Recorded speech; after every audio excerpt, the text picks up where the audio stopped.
Pleasant good afternoon to you, viewers and listeners, as we welcome you back to the Carty Ballpark. This is the fourth day of the Cricket for Life SXM Keacy Carty T20 tournament right here at the Carty Ballpark. As I say, good afternoon to Malicious. Pleasant good afternoon to Marvin. Well said. Good tournament so far. And you saw the groundsman switching the pitch. We played the first game on pitch number 2. Now we go back to pitch number 1. So it's a brand new pitch.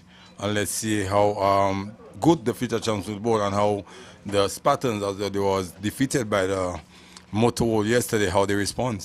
Well, this is the second semi-finals.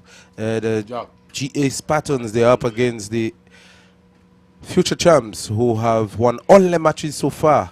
And future champs coming into this match, Malicious, with a lot of confidence. I know, yes, they went down to the Spartans in the semi-finals of the local league.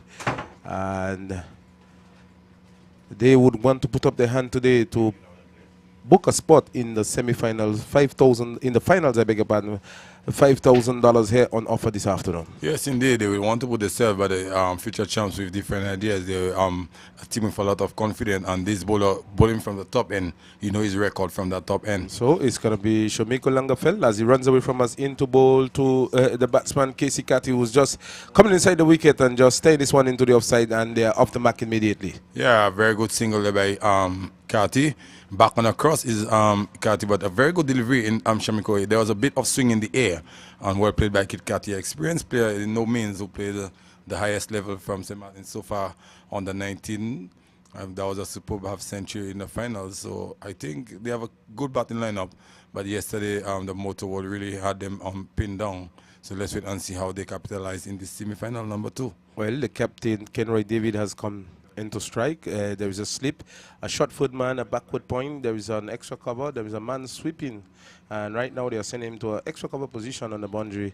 A man at short extra cover and a man at made off the offside field as Miko was just about to move into his run. And Gabriel, who's part of the youth team, is giving some advice to the fielder who's at on the boundary to move a little further to his right. There is a ball played through the offside, and it will go down to the boundary for 4. Shot ball outside the off stump, and Kenroy David coming across and just opening the face of the bat, finding the gap, and all the way down to the boundary for 4. Very good shot there. Shot on wide offside the off stump and cut away backward to the point and into the boundary for 4. No man move, and that was a very good shot. Kenroy also his favorite shot. That is what a way to get off the mark. The very first ball. And Langafeld guilty of bowling shot of wide outside the stump. Well, the youth team would want to restrict the Spartans to a low score as possible. The score 5 without loss as Langafeld into bowls to David. David is getting a ball on the pass, working it away, and this will go down to fine leg for 4. Let's wait and see. Did he get some bat onto it? No. And umpire Spoonie Stapleton comes across and signal 4 leg by. So the youth, I know Malicious in the first 2 games, they considered a lot of extras, and they would want to minimize it this afternoon. Yes, indeed. From my take as well, when you look at Shomiko, who bowled at least into the 70s, but I think he should have fine leg onto the boundary. So I don't think that's a good plaw from the captain. Well, there is a fine leg in place, but he's on the 45 and inside the circle. The 2 men out is a man down at wideish foot man and deep extra cover as Shomiko into bowls to the batsman who's standing up tall and playing it into the offside. They go for a quick single, and the ever alert Nathan cannot prevent the single. 1 more to the total, takes it to 10 without loss. A good single there, Malicious. Yeah, very good single. You know how quick is Nathan, but he couldn't stop that single. He wanted to have a shot of the stump, but decided against it. That's a very good start, decent start there by the Spartans team. 10 without loss in the very first over with 2 more deliveries to come. Not the start that Shomiko would have liked. No, I think he would be a bit disappointed, but nevertheless, the Spartans themselves would want to apply the pressure, take the challenge to the youth team. They know this is a team that always presents a challenge to them as Shomiko into bowls to Keacy, who's turning this one off the pad, down to the boundary for 4 leg byes. Will it be? Yes, it is 4 leg byes. So just losing direction and losing shape, Malicious, I think is maybe trying a little bit too hard. Yes, indeed. And he continued to sit on the leg side, and I haven't seen the captain spoke to him at all, but nevertheless, a delivery on the onside and turn it. Carty looked to turn it forward of square, but the ball hit onto the boot. and bowls into the fine leg boundary for 4. And yet still, you're not seeing fine leg on the boundary. So I think that's poor captaincy on my behalf from Charles at the moment. So extras move with that 4 leg buys to what? 10, I make Eight it? extras so Eight far. extras so far. So 8 extras so far. In the first over, they gave 25 in the first match. And from the very first over, 8 extras. That's something Coach Singh will really have to work with this good unit. I know the ground fielding is excellent, the batting, the bowling. If one thing that a weakness I've seen is giving away too many extras. As Shamiko into balls to Carty down the leg side again. The ball will go close to the boundary. The fielder dives. It doesn't stop it. And they are coming back for 2 and will get it easily in the end. So a ball down the leg side and attempting to work it on the onside. Doesn't make contact with the bat. It's coming from the pad down to fine leg for 2 leg by. So the score now at the end of the over is 16 without loss with 10 extras coming from the first over. Oh, expensive over in context of the game.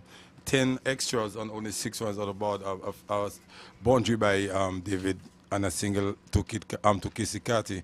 And not the start they used the future champs would have liked, but I think Shamiko really struggling there. But let's wait and see who the captain will bring from the top end. And as I speak, Nathan Edward has been so successful opening the bowling style. I don't know if you have any slight injury, but different thoughts from the captain today to decide to open the bowling with Kishan Warner. And moving, I have to ask you that question: how good it is or how bad it is when a player performing in one position to change him immediately, either opening the batting or opening the bowling? Well, you have to play horses for courses, Melissa. Sometimes it can always change. And there's probably something about Kishon that you doesn't know. Kishon, one thing I know about Kishon, he always takes a wicket with in his first over. He has done it so far in the tournament, every first over, getting a wicket. Maybe this is the ploy. Well, let's wait and see. As he set his field and he up and running. Kishon is bowling to a sleep, a short foot man, a backward point, the man on the extra cover, a short extra cover in the middle. As he comes into bowls to David, who's coming into this wicket and working this on the onside. They go for 1. I think they'll be turning back for 2. Yes, they're turning back for 2 and will get 2 easy runs as the field is set quite deep on the onside. They've seen on the boundary coming in. So there is just 3 men on the onside. Michael is at short fine leg. They've seen deep on the square leg boundary and a man at mid on. So Kenroy David having the presence of mind to know where the fielders are, just turning the ball onto the onside and gets 2. So with that 2, the score moves on to 18 without loss in over number 2. 1.1 over so far in this second semi-finals Cricket for Life tournament, as Warner into bowls to who's hitting this ball in the air, and they've diving away, getting the hands to it. But with this, with the momentum of that effort, taking him over the boundary, and it is 6 runs. A short ball, and Kenroy David into the pool, and Dave Singh on the boundary, getting the hands to it, malicious, but the ball going over the ropes for 6. Well, I was offsighted for a while because of the monitor, but well said, as you said. But Dave Singh have been struggling on the boundary throughout the tournament, and I think they're losing a trick there. Should have put him inside the circle. Young Nathan Edward, agile fielder, should be on the boundary. Yes, we saw Edwards took a magnificent catch in that very same position as Warner from the far end runs into bowls to David, who taps and wait, and to this delivery he's pulling once more, and this time away from the fielder, and this one has landed on the advertising board. Another 6 here by Kenroy David. Well, capitalizing on the loose ball. So far he's on 19 from 6 deliveries. As I said, moving when you have a player bowling good, why you should change him. And Warner bowled throughout the tournament with the ball after 5 to 7 overs, and now he getting the new ball from the far end, and he is roughly treated there by David. And not the start the future champs would have liked, but the Spartans with blood in their eye. They really want to face the Moto ones in the final. Well, the score has rushed to 30 of 1.3 overs so far, as Warner runs into balls to Kenroy David to this delivery. David is hitting that and hitting it well through the offside, and it will beat the extra cover, who's just about 10 yards away from this one, malicious, and he could not get in time, and the ball goes into the boundary for 4. So lovely shot. Kenroy is on the attack here. Yeah, that lovely shot by Kenroy that hit like a bullet from a gun. And the ball go way away. Gabriel just a few feet away from him, and he could retrieve the ball, go into the cover boundary for 4. So far, he looked dangerous. Is David is on 23 from 7 deliveries. He has struck 2 U6s and 2 fours. So 20 runs in total in boundaries so far. Only 7 singles from him. Let's wait and see how Warner react. Yes, 34. Let's wait. Let's watch the response as Warner is about to move in, but in the end, pulling away from his run. The score 34 without loss in 1.4 over. Kenroy David 23 of just 7 deliveries, and his partner Keacy Carty is only on 1. And we've had 10 extras so far, so that makes up the total as Warner moves into bowls to David, who's getting a shot ball and played in the air. There is a chance on off ahead, and Michael takes the catch. A shot ball. Kenroy David attempting to pull the ball after having so many of the overs so far. Going for another shot, probably one too many, and is out caught by his brother Michael, who takes a very comfortable catch at short fine leg. I will not say on 1 too many. It was there to be hit. It just hit on the top edge. I think either he played a little too early, but he was in position to pull it. But the ball balloons in the air. Michael takes a very good catch. He doesn't see the use drop many, and that's a key wicket to get in David, who's scoring rapidly. David's strike rate was 287.5 over with only 10 minutes. So I can tell you that's a very good wicket to get as Sherwin Peters makes his way to the middle. Yes, and the youth striking early, malicious. So this is the thing I tell you. Keyshawn Warner always takes a wicket in his first over. It has cost him 18 runs of 5 balls so far. But most importantly, there is a wicket in the wicket column. Yeah. You said it right, Marvin. Before this wicket, you said it. You said every first over, he does be successful, and he's proving it to you. So I think you have it right on the card. It's like you walk with your crystal ball this morning. Well, I always work with the crystal ball, malicious. The crystal ball tells no lie. And the crystal ball already, the reading of the crystal ball have told me who's going to win this $5,000 come this afternoon. Well, you can, if you don't want to say it on the air, you can just write a quick note and say it next to me. This will cost you, malicious. Oh, my golly.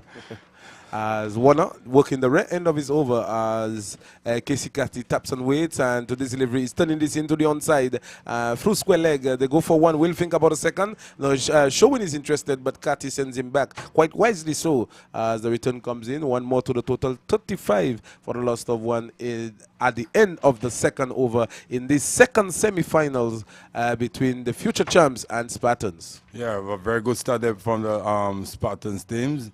They really want to get to a good start. They really want to get runs on the board. The future champs, in order to restrict them, they have to get wicket as quick as possible.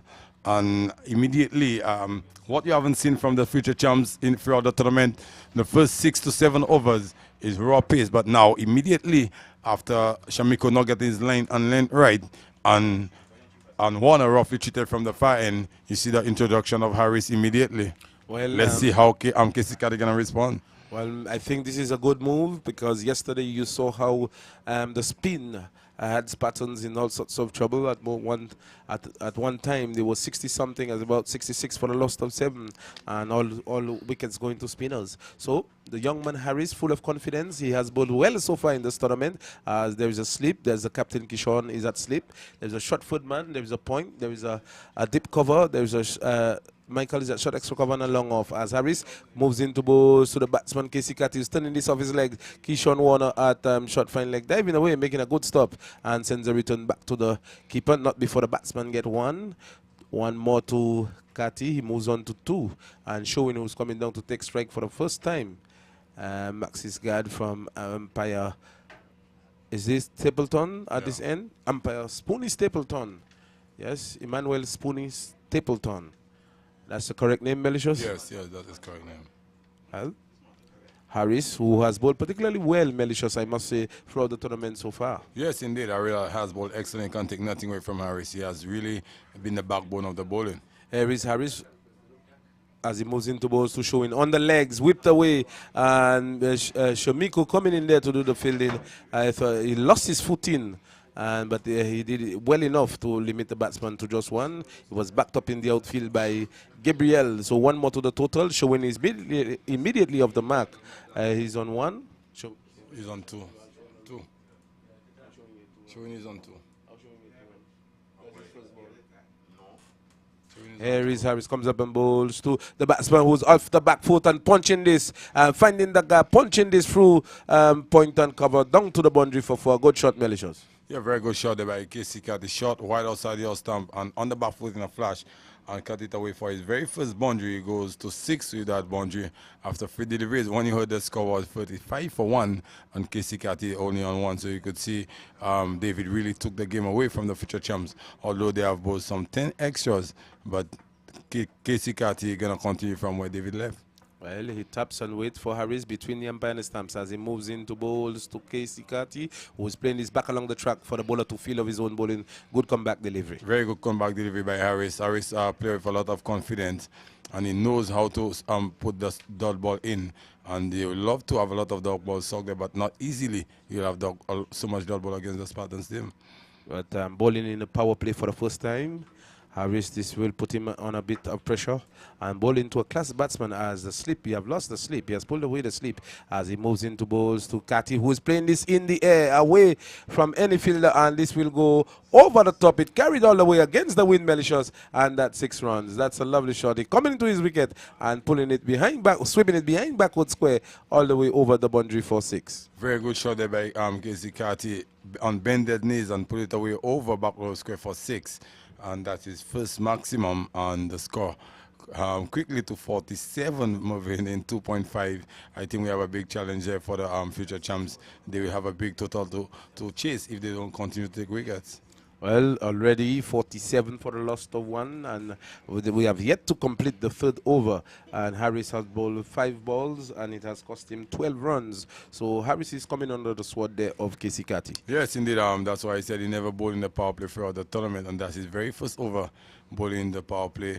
Maybe when the ball gets a little older, he gonna swing it more, and it's like with the ball having damage and the umpire gonna ask for next ball, and Harry's gonna have a chat with Gabriel.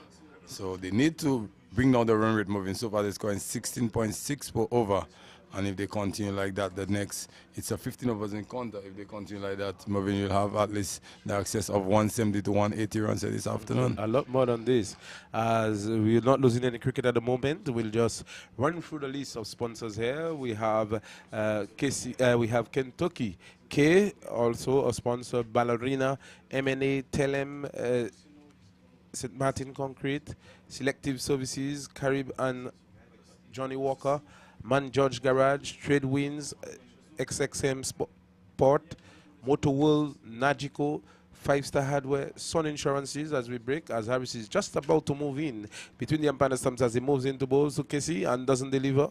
And Harris would want to finish well. Five balls so far, 12 runs, and the score 47 for a loss of 1. As Harris between the umpire and the stumps, left arm around the wicket, comes into bowl to the batsman outside the off stump and played away. Cannot be shot extra cover. Michael to his left, and does the fielding and sends the return to the keeper. So it's the end of the over. After 3 overs, GA Spartans winning the toss and batting first. 47 for the loss of 1. 47 for the loss of 1. That's a very good score on after 3 overs. It's a 15 overs in the counter. So very good start there. Keacy was quite a bit when David was in the middle, but in fact getting his groove. He's on 12 from 6 deliveries. He has struck 1-4 on 1-6. Peter's yet to score a boundary. But if these two continue, I tell you, it's going to be a very good atmosphere, very good high-scoring game this afternoon. But young Nathan, the experience, one of the youth experienced player, I would say, coming to the attack. Well, Nathan marking out his run down at the far end, showing marking up his guard. Malicious, this will be a very interesting battle. Nathan has been bowling very well so far in the tournament, and we have had the only century struck so far by Showing Peters, a 128 not out against the Combined Stars. Yeah, that was a brilliant inning by Showing and make it more effective. It was only from 55 deliveries.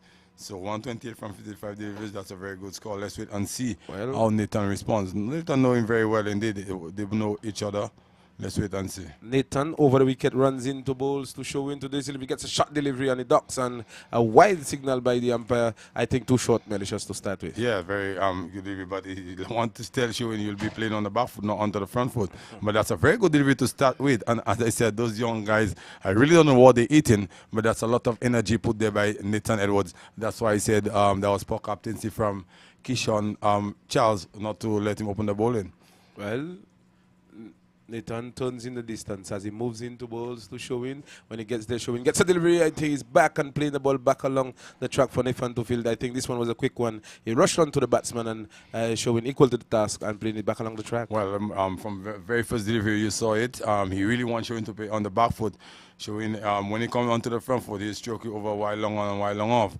And Nathan really want to keep him on the back foot to play first square leg. I think that's where you have his protection, if I'm correct. Yes, there's a man on the mid wicket boundary and a man on the long off boundary. So let's wait and see how we reply. Here is Nathan. Past the umpire comes up and bowls to Showing, who's driving and driving well, but cannot, yes, it does beat Michael, who was at short mid wicket, and I think he has injured his hand. That's Charles, the captain. I beg your pardon. They were in, but they both were in a blue cap, and I thought it was Michael, but it is the captain, Keacy Charles, who fumbles and allow the batsman to get one. So one more to Showing. He goes to 3, and Carty, who is on 12. Carty, who's on 12, comes in to strike. So let's watch the field. There is a man at short foot man. There is a point. There is a cover. There is an extra cover and a man down on the long off boundary. That's the offside field for Nathan, who is operating over the wicket, left arm over the wicket to bowl to Carty. There is a man at mid-on, short mid-wicket, the captain. Not a short mid-wicket, but a conventional mid-wicket. There's a man, Dave Singh, down on the boundary at square leg, and Michael is on the 45. As Nathan runs in to bowls to Carty, goes past the umpire, bowls to Carty, and plays this ball down to mid-wicket, where the captain fields, and there is no run. So a good over so far, malicious 3 balls, and just 2 runs. Yeah, very good bowling there so far by Nathan. I told you, this guy really have a cricket brains, and he really slowing it up there for the future champs. 49 runs for 1 after 3.2, and Nathan really keeping things quiet there so far. Let's wait and see how Keacy Carty reply. As Nathan in and bowls to Carty. Carty is driving in the air and he's caught by Gabriel. He's brilliantly caught by Gabriel. Oh my golly, he's getting the ball pitched up to him and driving and could not get the elevation over the extra cover region there, and Carty goes out caught of the bowling of Nathan Edwards for 12. Here comes again moving my man Nathan Edwards. I said he should be open the bowling, and he has executed to perfection, and he has done it very well. That's the guy I really have a lot of confidence in. You see, he does bowl a slow ball in between and give you a quicker one. So a lot of variation there by Nathan, and that's what you want to have the future champs keep to bowl, to keep the Spartans on the back foot. Well executed by the youngster. Yes, indeed. And Spartans losing the second wicket with the score on now 54-2, but in only 3.3 overs. Malicious should be worried. The captain of the future champ should be a bit worried with the run rate. Yeah, the 2 wickets down doesn't represent nothing much. Keacy Carty gone for 9 in 21 minutes. He struck 12, sorry. So that's good to see getting the price wicket of Keacy Carty. Keacy Carty can hit the ball a long way. Yesterday he hit one straight to me in a blink of an eye. It was already onto my finger. So he hit the ball very hard indeed. So good to see 2 wickets down, but as you said, the runs, 50 runs in 3.3 overs. That's very good going there by the Spartans team. Well, the Spartans, they're coming out with blood in their eyes against the future champs team. They are playing in a semi-final here, right here at the Carib Lumber Ballpark, with sunshine with us shining down on the Carib Lumber Ballpark. As we speak, Malicious, we've seen more spectators are coming in. We expect a full house today because there is $5,000 here on offer. Winner takes all, Malicious, as we are set to get a close of this Cricket for Life XXM Keacy Carty T20 tournament. Yes, indeed. You can have a big crowd today. Today's Sunday, beautiful sunshine. Maybe the fans just having their lunch at home and come to support the bar and have fun at the Caribbean Ballpark. So the new batsman is Charles as he waits for Nathan Edwards, who goes by and bowls. So gets one down the leg side, and this one went very quickly across, and the wicket keeper Longville, is that the right pronunciation? Yeah. Going through him and down to the boundary for 4. Is it wides? Yeah. Yes, 4 wide. So more extras, and the score goes on to 55 for the loss of 2. That was a quick delivery down the leg side. I came into his stump. It's very difficult moving as a wicket keeper myself when the left arm bowler bowling over the wicket to the left-handed batsman. It's not easy. So that's why Randall was off-sighted. But in the end, he's happy to be good. Nathan bowls to Charles, who gets a lift in delivery and just dropping the hands on this and guiding it down to Footman for 4.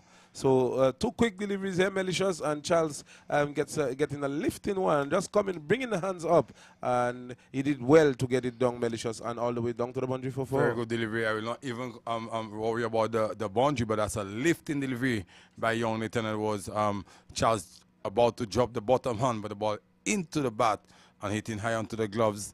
And luckily, there was no slips there, and the ball go into the boundary for 4. I haven't seen Nathan bowl throughout the tournament without a slip, but I think the captain lack of confidence with when he's seeing the score 55 for the loss of 2 in 3.3.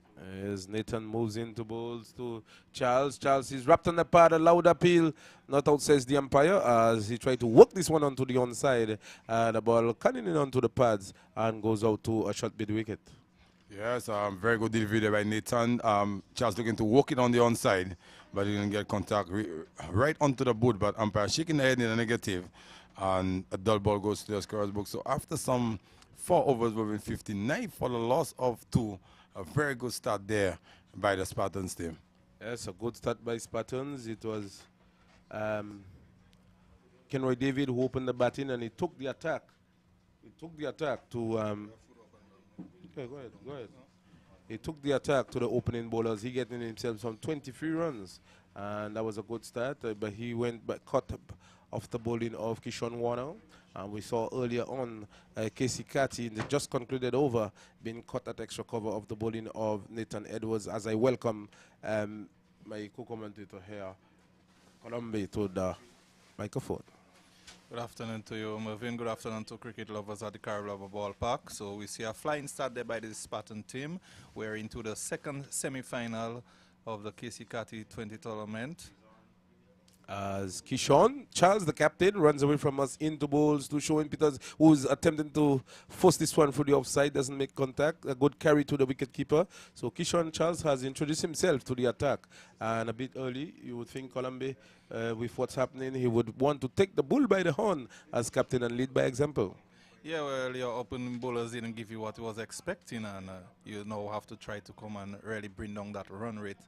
And so far, so good. You have started well with first delivery. Elvis Kishon into bowls to Showing, who's driving back past the bowler. This will come down here. This will go into the boundary despite the chase from Gabriel. And the ball goes into the boundary for 4. So Kishon coming closer to Peters. And Peters coming on the front foot and playing this back past the bowler. Good shot.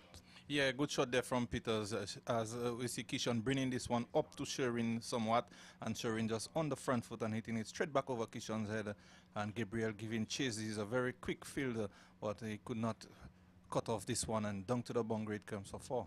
Showing some concern here, Gabriel, as he holds to the back of the leg.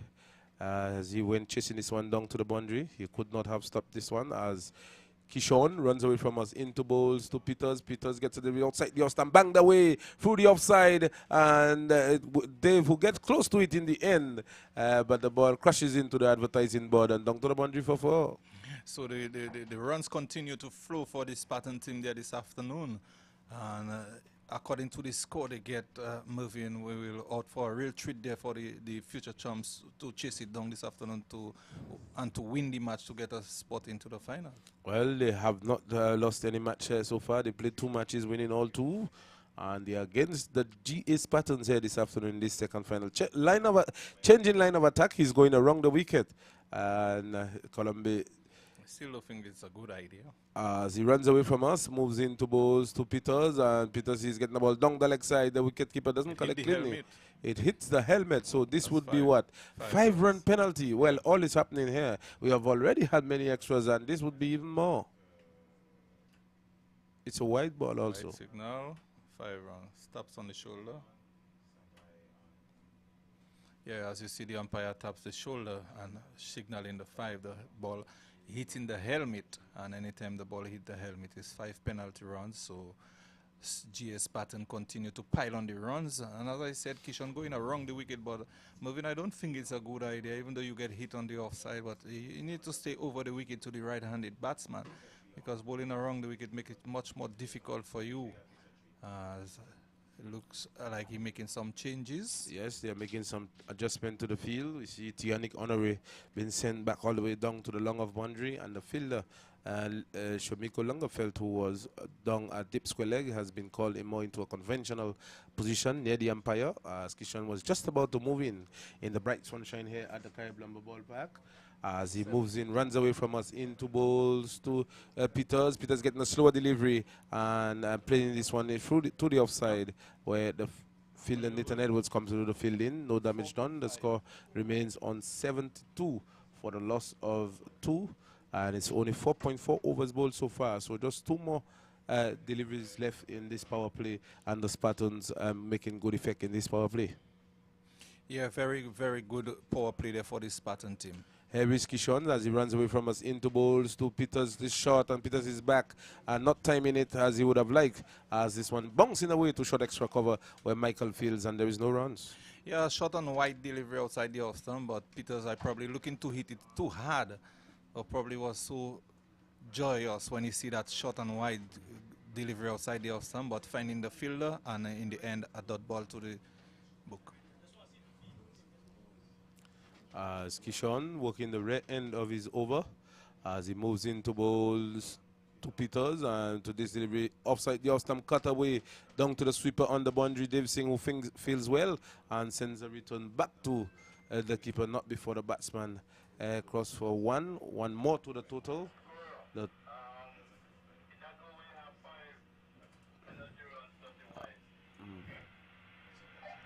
As we will get the final update from the scorer, as this over, we had 5 penalty runs awarded to the Spartans team, and it was also a white ball. And in the final analysis of things, I think the score is on 70 for the loss of 2. Yes, bringing up the end of the power play for the Spartan or the future champs, I would say. So now they can relax somewhat with some more boundary riders. And we will see Nathan will continue. So the very good power play there for the Spartan team, as I say, 70 for the loss of 2 after 5 overs. Well, and in that 70, the total of 70, we have had some 22 extras given away, something of note given away by the future champs. So Nathan is going to continue from the far end. Let's watch the field for Nathan. There is a man at short foot man, a backward point. There is a short extra cover. There is a man sweeping on the extra cover boundary. And there is a man at long off. And there is a man down at long on. There is a deep mid wicket. And a man at deep backward square as Nathan runs into bowls to Peters, who taps and wait, and to this delivery, Peters is getting the ball on the hip and he's just coming into his wicket and work it down to mid wicket. They go for one, they're coming back for the second. I thought the fielder there, Dave Singh, coming in to get this one, Colombe, he should have done better attacking the ball from the moment it left, but in the end he get 2 easy runs by Showing Peters. So 2 more to the total, 72 for the loss of 2. Yeah, we could see Sherwin jogging this singer, and when he realized the opportunity, he really pressed on the gas and get it very comfortable in the end. Here is Nathan into ball to Peters, who's coming forward and playing the ball down to mid-off, and a no ball call by umpire, moving Nathan guilty of overstepping, I think, on this occasion, and presents a free hit. The score 73 for the loss of 2 with that no ball. Well, moving, I don't know about the future champs. I think something they're probably overexcited, I would say, giving away so many extras. When watching them at the Caribbean Ballpark, we know that's not really acceptable from them. Well, it is not. This is something I've always talked with Coach Singh about. As Nathan runs into balls to Peters, who taps and waits, and to this delivery, Peters is getting a slower delivery and hitting this one down to the fielder there at long on, who moves in to do the fielding, which is Harris, and sends a return, not before the batsman get one more to the total, 72 for a loss of 2. It brings down Charles to take strike. 74 for the loss of 2. We would say that Nathan, good delivery, it was a free hit and resulting in only a single. So good for himself and his team. The field has changed to accommodate the left-hander Charles, who comes in to take strike. from Nathan. As Nathan runs in to bowl to Charles, who taps on weight, and to this delivery, Charles is attempting to play this one of the legs. The keeper doesn't collect cleanly. They go for one. Addy is giving chase. They turn for two. Will think about a third, and Addy is giving it all. I think they're coming back for three, and they will get three easy runs in the end. Let's wait and see the signal from umpire moving. He says wide, so that's four. Even yet more extras are coming. Colombia, I don't think Coach Singh would be happy. Yeah, you can see, I think Nathan driving for a little too much pace, and he should barely look to busy ball, nag it line and length there, but you can see the left and right combination. It always gives trouble for you as a bowler moving. Yes, so Nathan, 1.2 overs, 1 for 20 so far. Runs in hot sunshine at the Karim number ball. Comes up and bowls to Peters, who's turning this off the pad down to backward square. And the fielder Michael comes into the fielding and sends a return, a strong return. A good service to the wicket keeper. One more to the total. 79 for the loss of 2. And over number 6. And Colombia, we have a match on our hands there. This is the second semi-finals of the Cricket for Life Keacy Carty T20 tournament. 79 for the loss of 2 in a 15-over encounter, and looking to book a spot in the final there this afternoon. But I can tell you, the future champs, they really need to pull it back, and they need to pull it back by taking wickets. Here is Nathan as he moves into bowl. So Charles will get the shot. Delivery plays in the air. This one is away from Addy as it comes down to the short foot man area. Addy, I thought he had a chance, but indeed the ball moving away from him, Colombia somewhat. And in the end, Charles get 2. So Charles, you could say, get 2 lucky runs here as he attempted to pull this one. I think this one came onto him very quickly and spooning this one down to short foot man. Yeah, well, we know Addy is not one of the quickest, and plus the wind, you could see taking it away from him, making it more difficult for Addy, and in the end, the batsman getting 2 comfortable runs. So with that 2, the score moves into the 80s, 81 for the loss of 2, as Nathan moves into bowls to Charles, and Charles is getting a slower delivery and making some adjustment and playing it into the offside and gets a single. So good cricket all wrong. Nathan running in quick and bowling a slower delivery, and Akim Charles coming forward and just playing it softly into the offside to get one more to the total, 82 for a loss of 2 in the 6th over.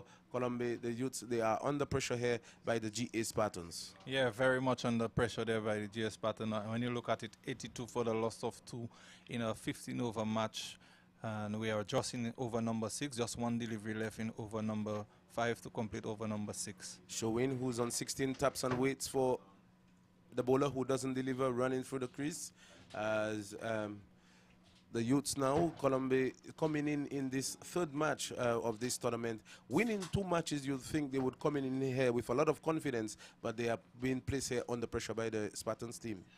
Yeah, very much on this Spartan losing yesterday, and very much want to make a statement there to see themselves through to the final. Nathan turns in the distance, goes by past the umpire, just about now comes up and bowls to the batsman who gets a slower delivery. Well, these guys, I must say, and the batsman equal to the task and just playing it down along to long off where he gets a single. One more to the total, 83. So it's the end of the 6th over. GA Spartans in the second game of the second semi-finals, they are 83 for a loss of 2. More from you, Colombia. Your next commentator will be no other than the man himself, the captain of the commentating team, Carty.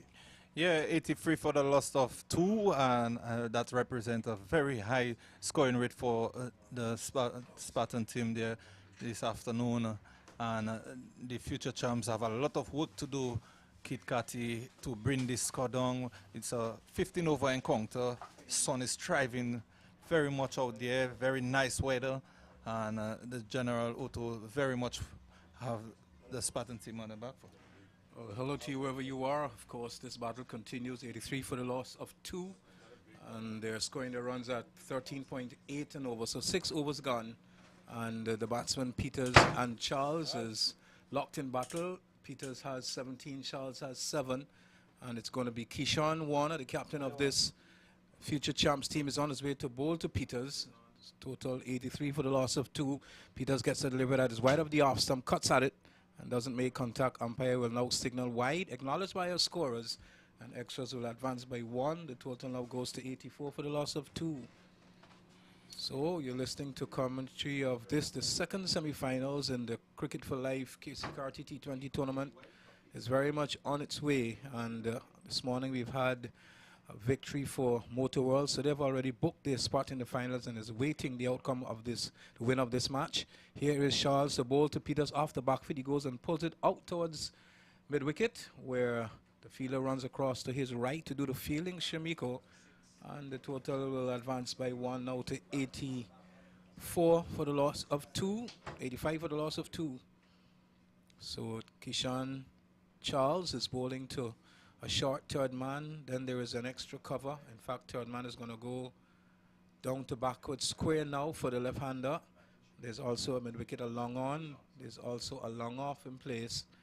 And then there's a cover, extra cover, point, and a very short third man. So the youths are very much up against it. Total 85 for the loss of 2. We're all in over number 7.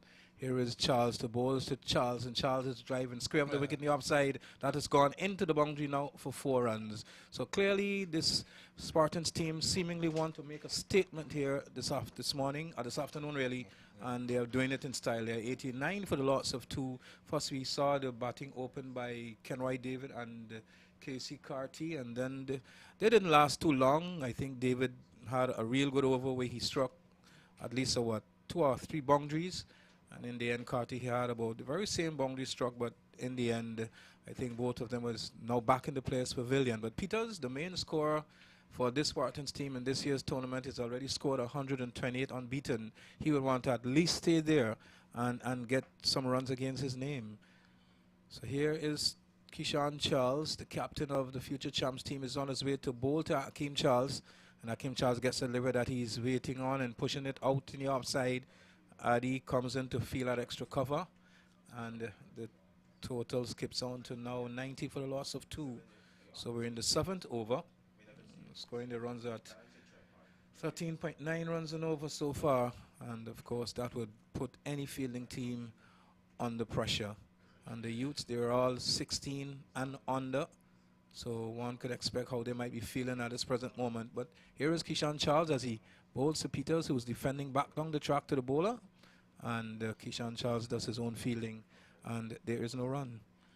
Yeah, Keith, I believe what's need to be done there right now is for the future champs to try to bowl as much dot deliveries as possible and limit themselves on the wides. They are bowling very much too many extras so far. Extras doing the second top scoring, I would say, so far in the match.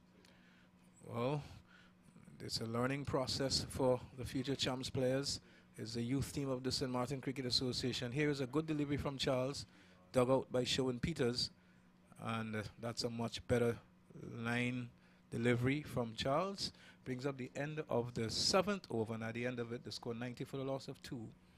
Well, the 2 umpires were the square leg umpire was walking in like it was the end of the over, or the standing umpire just coming down the track and asking Keacy to run off the wicket. So I think still 1 delivery left in the over, in over number 7, to complete over number 7. Well, I thought it was over as well because square leg umpire was walking in, the bails were not dislodged, so then where was he going? Well, they are all in the best position, and they have done a good job in this tournament so far. Cricket for Life, Keacy Carty T20 tournament, and I want to thank all of the sponsors who have contributed to the success of this tournament so far. On behalf of Cricket for Life, you know, I want to give you kudos as well. And Keacy Charles stands with his hand on his king bow, runs in now to bowl to Sherwin Peters, who has 14. Peters is driving, not with any timing. The ball has gone hard into the pitch, and then behind the stumps where Migo collected. And finally, the end of the 7th over has come. 90 for the loss of 2. Charles is unbeaten on 12 and Peters unbeaten on 14. Yeah, 90 for the loss of 2. If you're just coming in, it's a 15 over encounter. So the winner of this match will go on to play the Motor World, who won the match against Jaguars earlier on this morning. So 90 for the loss of 2. The Spartan team, they're very much running away with it, not letting in the youth team at all, really putting them on the back foot. And 90 for the loss of 2 after 7 overs, I can tell you that's a very, very good going for the batting side. So at least there is another 8 overs remaining, and can the Spartans maximize those 8 overs and get in excess of, by the look of it, it just might get beyond 200 at this rate. And it's 90 now for the loss of 2. And just reminding you that in their first match against the All-Stars, they scored a massive 250 runs. And I think they went on to win that match by 175 runs. So here is Edwards as he comes up now to bowl to Charles. And bowls the delivery. Charles is on the back foot and pushes it out towards extra cover. Finds Keacy Charles, the captain of this youth team, in the way he fields. And there's no addition to the total. It's kept on 90 for the loss of 2. So we're in the 8th over. And Edwards is bowling to a short third man, a point, a man out on the cover boundary. Then there's an extra cover, long off, long on. Very short mid-wicket. Man down on mid-wicket boundary 1 in the backward square fence as well. Here is Edwards to bowl to Charles. He's driving, beats extra cover to his left. Is Warner was going across trying to effect a stop, but that was not to be. And the total has gone to 91 for the loss of 2. Yeah, and just changing the over, the left and right combination. And I think Edwards here into his last over, he have bowled 2.2 overs already. It's a 15 over encounter, so I think each bowler is allowed only 3 overs. So far, Extras has made a healthy contribution. Right now it's 28 and counting. Here is Edwards as he comes in over the wicket to bowl to Peters. Peters is into the off drive. He goes down to long off. Warner comes off the boundary. Keacy Warner does the fielding, and the batsman crosses for a single, which takes the score now to 92 for the loss of 2. We're in the 8th over, and of course this is the second semi-final of the Cricket for Life Keacy Carty T20 tournament. Winner of this match will go on to meet Motor World this afternoon. Here is Edwards as he bowls to Charles. Charles is on the front foot, stroking it down to long off. Off the boundary comes Harris, does the fielding, but not before the batsman crosses for a single. And the score has now gone to 93 for the loss of 2. So 2 more deliveries remaining in this, the 8th over. And we are yet to see a boundary struck in this over. But to me, Nathan Edwards really ran in hard and gave it all that he had. And a ball that went past the keeper and down to the boundary for 4 runs, that was very, very quick. And here he is now as he comes up to bowl to Peters. Peters is hitting this over extra cover, and the ball will go into the boundary now. 1 bounce of 4, and that will do his confidence a world of good. So the total will now advance to 97 for the loss of 2. And the runs are coming like rice out of a bag, as my old friend Sebi would have said. Yeah, you could see that delivery give him some room outside the off stump. It was a full-length delivery, and Peters giving it the kitchen sink, and 1 bounce, it goes into the boundary for 4. Here is Edwards as he comes up now to bowl to Peters once more. Peters is pulling at the ball, misses as the ball goes through outside the line of the off stump into the gloves of Randall Longville, the wicketkeeper, and I think he collects this occasion. And the score is kept at 97 for the loss of 2 after some 8 overs. Yeah, 97 for the loss of 2 after 8 overs. Spartan winning the toss and batting there in the second semi-final. And the future champs team, they're very much bowling a lot of wides today. Extras, it have extras that went in down to the boundary, so this will count as 5. So it will hurt them a lot more. So we don't know, the spinners coming on now. Can they pull it back? Can they pull things back? And they limit Spartan to, I think, 160, 170 kit. It's all left to be seen.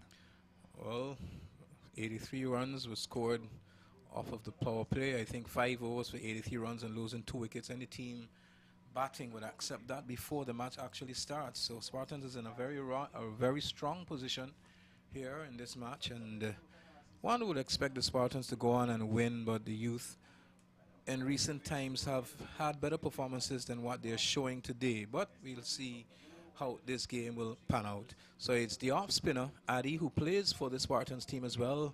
He will be on his way with number 16 on his back to bowl to Charles, who has 14. Peters has 19, the score 97 for the loss of 2. Here is Addy to bowl to Charles. After back foot, he goes and cuts it out towards the cover boundary.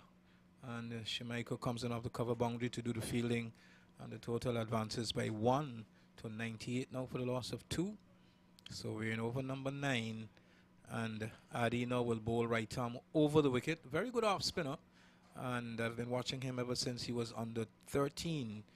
He might be 15 14 about now, and he has been bowling very well. He's a type of spinner that I would say is very reminiscent of Dunga Farrell, one who doesn't push the ball through very quickly, and he hangs the ball and you, the batsman, will have to go and meet it. But here he is now, right arm over the wicket to bowl to Peters. Bowls a short ball. Peter goes back and pulls the ball into the boundary for 4 runs as the ball bounces just before the boundary line and has gone into the boundary for 4. And I am certain that this is 6. Umpire is saying 6. It looks like 4 to me. And Ball went in the dish, huh? so the 100 is up, and the ball has not yet been found. The ball has gone beyond the rope and into a drain, Yeah.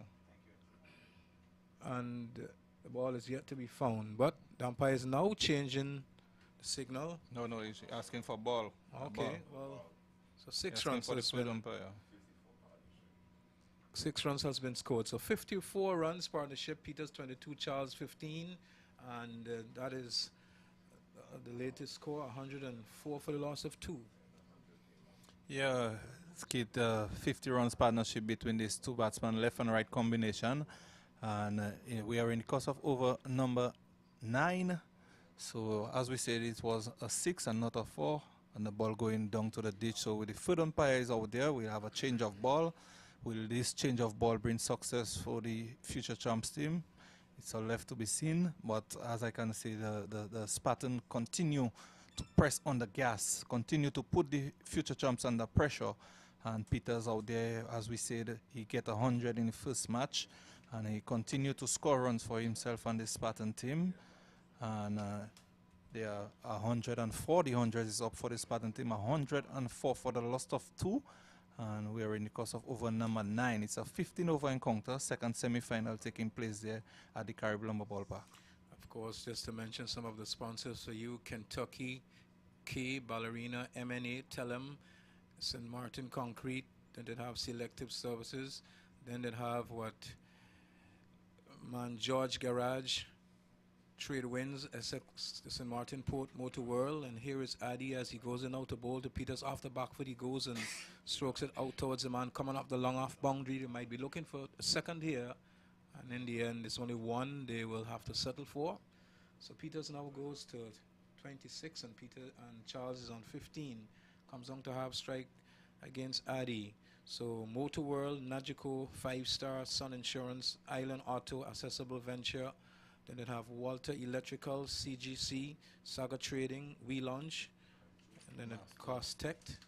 Here is Addy as he goes up now to bowl to Charles. Charles is on the back foot and picks the gap between backward point and third man. This will run into the boundary. The fielders have given up the chase now, and the ball has gone across the ropes for 4 more. Good looking shot played by Charles, and he timed it to perfection, picked the gap with precision, and the ball has gone into the boundary for 4. So he now goes to 19, and the total to 109 for the loss of 2. And just to give you a few more sponsors: St. Martin Cricket Association, Showtime, General Auto, First Response, and last but not least, the St. Martin Masters Cricket Club. So here is Addy as he goes up now to bowl to Charles. Charles is defending out towards the cover region, will get an easy single, and the total will advance by 1 to 110 for the loss of 2. 9 overs have been bowled, and that is your latest score here. It's still a delivery left, kit in the over. Oh my God, as I would say, probably didn't have enough rest last night, Columbia. Here is Addy with number 16 on his back. Is on his way now to bowl to Peters. Peters is hitting this high and hard as it goes into the mid-wicket boundary now. In fact, it has gone for 4, signaled by the umpire, acknowledged by our scorers, and the total will now go to, is it 114 for the loss of 2? It is. Yes, 114 for the loss of 2. Kita very expensive over there from Addy. His first over costing him some 17 runs. So you can see that the Spartan team really continue to press on there against the future champ team. Addy first over off spin costing him 17 runs. So the score 114 for the loss of 2. Lunderford so far 1 over no maiden, 6 runs, no wicket. Why isn't he bowling? We'll have to wonder. Then Keyshawn Warner just 1 over 1 for 19. and Harris 1 over for 12 runs, and Edwards 3 overs for 32 runs, and he has taken 1 wicket. And it's going to be Keacy Charles who switched to the far end, and he'll be coming in to bowl to Akeem Charles, who has 20 from 14. Peters has 30 from 26, would be the leading run scorer in this tournament so far. And it would be interesting to see what his aggregate is at this moment. Here is what Charles, as he comes up now to bowl to Akeem Charles, gets a flighty delivery. The ball is beaten outside the line of the off stump. And Charles was clearly looking to hit that ball way out of the park, but in the end not making contact. They are not making contact with bat to ball. It was a slower delivery from Keacy, and Akeem Charles' eyes lighting up and looking to hit this one off the park and not making contact with bat to ball, and the ball through to the wicketkeeper Rendell. 114 for the last of 2 in brilliant sunshine. Charles is driving down towards the extra cover. Man coming off the extra cover boundary, a wideish long off area. 1 more run to the score. It goes to 115 for the loss of Kenroy David, who was caught. Michael Palmer in that short backward square position, and Kenroy David departed. Keacy Carty, he was caught at cover by Gabriel Isaac of the bowling of Edwards, and since then these two have really gotten together and restored the innings of the Spartans. One wondered, when those 2 wickets fell in quick succession, would we see a repeat of what happened yesterday? Well, it was not to be. Here is Charles as he comes up now to bowl to Peters. Peters gets a delivery, he goes back and pulls that, and the ball beats Amiga. Is going to come down to the boundary. This will go across the rope for 4, and they are in hot pursuit, but neither of the 2 will get there. It was Addy running back from, I would say, what was it, backward point or a short third man, and the wicketkeeper running back from behind the stumps. Neither of 2 would have gotten there, and the ball has gone into the boundary for 4. The total advances now to 120 for the loss of 2. Peters has 30 and Charles has 21. Yeah, Kit, the wides continue again. This one was a 4 wide, so that count as 5. So the future champs really continue to give the extras to the Spartan team. So extras might have gone up to 33. Here is Charles as he comes in now to bowl to Peters, a ball wide of the off stump, and Peters probably thought it would have been wide enough to be called, but it wasn't, and he didn't play a shot, and Charles makes his way back to the top of his mark, probably wondering, well, what is he to do to really stem this run flow? I think the best way to do that is by picking up wickets, get a new batsman in the middle. With Kofi James and Daniel Durham and company to come, this is a hectic task. Here is Keacy as he comes in the bowl to Peters, hits this up in the air. Will the catch be taken? Off the boundary comes Harris, settles and holds on to a very good catch, and Peters is now making his way back into the players' pavilion. Keacy is very hyped, and he signals that Showing Peters has gone, and the total now 120 for the loss of 3. Yeah, you could see Peters not satisfied with his out. Kit, he looked like he wanted to play this ball more through mid-wicket and getting a leading edge. And Harris coming off that long on boundary, making good runs and taking a very good catch in the end to see the back of Peters. So Peters going for 30 and wicket number 3 going down for the Spartan team. But as we say, one batsman gone, another one is coming at you with this Spartan team. They got a very strong batting lineup. Sandrak still out there to come. So well, Peters just departed. I think he struck 3 4s and probably 2 6s. Kofi James is the new batsman. Kofi James is the new batsman, guys. It is Kofi James. So the total 120 for the loss of 3. And Kofi James now makes his way into the middle, and he will join forces with Akeem Charles. I'm not asking, I'm telling you. 120 for the loss of 3. And here is Keacy Charles making some adjustments to his field. And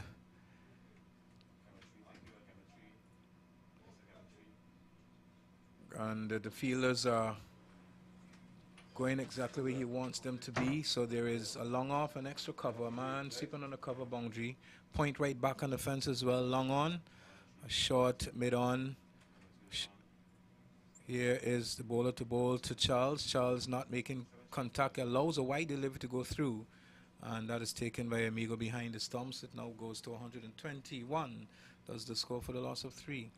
Yeah, kid, the extras continue to come. Kishan looking to bowl a slower delivery again, but this time ill-directed down the leg side, and the batsman just letting it go by, and white signal by the umpire.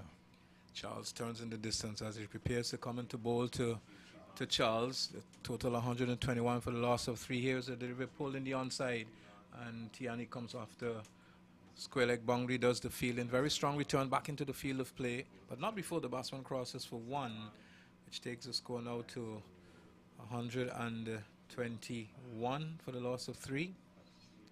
And the sunshine really coming back out in all its brilliance. I think its sun would have just gotten between the cloud, but the cloud has now blown away and the sun is exposed. Here is Kishan Charles as he comes up now to bowl to Kofi James for the very first time. James gets a delivery that he is steering down to third man, gets off the mark. He goes to 122. So James is 1, Charles is 22, and after Charles got 60 runs in the very first match he played, he would be looking at least for another half century here. So the score 123 for the loss of 3 after some 10 overs. So 5 overs to go, and we will see if the future terms can really pull it back from there. But it's the end of my sting, and to bring you more comments, I think it will be malicious. So as Colombia exits, Malicious steps into the comments position.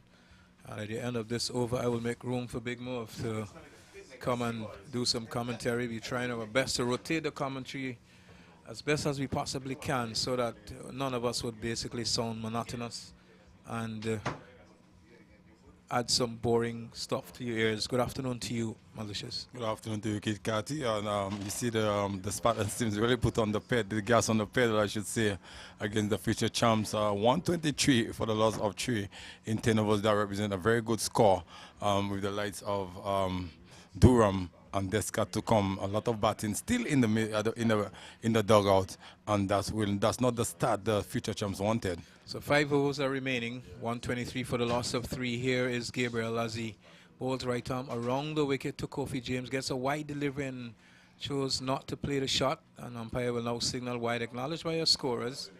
The total will advance by 1 now to 124 for the loss of 3. So here is Gabriel as he goes up now to bowl to James. James waits, gets a delivery flight outside the line of the leg stumps, being struck through mid-wicket. And after boundary comes Shemaiko. He completes the fielding, and Spartans has posted a 125th run. 125 for the loss of 3, Kid Carty, 10.1 overs. And the strokes continue to be a significant score. 35 extras. Take out that 35, Kid Carty, there will be 95. So that's very good. Spartans will be happy with 35 extras. Malicious, sounds like you're very good at maths. From the time I went to secondary school and I got past first form, my maths grades begin to go downhill, so I don't try to add. Here is the bowler, Kofi James. In fact, that is Akeem Charles driving through the offside, out towards the man coming off the cover boundary. Shemaiko does the fielding, and the total will go to 126. Now, Malicious, do you have a GCE level in maths? No, not at all. I just tried because it was in 25, Kid Carty. That was easy. All right, easy for you. Here is Isaac as he prepares to go into bowl to Kofi. Kofi getting a delivery that he just chose to defend back to the bowler, and can do no more than defend. The total 126 for the loss of 3. Of course, you're listening to coverage of this Cricket for Life Keacy Carty T20 tournament. Here is the bowler to bowl to James, and James is playing this back to the bowler. And so Gabriel is bowling a fairly tight over if you were to look at the circumstances. Indeed. Yes, indeed. Right arm around the wicket to bowl to James and gets a delivery. James is pushing back to the bowler, and I think the bowler must be complimented. But James' approach definitely needs to be a different one. Yes, indeed, with 126 on the board. Here is he now to bowl a delivery from Gabriel, who brings up the end of his over. And before I leave, I will wonder, well, why wasn't Daniel sent into bat Daniel went into bat yesterday when things were very difficult for the Spartans, got him very close. But in the end, that's all conjecture. After more thoughts of you malicious, it's going to be the voice of Big Mouth. Yeah, Kit Kat is sometimes we commentators really do say it right, and execution sometimes most of the team try execution, but it doesn't work all the time. And that's a superb innings. Sorry, very good over there in context of the game by Gabriel Isaac. Consider only 3 runs, so I think Charles telling himself, why didn't bring Gabriel earlier on? But nevertheless, it was well executed at the moment. As I say, good afternoon back to my co-commentator, Big Mouth. Good afternoon to you, Malicious. 126 for the loss of 3 represents a very good score. It's only after 11, but we are locked in a battle of just 15 overs in this second semi-final of the Cricket for Life Keacy Carty T20 tournament. The GA Spartans winning the toss and batting first as we speak. It's going to be Keyshawn Charles, the captain. Oh, it's Warner. Keyshawn Warner moves into balls to Charles. Charles is hitting this back past the ball down to long off. They go for 1, they come back for 2, and they will get 2 easy runs in the end as the fielder comes across. That is Nathan Edwards from long on to do the fielding at the mid-off position. And the batsman get 2 more to the total, 28 for the loss of 3. As we speak, Malicious, more and more spectators are coming to the ground. Oh yes, moving just 20 past 1 local time, so you expect like 3 o'clock to 4 o'clock. I think we'll have to have the police there to escort the spectators because the crowd will be too small, I can tell you. Well, Charles, who is on 25 of 19, playing well so far, as he taps and waits for Keyshawn Warner, who's back in the attack with, he has 1 wicket so far. As he passes the umpire, comes up and bowls to Charles. Charles is turning this into the onside, wide of Gabriel. They go for 1, and they think about a second, but they decide against it as a return comes in to the wicketkeeper. Randell, wicketkeeper Randell. He's having a good game at all, Randell. 129, no, I don't think. He's not his best day. Not his best day. Do happen, you know, it do happens. Yeah, Malicious. And especially, he played well yesterday. Runs, that's not what you want in the middle when the ball hit the helmet. 5 penalty runs. I know he's not happy. I know he's thinking of this. Well, he need to put that behind him and concentrate a little bit more. As Warner, past the umpire, comes up and bowls to the batsman who's forcing this down to deep square leg. They go for 1, and that's all they'll be. As Michael was running very quickly and get to the ball very quickly and sends a return. 1 more to the total, 130 for the loss of 3. Well, so far there has been the last 1.3 overs has been excellent. Just 4 runs in their last 3 overs, 1.3 overs, and I think they're really pulling it back there, and they really have to continue pulling it back because not much more. But 130 are moving after 11.3. That a very good score on the card already. But future champs have a lot of batting, and they really have to come good, and almost all the top 4 have to come to the party in terms of winning that in, like Honoré, Edwards, Michael Palmer, and Randall. Well, they will definitely finish above 150 today with the rate. It is 11.3 so far, and it's 130 in 11.3 overs. So 11.3 overs, and they are striking at 11.3. Oh my God. Keyshawn from the far end moves into bowls to Charles. He go past them, comes up and bowls to Charles. Charles is hitting this in the air. The fielder along of coming in. I don't think he will get there. And the ball bounces in front of him, and they come back for 2. So here is Charles playing a shot in the air, not timing it, malicious, not getting the timing and placement as he would have liked in the ends. Just putting the ball down to long off. The fielder at the long off boundary coming in, which is Harris, could not get there in time, and the ball bounces in front of him. Yeah, Charles Moore looking to it over mid-off. That's over Nathan but the ball. He's not getting the length he wants, but a very good bowling there by Keyshawn Charles. He's nowhere Warner, sorry. He knows the strength of Hakim Charles, and Hakim Charles really trying to tug it over long off, but balloons in the air and falls safely in no man's land.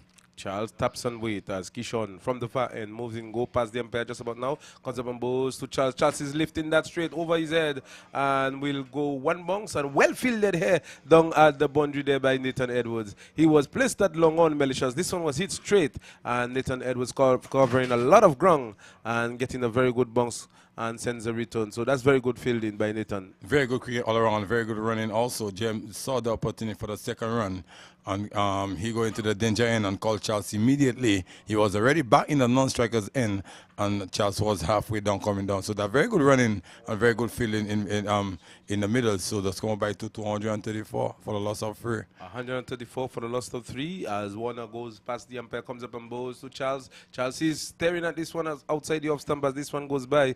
Not taken cleanly by the keeper, but it was a very good delivery. Yeah, not taken cleanly, but no damage down, and he'll be happy. You're beaten outside the off stump for beauty of a delivery by Warner. So a dot ball goes to the scorer's book. They'll be happy with that. So for the last 2 overs, we haven't seen a boundary. And that's very good comeback there by these 2 last over. And I think Gabriel are going to continue. So 134 for the loss of 3. A very good score after 12 overs. 3 more overs to come. Can they get to 160 left to be seen? Yes, as we say, a big thank you to our sponsors. KFC, that's Kentucky Fried Chicken. And K, Ballerina, M&A, Telem, St. Martin Concrete, Selective Services, Carib and Johnny Walker, Man George Garage, Trade Winds, St. Martin Port, Motor World, Nagico, 5-Star Hardware, Sun Insurances, Island Auto, Accessible Ventures, Walter Electrical, CGC, Saga Trading, We Launch, Cool Tech, St. Martin Cricket Association, Showtime, General Auto, First Response, and Masters. So the long list of sponsors here, Malicious, a big thank you to them. Oh, yes. You have to be grateful for the sponsor. Without it, it would not be possible. And we continue to praise all the sponsors and continue to sponsor cricket in St. Martin for the rest of our lives, I should say. We need the sponsors in order to continue those clean version by We Vision Production. As it's your vision? Your Vision. Your vision. Sorry. Here's the ball. Sorry. Hit in the air down to wideish mid wicket. As this one is played down to mid wicket for 1. Our production team here, Malicious. It is your vision making it reality. Your reality. Your vision making it your reality. So our production team here. Job well done by the production team so far, Malicious. Oh yes, indeed. Very good coverage, very clean coverage, and the comfort zone they're giving us as the commentators. We have a screen right in front of you. Cannot go wrong. And I think that's a fantastic job from them. So Gabriel continue, bowled well so far. Gabriel 1.1 over. No maiden, 4 runs, no wickets. A very good job, Malicious. Yes. And Gabriel has done so far. Yes, indeed. Gabriel has pinned them down, and not what they would have liked on a Spartans' point of view, but nevertheless, Gabriel really have them on back foot. Charles is on 30 of 23. He'll really look to take it on from here because 2.1 over remaining. Let's wait and see how dangerous it's going to be. 2.4 to be exact. Here is Gabriel, wrong the wicket, moves into bowls to Charles. Charles is on the back foot and forcing this cannot beat short extra cover, which is the captain Keyshawn Charles. That's a very good spell here by Gabriel to continue around the wicket as Charles goes into his stands and wait as Gabriel from around the wicket moves into bowls to Charles.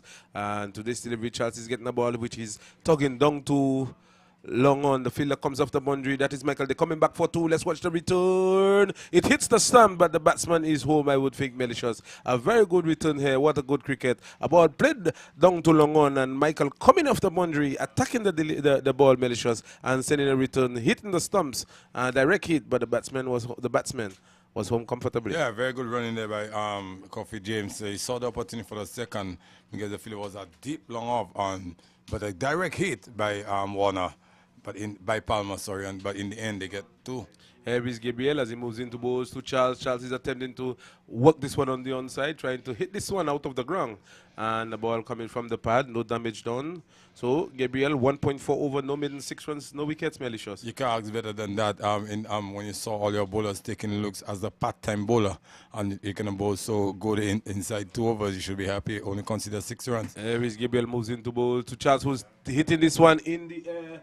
And I think this one has gone into the gap and down to the boundary for 4. So 4 good-looking runs for the batsman Charles, and the total goes to 141 for the loss of 3. Yeah, very good shot there by Charles. But once again, you can take nothing away from Gabriel as a part-time bowler.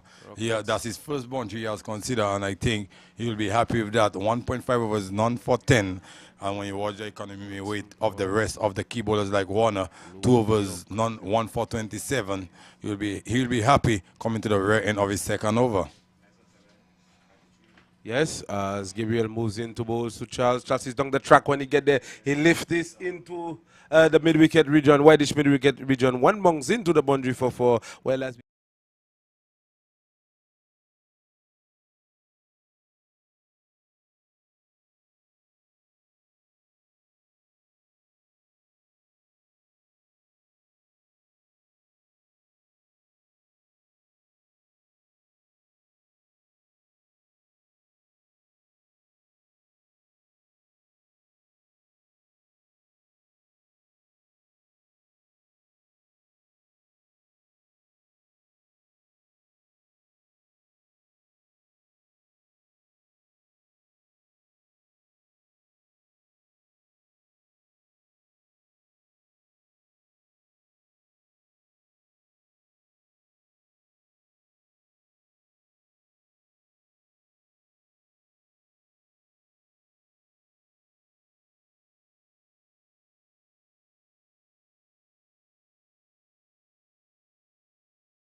to Charles and to this delivery. That's getting the slower ball and you attempt to work this one onto the onside. This one goes by to be taken by the keeper. And no damage done. The score remains on 148. I thought this one, malicious, is coming from the pad down to the keeper. Yeah, So that's why it's not called wide. yes, in a very good variation there by Warner. We didn't see much variation from the fast bowler earlier on, especially the captain in Charles. We saw a few variation by young Edwards, and that's very good execution there by Warner in the far end. I think you have to continue. Here is Kishon as he's walking. He's just about moving to bowl to Charles. Charles is driving and driving well, down to long off. The fielder comes off the boundary. That's Harris. He does the fielding, not before the batsman get to. So pitched up delivery and Charles into the drive, driving down to long off and getting 2. The 150 is up for the Spartans team. They are 150 for the loss of 3 in 13.4 overs. Yeah, 13.4 over 76 minutes. You can't ask better than that. Moving it's only 15 overs in counter. I think if you was playing 20 overs in counter, you'd see a repeat of 200 and add. Yet to see no one into the 50s, but everyone has been contributing so far, and extras has played a significant role of 35. Here is Warner into bowl to Charles. Charles lifting that over his head. It's a slower delivery, and we'll get it down to Nathan. And they're coming back for the second, and the throw goes to the keeper's end, and the keeper not gathering, and they get a run shot as Charles, I think it was the guilty party who did not put his bat down in time. And so there is 1 run shot. The score 150. 150 what? 151 for the loss of 3. So Charles guilty, malicious, not putting his bat down in the crease. Oh yes, Charles guilty there, but a good. It was a very good throw, but once again, I tell you earlier on, Rondell not having a good game. He should have been taken on the base in the flash. Charles was shot off his ground, and in the end, Rondell didn't collect cleanly. So 1 more to the total, 1 more to Charles. He goes to 43. Here is Charles into bowl to the batsman who's playing the ball in the air. This one has gone all the way malicious. A short ball, I think a slower ball he tried, and Charles equal to the task and hitting him over wide long on for 6. Very good shot there by Charles coming onto the front foot. I always said a tall, lanky bowler like Warner. You don't have to let them batsman come onto the front foot on him over wide long off. But in the end, a very good connection there by Charles. He goes to 49. 1 shot of his second 50 of the tournament with the score 157 for the loss of 3. Yes, 157 for the loss of 3. Charles has played well so far. Let me just give you a quick report of the batsman that has been out so far. Keacy Carty caught after bowling of Edwards for 13. Kenroy David caught Michael after bowling of Warner for 23. Showing Peters caught Harris of the bowling of Charles for 30. So that's the batsmen dismissed so far. And the bowling figures for the youth team. Warner 3 overs, no maiden, 39 runs, 1 wicket. Harris 1 over, no maiden, and 12 runs coming off Harris, only over. And the man who started and he's been called back is Langerford. 1 over for 6 runs. And Kishon Charles 3 overs for 22 as Langerford runs away from us into bowl to the batsman who's driving in the air, inside out. And Michael coming around and misjudging the catch. And this ball goes into the boundary for 4. So Langerford coming back malicious and immediately taken into the attack by James, I beg your pardon, and hitting him over long off for 4. Very good shot by James there. But I think Langerfeld, he bowled a very first over. I think he had some 15 runs, but 10 of them was leg by. So I think he bowled excellent, but welcome back. Only 6 runs and coming to the latter stages. I think he should bowl a few more overs. Langerford, he has impressed so far, I must say, but being taken to the attack here as he bowls to the batsman who's reversing and malicious. This one, there's an appeal. I thought this one came off the bat as umpire Spooney walks across and signal leg buys. 1 more to the total, 161 for the loss of 3.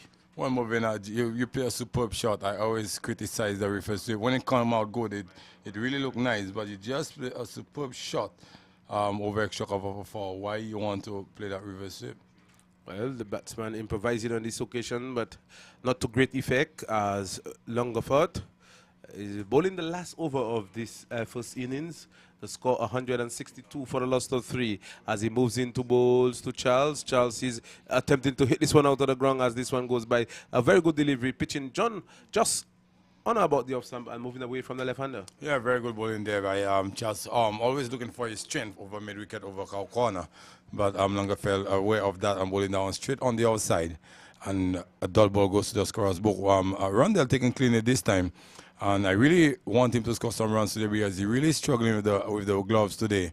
And the captain with different ideas. Let's wait and see. As Langerford moves into bowls to Charles. Charles is on 49 and will get his 50 as he dug this one out and goes out into the outfield. They're coming back for 2. Let's watch the return. A poor return in the end. I thought the future champs team here giving a run away here. A ball was played into the offside softly. Gabriel coming off the boundary. Michael was closer to it. They were ball watching for a moment and the batsman came back for 2. Poor cricket by Gabriel. The 50 coming up for Charles in 34 deliveries. He hit 5 4s and a 6.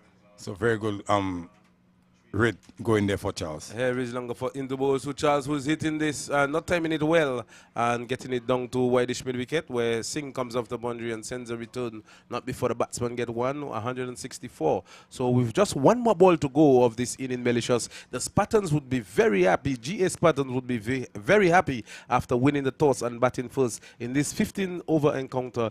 They are 165 for the loss of 3. 1 more ball to go. Yeah, 1 more ball to go. Spartans never win a toss and field first. I haven't seen that as yet. Here is Langerford into the attack, and this one malicious. The batsman improvising, just coming into his wicket and just working this down to fine leg to bring up the score 169 after 15 overs. So the Spartans getting a very big total. You would think a winning total 169 for 3 after the 15th over. Yeah, you can see the body language from the future champs already not looking good. I think they're already telling themselves they already give it away, but it's not over until it's over. They have 90 deliveries to get a double by 2. That would be 180 moving, and I think that was a very good innings there by Charles. 52 not out to be exact, 45 balls, striking of 148, and very good shot there by James in the end. He got 15 of 14 deliveries, striking in 115.4. So Langerfeld 2 overs, none for 17, 1 of 3 overs, no middle, none for 39. Nathan Edwards, 3 overs, no middle, 1 for 42.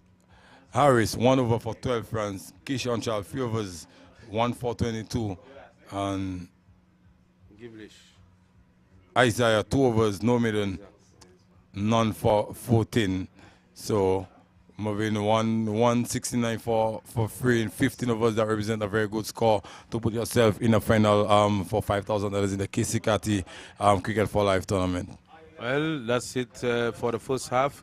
170 is the target, as we will be back in about 20 minutes to give you live coverage of this Cricket for Life Keacy Carty T20 tournament right here at the Caribbean Ballpark.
Good afternoon, ladies and gentlemen. We're here for a short interview with the president himself for Cricket for Life. Good afternoon to you, Mr. Carty Warner. Good afternoon to you, Malicious, and good afternoon to the viewers out there in YouTube, Facebook, and wherever you're joining us from here. Welcome to the Carib Lumber Ballpark, where cricket is the art of the day. A big thank you to you, and a special thank you to Your Vision Production. Once you lock into this, it's all courtesy Your Vision Production. These guys have been doing an awesome job. I mean, we've getting comments from all over the world, and I just want to say good afternoon or good morning, good night, wherever you're joining us from out there in the world. We are happy to have you here in Sunshine City. It's called the Carib Lumber Ballpark, and we're here in Sunshine City, St. Martin, in bright sunshine in all its glory here. And I want to say thank you to each and everyone for coming out and support this event. You may continue, miss. Well, we don't have much time here. We're going to resume in a few minutes. Carty, we're in the 4 of this lovely production you call cricket. How satisfied are you with the crowd and the players, especially the umpires, the official, I should say, and also the Vision, Your Vision Production, who's streaming us live all over the world. How satisfied are you in the 4 halfway down?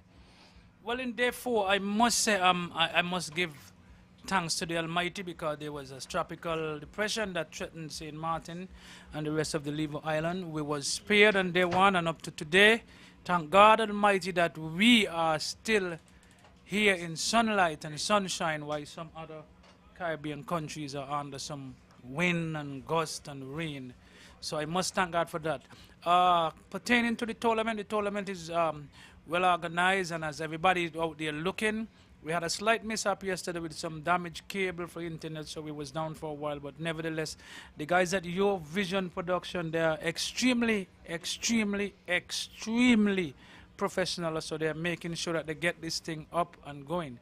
Now, in terms of the competition, I can say the teams have played well. I mean, we had 2 teams that did not live up to expectation, but nevertheless, they did went out there and do their best. The team of the tournament, in my opinion, would be the future champs.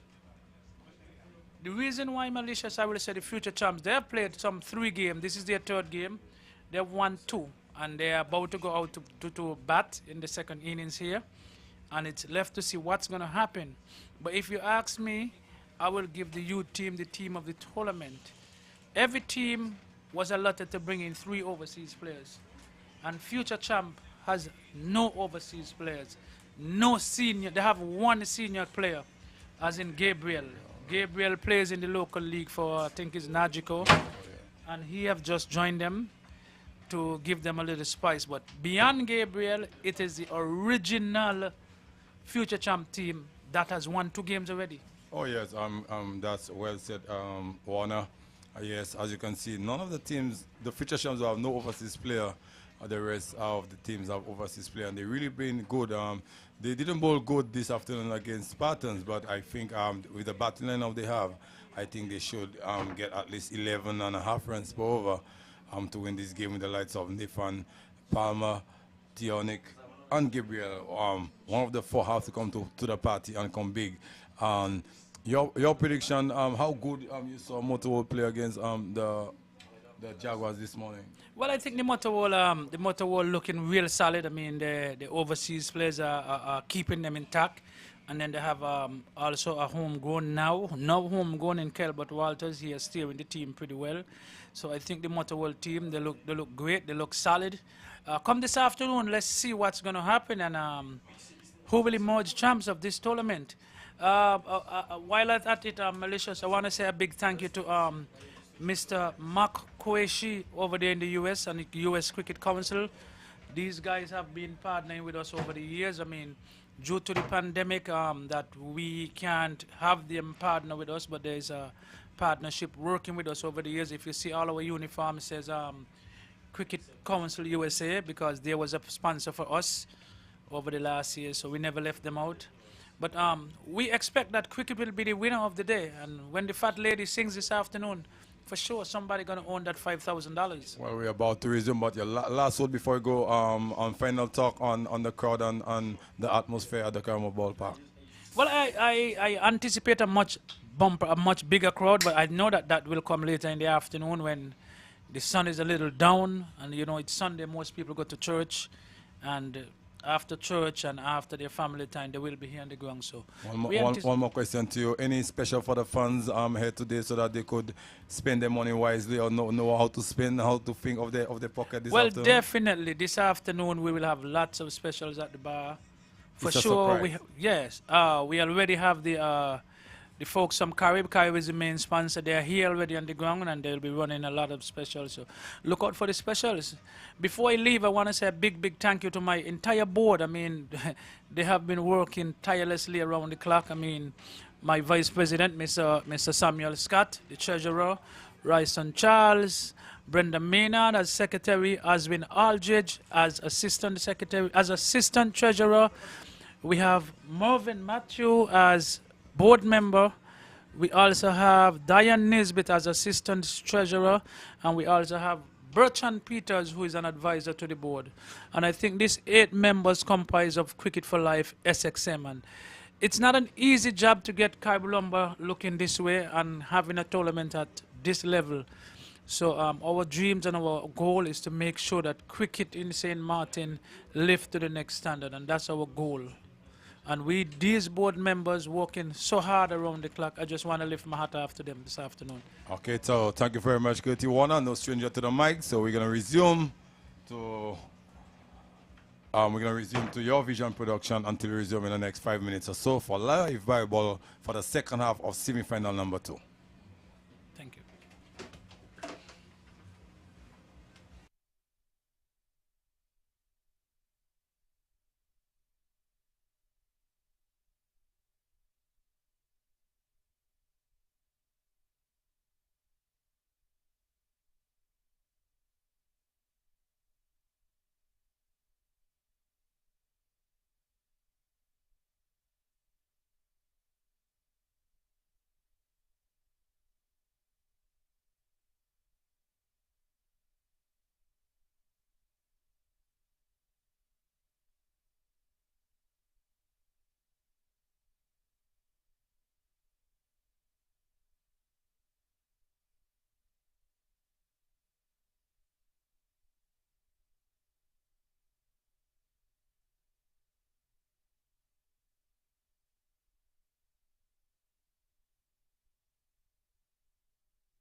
Mike's on.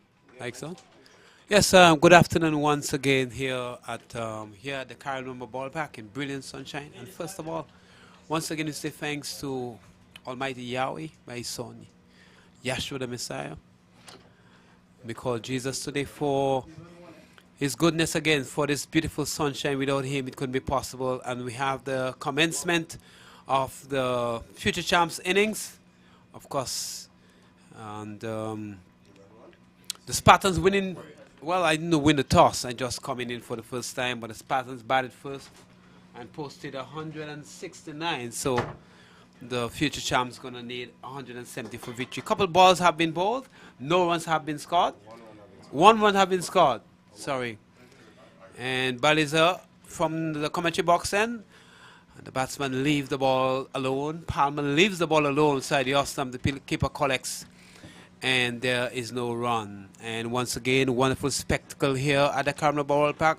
Belizev, number 16, on his back, comes in, passes up on our boards. So Michael hits it in the air, and he's gone. He's gone.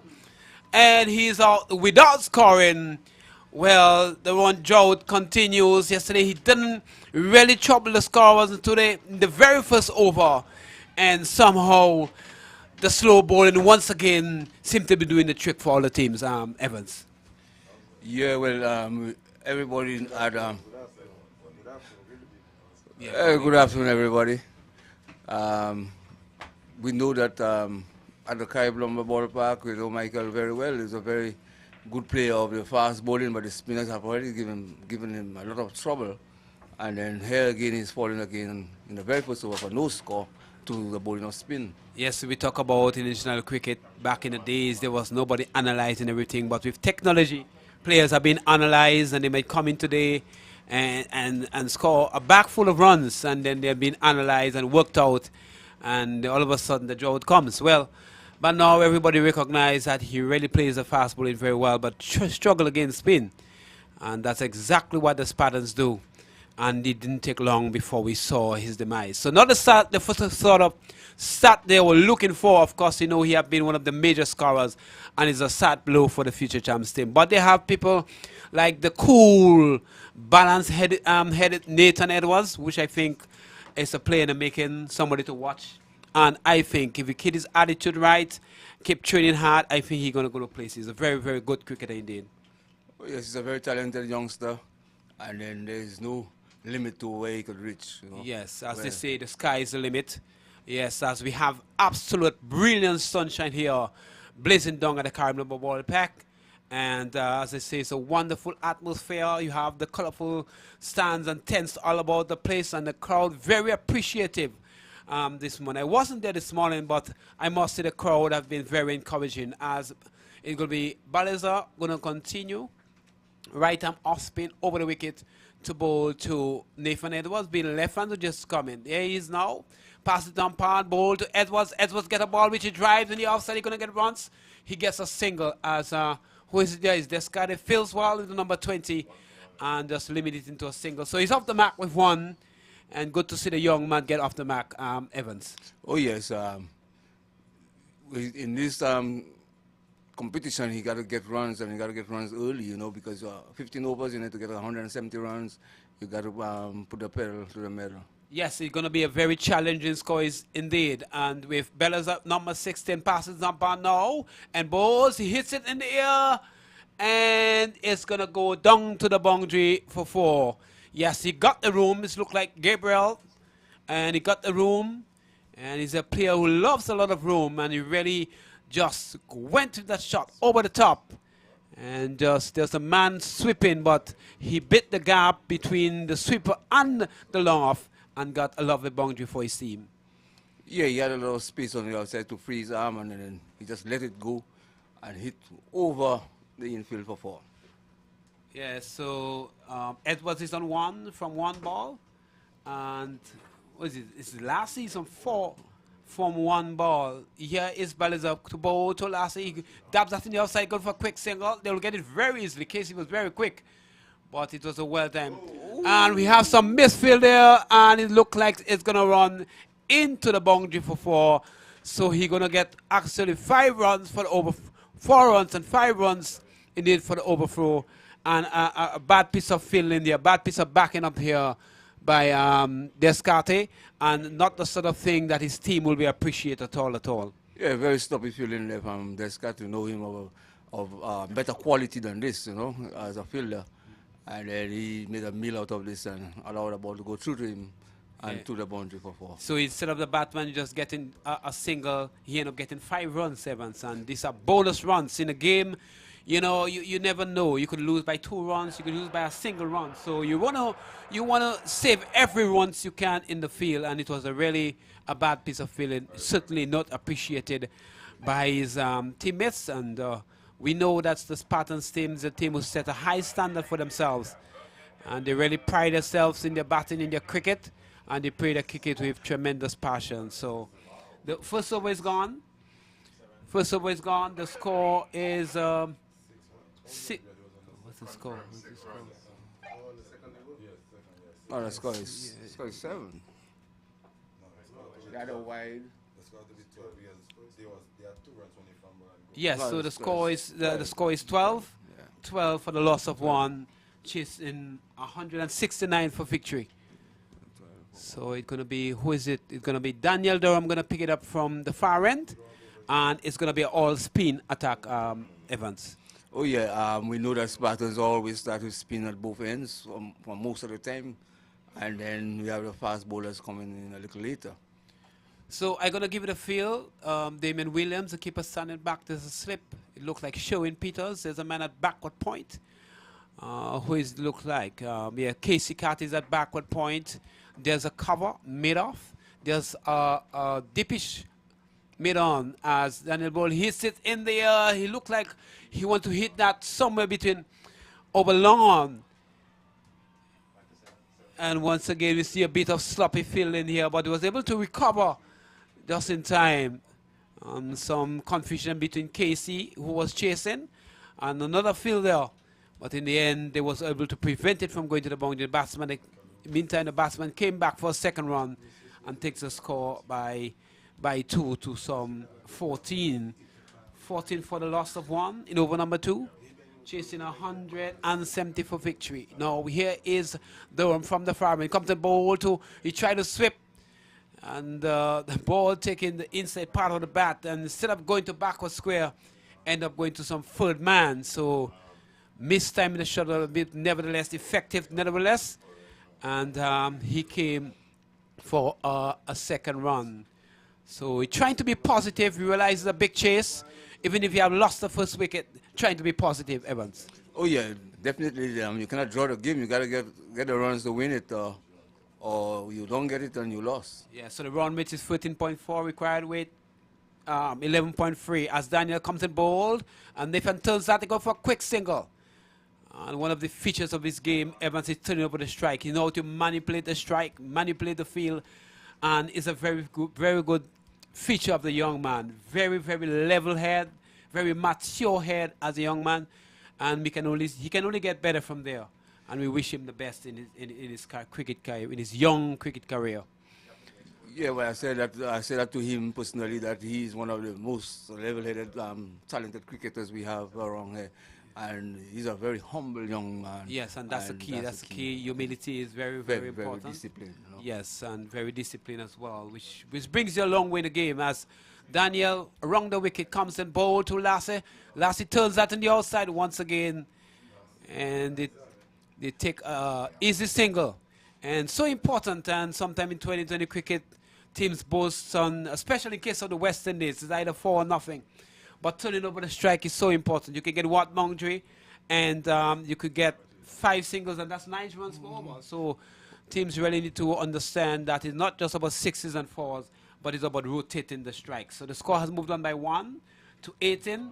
Lassie is on on 11 from 4 balls. Edwards is on 6 from 4 balls. As we see the ball being pushed on the outside, there's no run, and it's going to be Daniel who's going to continue from the far end in brilliant sunshine here at the Carty Ball Park in the Keacy Cricket for Life 2021 tournament. Yeah, he's from the far end, comes in bowls, and he's tried to go for a big stop sweep, and they get an easy single. He'll want to be very careful. They have lost the early wicket, And even though it's a 2020 match, we still want to play proper cricket shots. And this is not like Nathan Edwards at all. Yeah, he's trying to be proactive, and then I missed out on this one, trying to heave this one over mid-wicket and not making proper contact. Yeah, so I haven't had the details of the previous innings. So, Evans, if you was there earlier on, you could tell me, enlighten me, so I could enlighten the listeners who were tuning in for the first time, who was not there this morning. But what I can tell you is the future champs, they are chasing 170 to win, 169 posted by the Spartans team. And Edwards is on 7 from 6 balls. Last is on 11 from 4 balls. We have 2 overs bowled, and we're crossing over number 3. And the score at 2:05 p.m. is 19 for 1. Yeah, I think.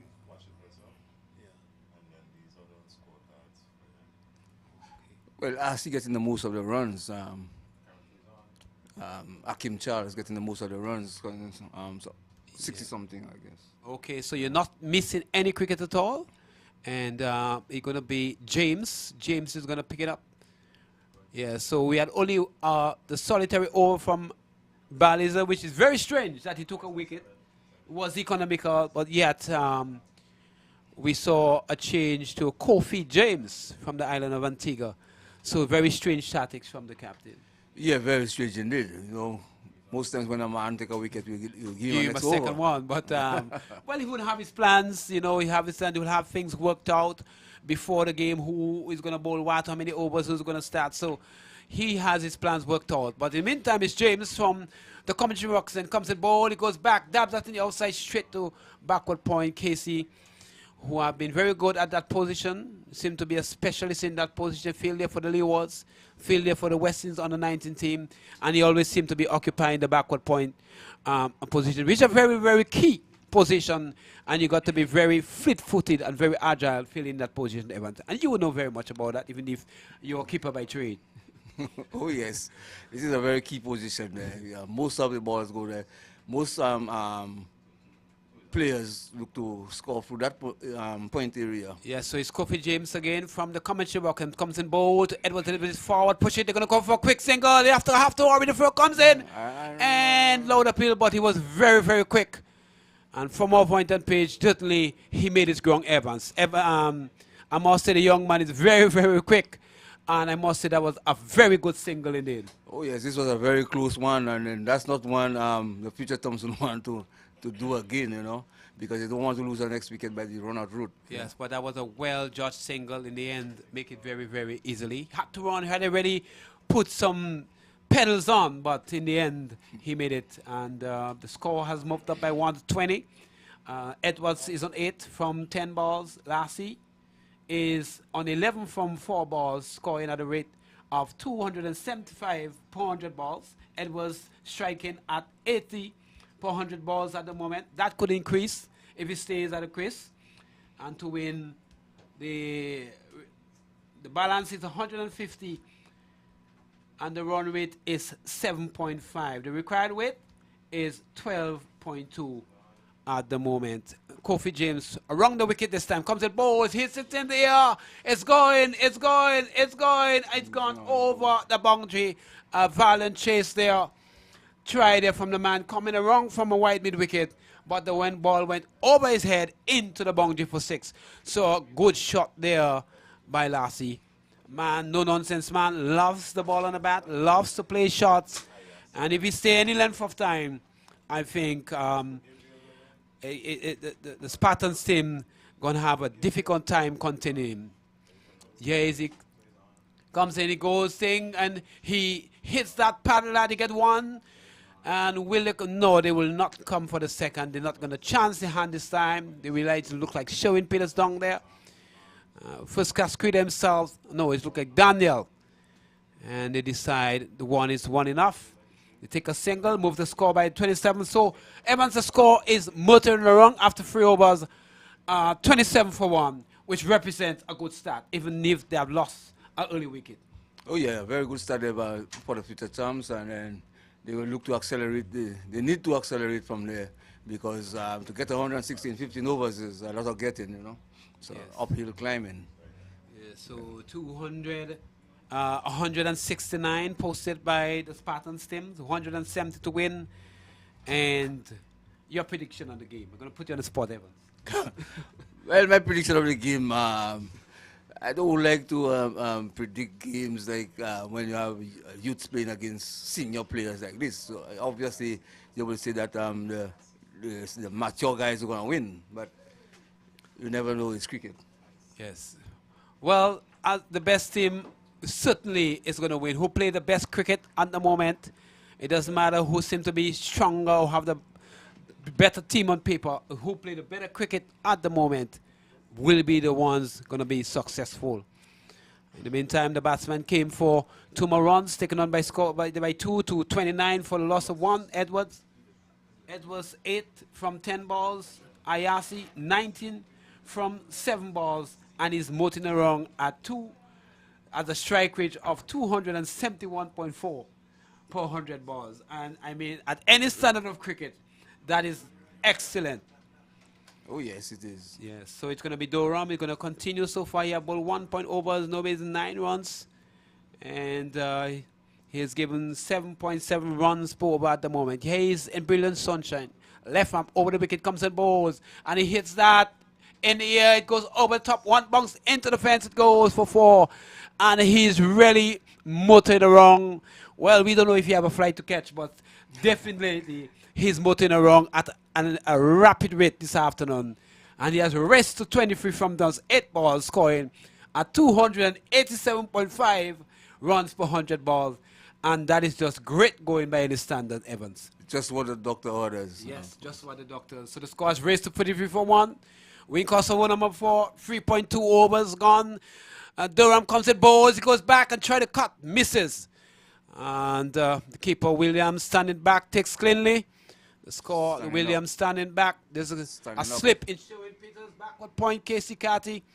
There's a squash cover, a minor cover. And there's a big gap between the extra cover and the cover. And he goes back and try to dab that straight to Keacy. There's no run. Nathan has to go back. And they're going to come for overthrow. Well, they're really putting the fieldsmen under a lot of pressure.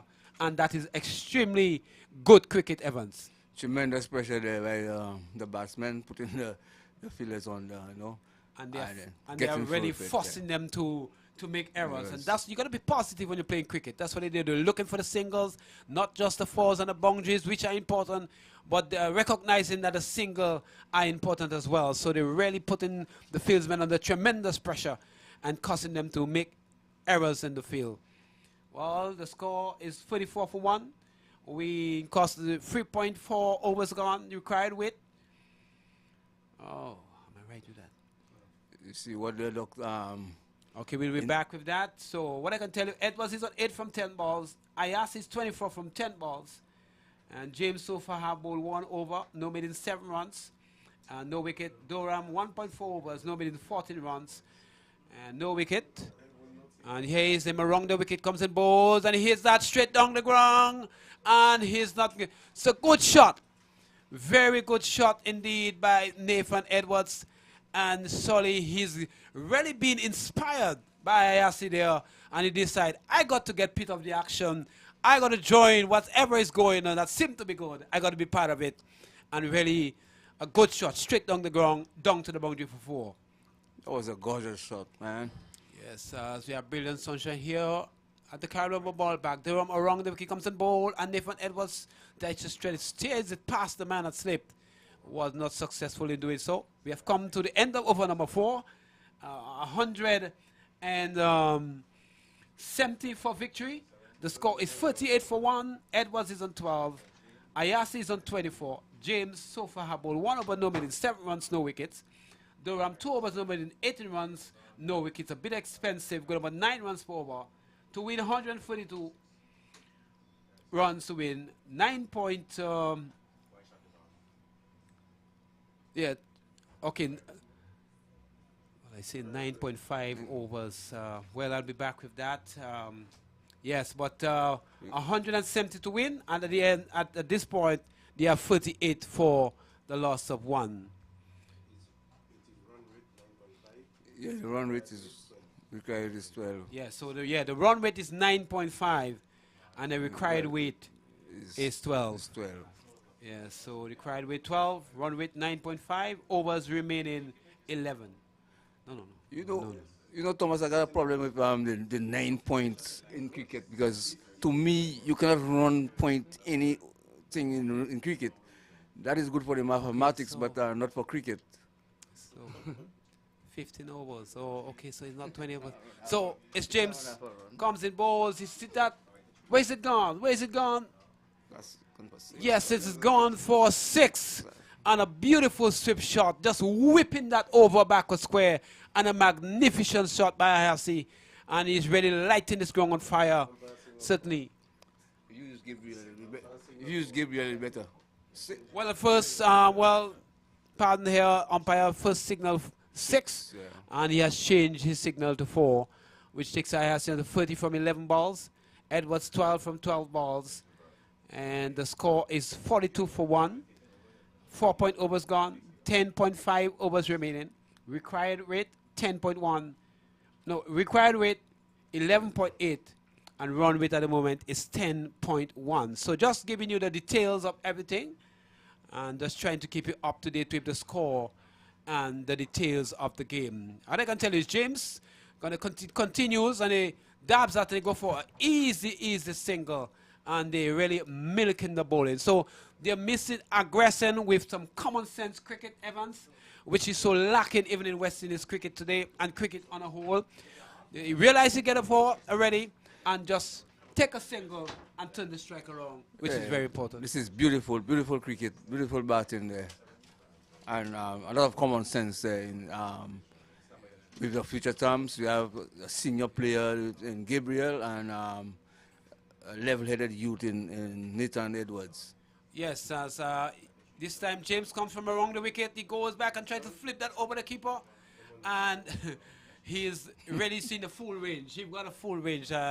Just 16 years old, not too long. Just recognizing his 16th birthday about a month ago or a couple of weeks ago. And he have all the range of strokes. I mean, well, how much can we say about this young man? What else can we say about this young man? But a tremendous young man. He bowls as well, feels well, gets the ball to swing, decent pace for his age, and a bright future ahead of him. As James around the wicket, and he swing that around. This time the man from backward stroke gets around, feels well, picks up the ball, and throws it back to the keeper. Lovely throw right over the bills, take the score by 1. The score moved by 1 to 44. And Edwards has moved on to 13. Keacy is 29 from 13 balls. James so far 1.4 but no minutes, 30 runs, no wickets. And runs per over 7.8 as he comes in, goes back, cuts that from the outside. Think about a single, some kind of mix up, but he makes it back to his ground. Certainly, I don't think there was a single, but being positive minded, they're looking for every possible run they can possibly get.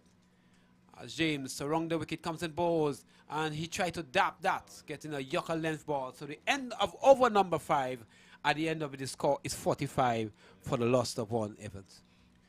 Yeah, good going there by the future terms, 45 after, I mean, how many overs? Well, yeah. After 5 overs, 45 runs, that's beautiful going there. Yes, so you can watch also the live broadcast on Your Vision Productions.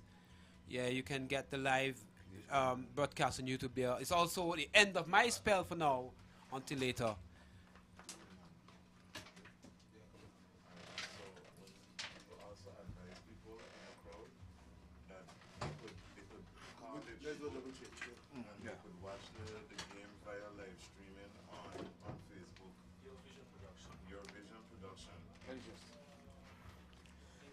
Yes, good afternoon, viewers and listeners. Good afternoon to you. Live from the Caribbean Ballpark. We are locked in battle. We are locked in battle here in the second semi-finals of this Keacy Carty T20 tournament, brought to you by Cricket for Life. And the score now 45 for a loss of 1. And they are chasing a target of 170 posted here by Spartan Zubat at first. Good afternoon to you, Malicious. Well, good afternoon, Team Moving. Welcome back to the comments chair. And a very good start there by Gabriel. And future champs, we want him to continue with that range. Here is Daniel into balls to Gabriel, who comes into his wicket and played this down to fine leg for 4. He knew where the fielders were malicious. There was no one down on the fine leg boundary. He came into his wicket and he swing it down to fine leg for 4. Very good shot there by Gabriel. He saw the opportunity for a boundary and plays inside the line and whip it away back with a square for 4. Very good shot. He goes to 44 and he continued to put the pressure on the Spartans team. And with the lights of Nathan Edwards at the other end, a very good partnership so far. Edwards on 13 and Gabriel on 34. 14 deliveries, striking, moving over 200. So that very good going there by Gabriel. Yes, the partnership is 48 as they came in together when the score was on 1. The score now 49 for the loss of 1. Edwards, good support to Gabriel. He's on 13 of 15 deliveries so far. And Gabriel taps and waits for Durham, who moves into balls to him. And to this delivery, he doesn't deliver. And he will make his way back to his bowling mark. Let's watch the field. There is a short foot man. There is a man at point. There is an extra cover. There is a sweeper on the boundary. And then there is a long off. The offside field. And on the onside, there is a deep mid on. Mid wicket we break as he moves into balls to Gabriel. Gabriel is coming forward and playing the ball softly on the offside. There is a chance for a run out. And I think the throw went to the wrong end. And the wicket keeper, that's Williams, not picking up and allowing the batsman to come through for a single. It wasn't to the wrong end. William just fumbled. Young Edwards was really short of his ground, and you can see the disappointment in Carty. So I think he was short of his ground. So a good single, and the 50 of his posted there by the Future Chance team. 50 of 5.2 overs, 9.4 per over. As Daniel moves into over the wicket, comes up and bowls to the batsman who's advancing. When he get there, he drives down too long off. The fielder comes off the boundary to do the fielding. And they're coming back for the second. He goes to the, and he's going to be run out. And I think that was poor running. The ball was already in the hands of the fielder here, Malicious. And Gabriel calling his partner for a second run, and then he's run out. Poor cricket there, poor execution there by, it was his end. He saw the danger, and especially the lights of Coffee, who have a strong arm. And whistle a return to the gloves of Williams, move the bales in a flash, and Nathan will be very disappointed, goes back to the run-out route. Not what the Spartans, the Futures would have liked, but in the end, Spartans will be happy to get the wicket of Edwards. Yes, losing a wicket at a very crucial time here. And we see number 8, that is Tianic Honoré, making his way out in the middle. So, Malicious, the future champs now in a spot of border. Yes, spots of border. You see, the pressure was already building up by these two, and there is no need to risk it looking for the second run after he lose the key wicket of Palmer early in the very first over. And I think Gabriel really didn't. It wasn't necessary for that second run, but in the end, getting the wicket of Edwards, and they had just brought up the 50 runs partnership, and that's not what you'd have liked. Yes, Malicious. The live coverage here is brought to you by Your Vision Production, and the team includes Keishan Francis, the head of production. We have the man Ludwig York. We have Natson Paul. We have Roddy Jelabal and Ricketts. You'll have to help me with this one. Ricketts Muslikan, and that is the production team here who's doing a fantastic job bringing this coverage to you live from the Caribbean Lumber Ballpark. Well, the new batsman is Honoré. He has taken his guide from umpire as he waits for Durham, who comes into balls to Honoré. Honoré is driving this and driving it well, long to long off, as he just comes forward, Malicious, and he gets a tossed up delivery. He just coming forward and gets off the mark immediately. Yeah, very good player, Honoré, on his own right. He played for the youth and for Nagico. I remember first time playing against him, I saw he hit Keyshawn for 3 consecutive fours on a 6, and I saw a lot of talent in this guy. And he have to do a bulk of scoring there if they want to reach anywhere close or anywhere to that total this afternoon. Well, no need to relax as Gabriel taps and wait for Durham, who moves into balls to him from the fine, and he's attempting to pull this one through the onside, doesn't make contact, and the ball goes through harmlessly to be taken by the keeper. Yeah, he should have been looking to play that ball over extra cover where he has been doing so well, and trying to play across the line, and that was a poor execution, and a dull ball goes to the scorer's box. Spartans will be happy to soak dull balls against the future champs. 52 for the loss of 2, as Durham into bowls to Gabriel, who's playing this one in the air and presenting a chance for the man who's running back and takes the catch, and Gabriel goes as a shot delivery attempting to pull it on the onside, just skying the ball where he finds the captain running in and taking a very good running catch, and they fall into further trouble now. They are 52 for the loss of 3. Very good catch by David running, I think, 2 yards away to his left. And as we said, catches win matches, and Isaiah really looking for boundaries, but the ball goes straight in the air, and that was a very good catch there by Kenroy David. So Isaiah goes back to the pavilion. He scored 35 of 17 deliveries, 4 fours and 2 sixes. He was looking good in the middle. Yes, in the meantime, let's say thank you to the sponsors. It is KFC, K, and we have Ballerina, MNA, Telem, St. Martin Concrete, Selective Services, Carib and Johnny Walker, Man George Garage, Trade Winds, St. Martin Port, Motor World, Nagico, 5-Star Hardware, Sean Insurances, Island Auto, Accessible Ventures, Walter Electrical, CGC, Saga Trading, We Launch, Cooltech, St. Martin Concrete Association, St. Martin Cricket Association, I beg your pardon, Showtime, General Autos, First Response, and Masters Cricket Club. So the long list of sponsors, we say a good thank you to them. Oh yes, Marvin.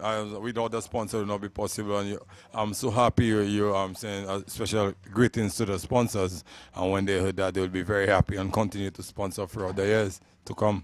Well, the new batsman is Longville. That's the wicket keeper. He didn't have what would you call a best day behind the stumps, malicious, but would want to do well with the bat here this afternoon. Well, he want to make amends of it. He really struggled behind the stumps today, giving away 5 penalty runs plus a few wides on the leg side. So he really want to forget about that and put the pedal on the gas immediately and score runs for his team, as he does in the past. Well, the batsman crossed while the ball was in the air, so he'll be taking strike immediately.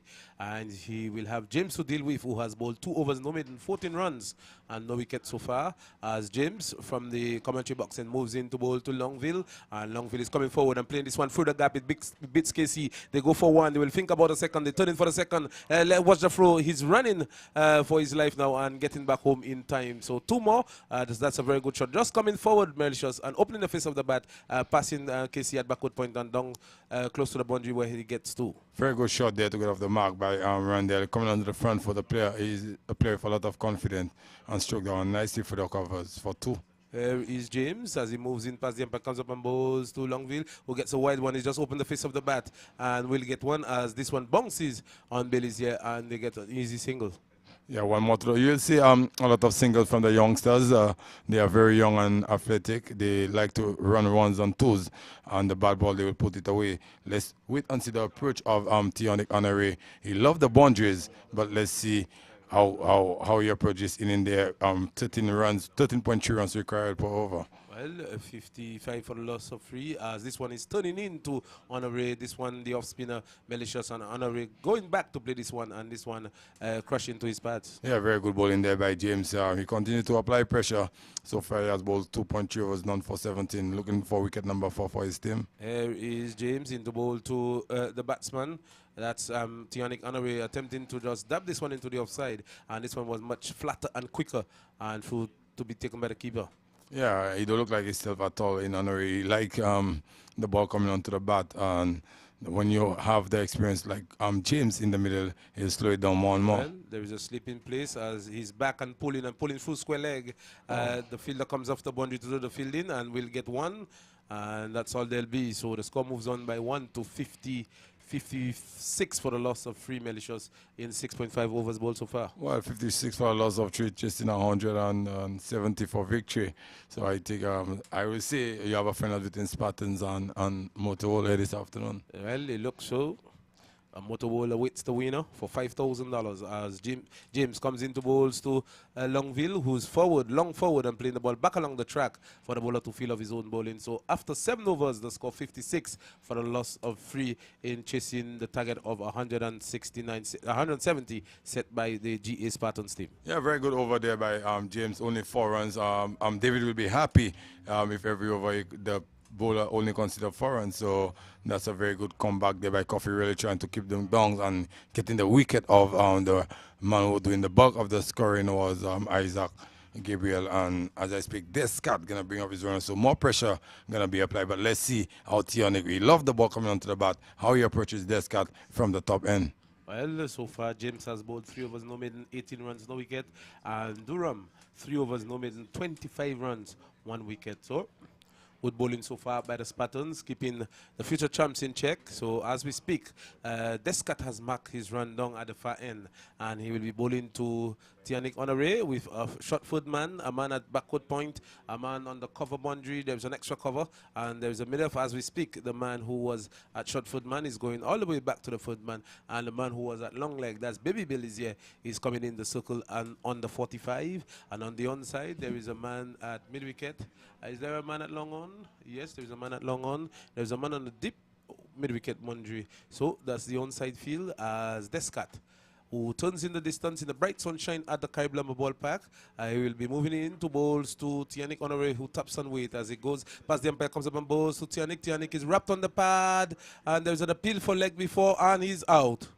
I think Tianik Honore, he knew immediately, as this one, I think, kept a bit low, wrapping him on the pad, and he's out LBW. Yeah, Paul is shot there by Honore, playing across the line, a ball right onto the middle stump from our advantage point, moving, playing across the line, moving, raise up the index finger, what the batsman doesn't like at all, but umpire decision is final. So the future champ felt himself in further trouble. I think he should be looking to play that ball over the side screen, but plays it across the line, and for his demise, he goes for 2. Well, Tianik not making a contribution, just 2 of 5 balls. 9 minutes at the crease, so the future champs have found themselves in further trouble as the captain walks out. Yeah, there's a right man to come in now. They're in a spot of border 56 for a loss of 4. Not a position you would have liked. We need, after you need 14.6 per over, you are only scoring 7.8 runs per over. But getting the wickets at regular interval is a crucial time for the future champs team, and not what they would have liked. I know the coach Richie Singh will not be happy at all, but so far, Coach Hema will be happy with the way David have the trips for the Spartan teams going on. Well, 56 for the loss of 4. Losing 4 wickets, malicious in 7.1 overs. That's trouble. And the captain, the man for the crisis. When your team is in crisis, you need to call on to your captain. And the score now 56 for the loss of 4. The Spartans playing for a spot in the finals. Yeah, Marvin, it's clearly it's already it's not over until it's over, as some people say, until the fat lady sing.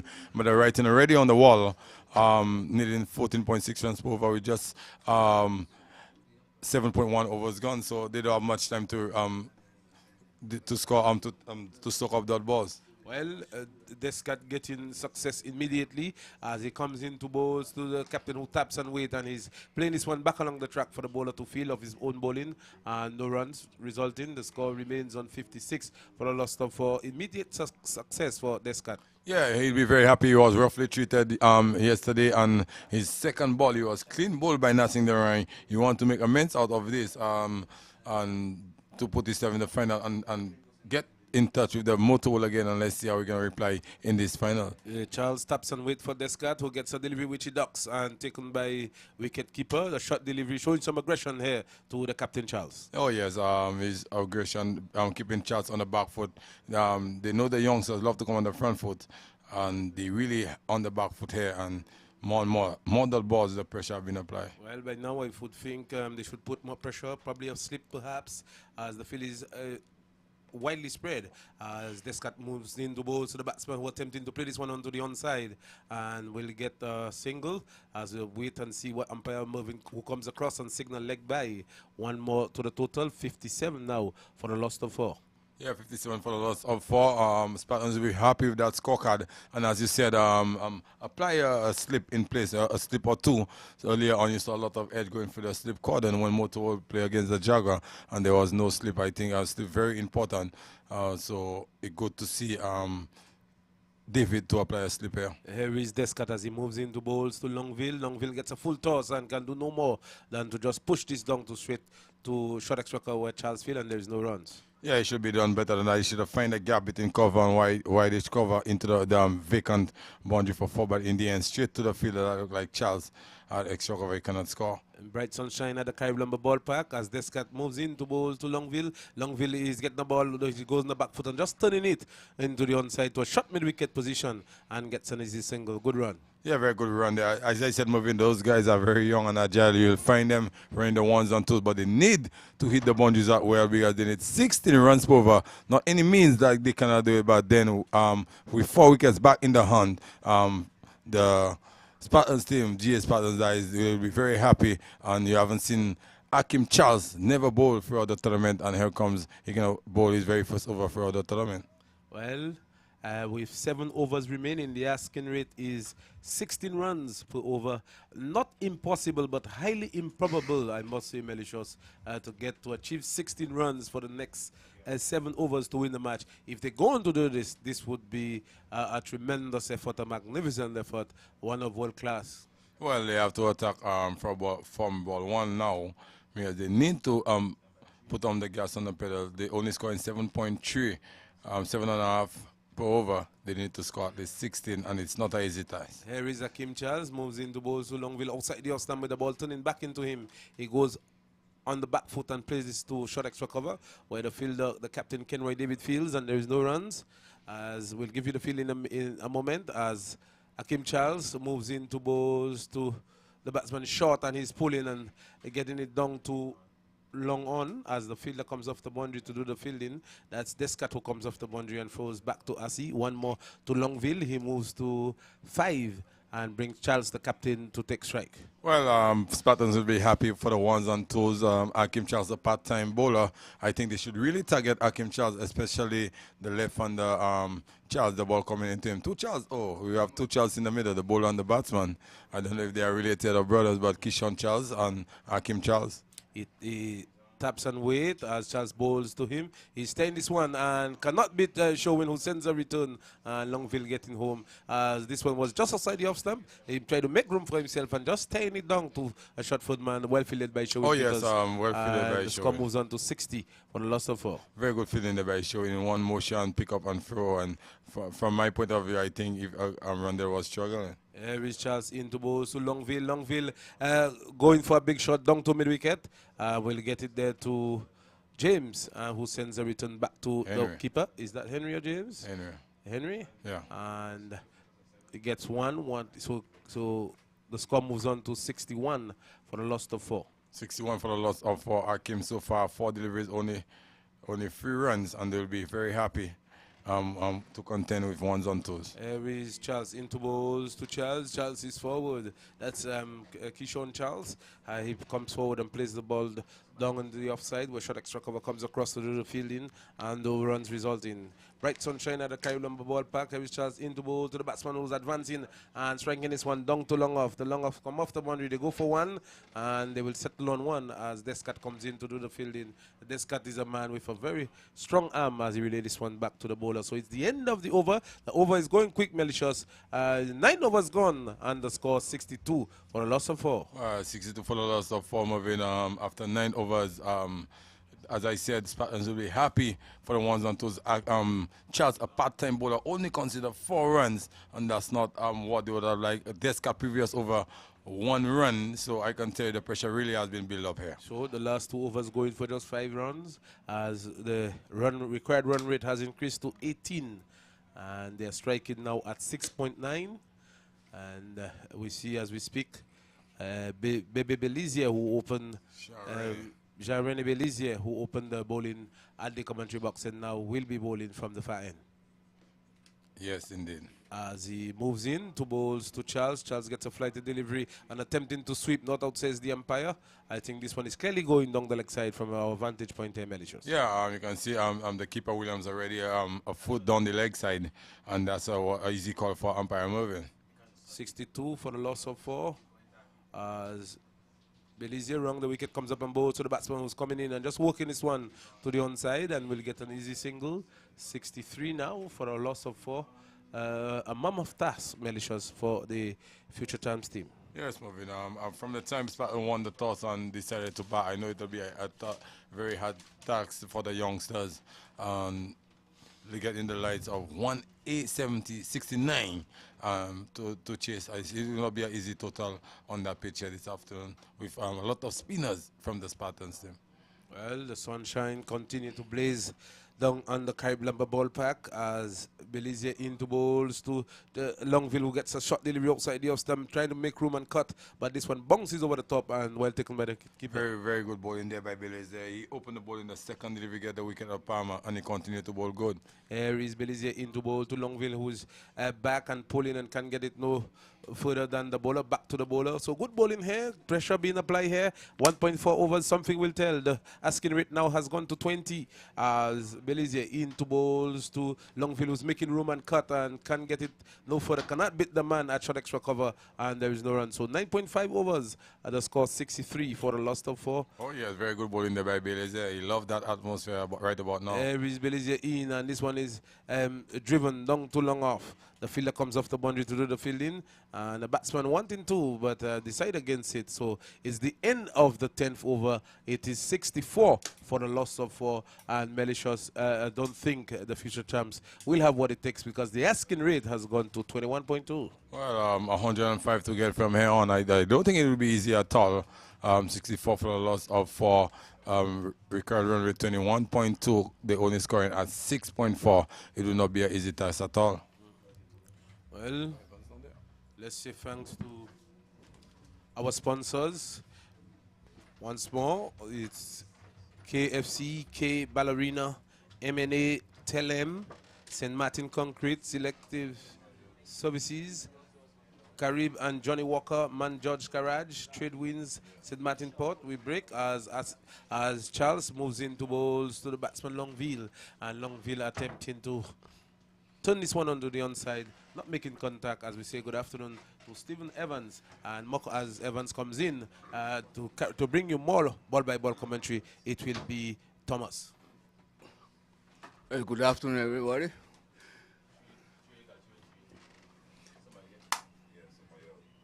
Yeah. And Landfield has just given up the ghost. Yes, so Evans, what seemed to be a really promising chase has almost faded away into what we call, if we want to use this metaphoric expression, oblivion. Certainly, they really started positively. Very anti-climax. Yes, you know. since after the run of Nathan Edwards, I think probably that affected his partner in IRC. And not long after he got out, and basically they were the mainstay of the batting, and then we just had a possession of wickets, and the scoring rate kept building up all the time, as we see that, to win 106 overs, 10.2 required weight 22.7, which is almost impossible, you know, and it well, just turned out to be almost anticlimax. It's not impossible, but you really need some batting to get it. Somebody got to play a scorcher to really get to get 22 runs. I would say 23. I don't know what the point for. Is it 23 or 22 to get to that score? But I don't think the youths have the ability to do that. We have Charles and we have Singh coming in to the party. I hope that they do well for the future champs.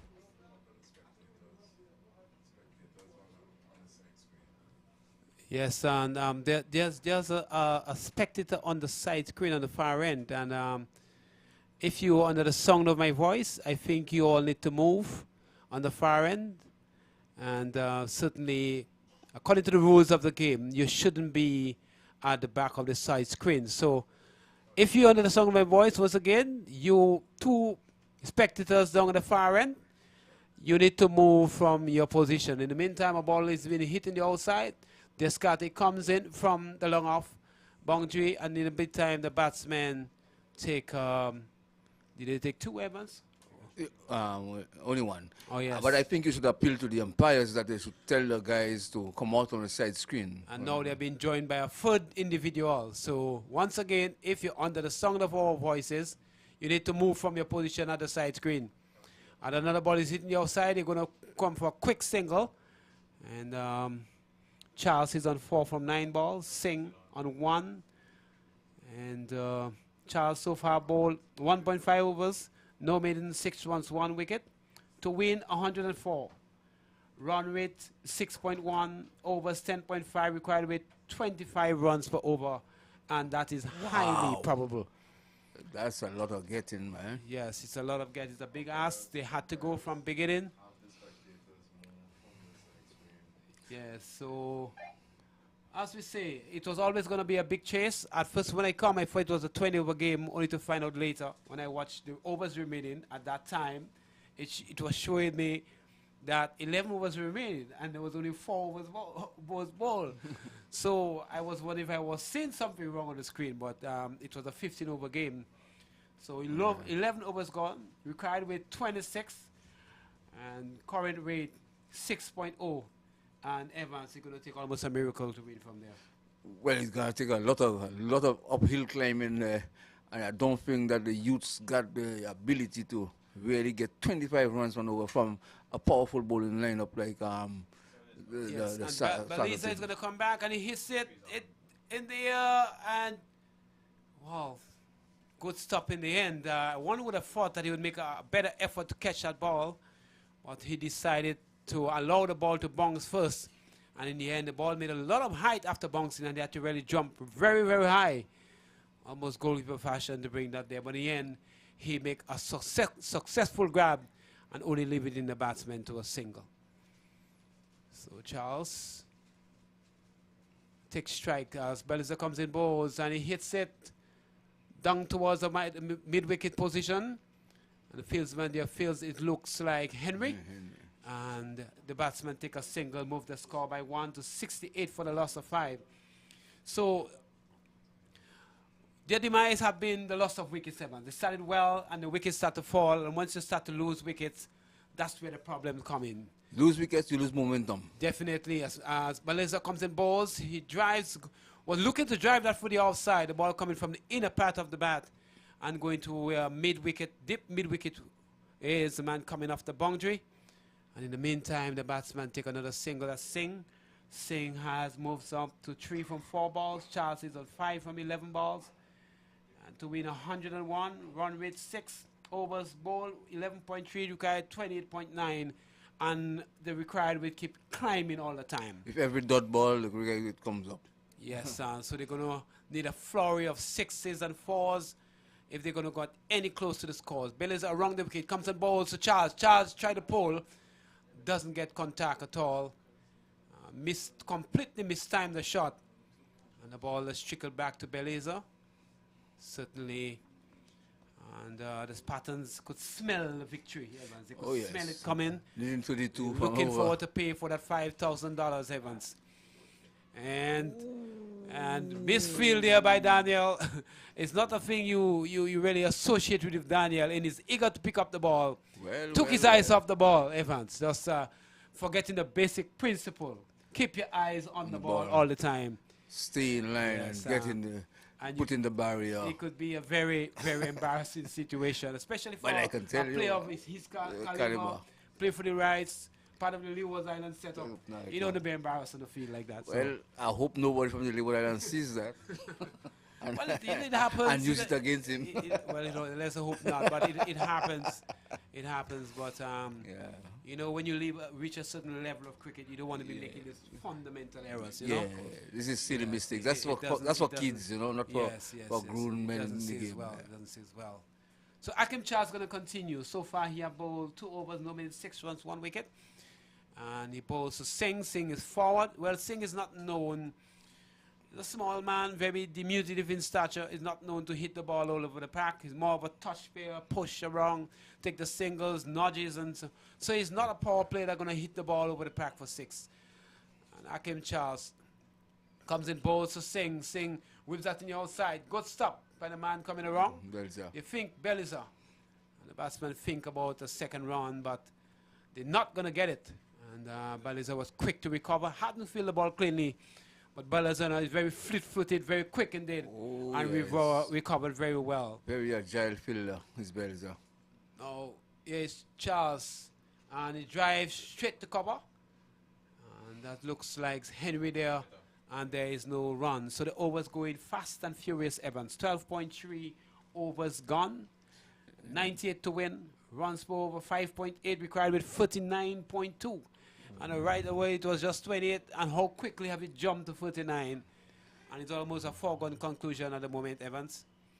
And in the meantime, the batsman come for what, three runs. Yeah, 3 runs. Yeah. So the score has moved on to 75 for the loss of 5. Charles is 10 from 16 balls. Singh is 4 from 6. Charles 2 overs, 0.4 overs. No means 10 runs, 1 wicket.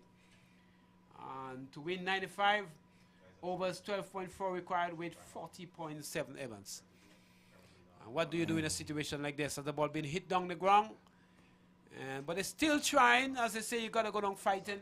Oh, You're yes. gonna with all guns blazing. If you're gonna lose, That's you're gonna right. lose fighting.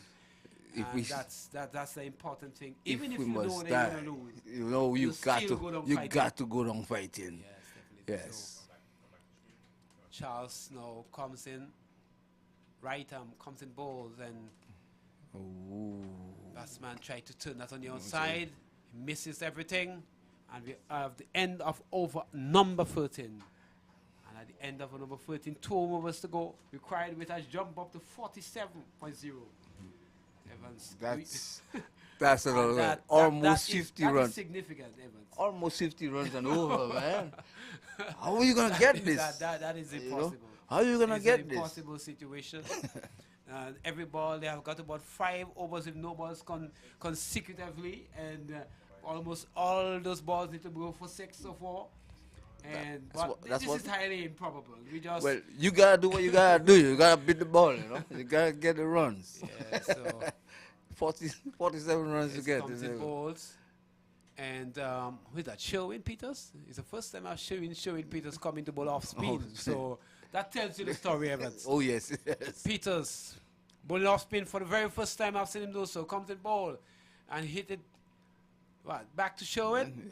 Yeah. And certainly he's not a power hitter. Sherwin right arm over the wicket, comes in ball. So Singh steers that. They got a easy single. Just got to move the wrong from a short third man to very fine third man. Picks up the ball. And in the meantime, the batsman take a single. Singh has moved up to 6 from 10 balls. Charles is 10 from 17. And Charles, so for 3 overs, no maiden 11 runs, 1 wicket. Peters, 0.3 overs, no means 1 run, 1 wicket. To win 1093 runs, overs 13.3, 3 overs. So they need to make 93 runs in 2.3 overs. Well, That is impossible. that looks like a drop chance there by Peter. Required hit is actually 69. Yes, it's 1.2 overs. So actually the penalty made over. As Peters comes in balls and he hits that, he's going to get a single. The ball is traveling to the man on the mid wicket, comes, fills the ball, throws it back into Peters. And in the meantime, the batsman take a single. Singh takes his score to 7 from 11 balls. Charles is 11 from 18 balls.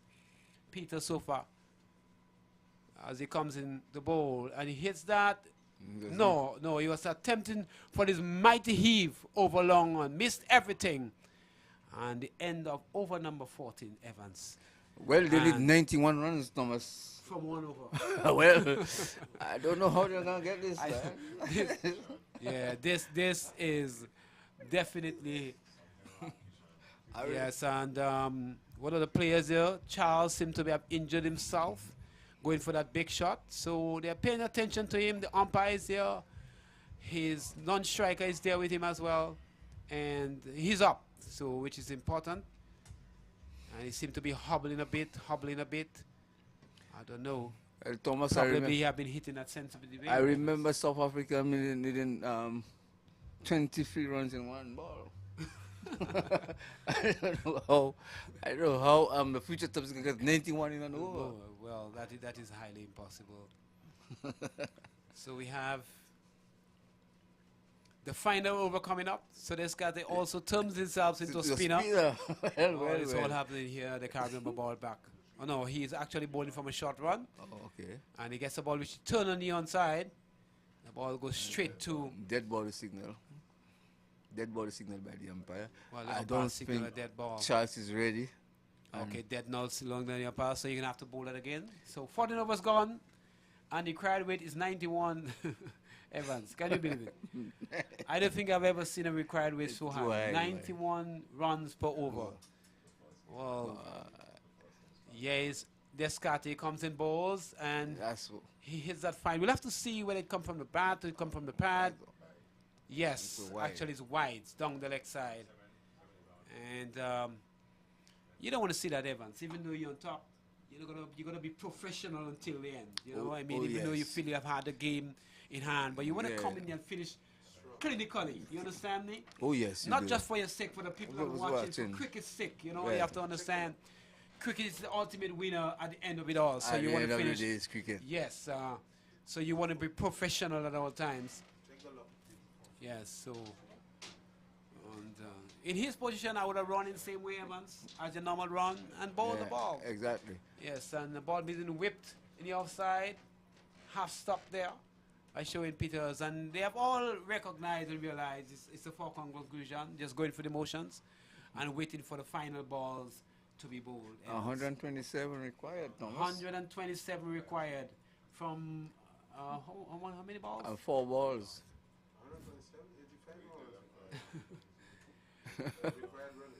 Required run rate is 127. Required run rate is 127. From 4 balls. From a few balls. It's 168 now, Evans. Wow. And how quickly and amazingly it jumps so significantly. Every ball that you do, you have met the requirement. Outside the awesome, it's a wide signal umpire, and this is ugly, Evans. This is ugly. You don't want to see that you on top of the game, yes, but finish the game. Let's finish the game because there's the next game to go on. You know? And he hits that into the outside, and Henry comes around, fumbles the ball, juggles it in his hand, and throws it back.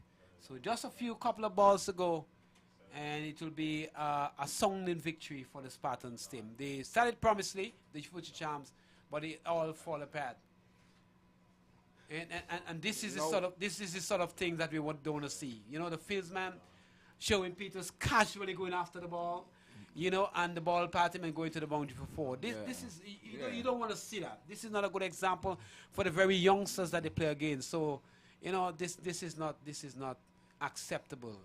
This has been a trend with the Spartans team. Yes, you know, this is not good. Anyway, the last ball coming up, he goes down the ground, hits it straight to Charles, and this is that. It is the end of it, and a sounding victory. Future champs are scoring 93, and they needed 70, so they're losing by some 77 runs, Evans, and they're coming way short of a victory. So in the end, what started to be promises for them, it just basically it was an anti-climax and a sounding victory for the Spartan teams, and Spartan going to be locked in battle. So the better team won, and the 2 better teams in the competition will be in the finals. Oh yes, Thomas, and it promises to be a very, very good finals, and then this crowd is going to be treated with a very good game of cricket. Yes, definitely so. Definitely so. Yes, so until the finals has begun, we want to say thank you for tuning into the broadcast. We hope you have enjoyed the broadcast thus far. And it's so long for now until the final game has commenced. Well, a lovely game of cricket there. Spartans defeating the future terms by a big margin, and then we're gonna see what's gonna happen into the final game. Cricket for life is the winner at the end of the day. Yeah, cricket is gonna be the winner. Okay, cut off.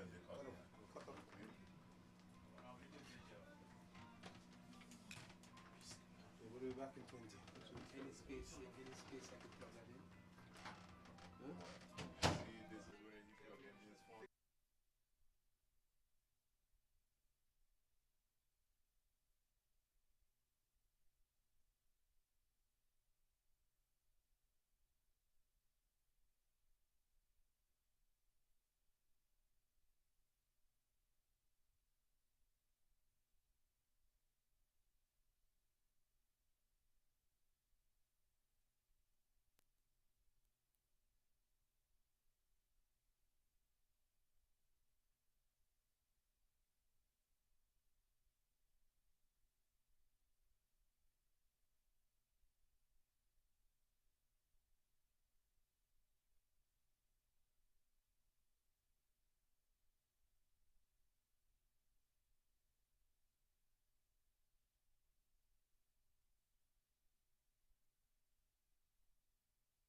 Sitting throwing rocks across the pavement, hoping it'll cave in and swallow me whole. Wondering why my mind keeps on spinning. This isn't how living to me was told. Why am I like this? Something's always amiss. Can't put my finger on it, but it's there. Wait for it to subside, but my mind won't apply. Waiting for the clear. Is it bad sometimes? I like it when I lose control. There's something in it that's so beautiful.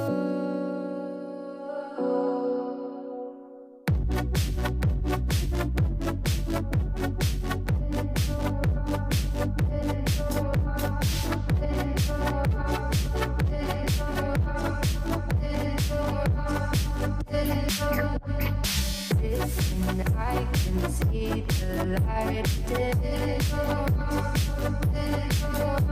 but I can also see the bones decay.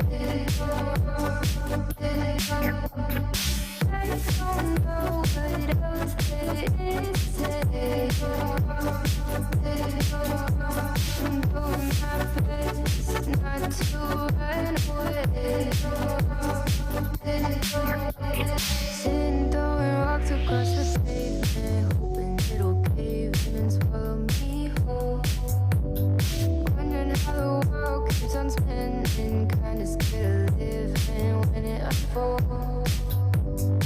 Hard to see the light when everything is silent, waiting for the clear. Thankful I'm alive, but terrified of dying.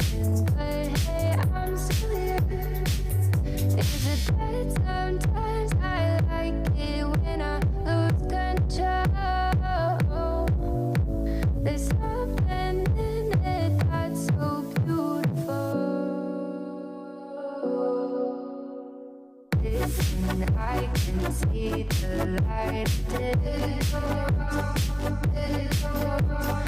I can also see the bones decay. I don't know what else there is to say. I'm doing my best not to run away.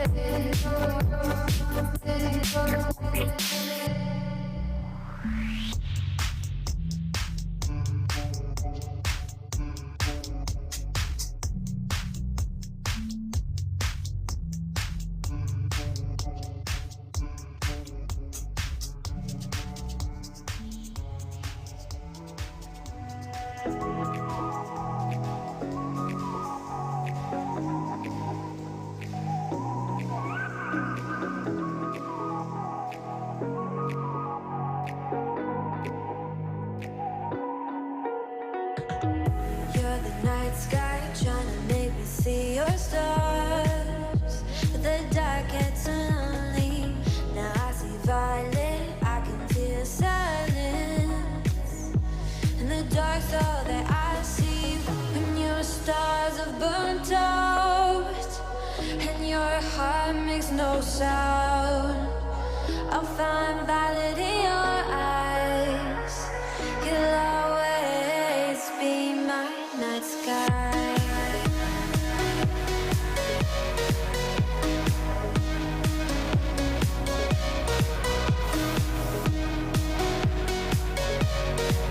You'll always be my night sky.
Hello to you wherever you are, and we welcome you back here to the finals of this Cricket for Life Keacy Carty T20 tournament.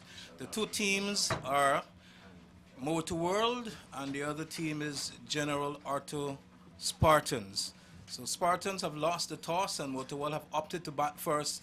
So the two openers are already in the middle, Kelbert Walters and Sheldon LeBlanc. It looks as though LeBlanc will have first strike, and Daniel Durham will start the attack. Colombe, good afternoon and welcome once again. Good afternoon to you, Kid. Good afternoon to cricket lovers. Welcome to the final of this 2020 Cricket for Life Keacy Carty tournament. Well, this tournament has gone very well so far, and it's down now to the grand finale between Motor World and the General Orto Spartans. So Daniel is doing some loosen up exercises, and in a matter of seconds he will be prepared to come into bowl the first ball.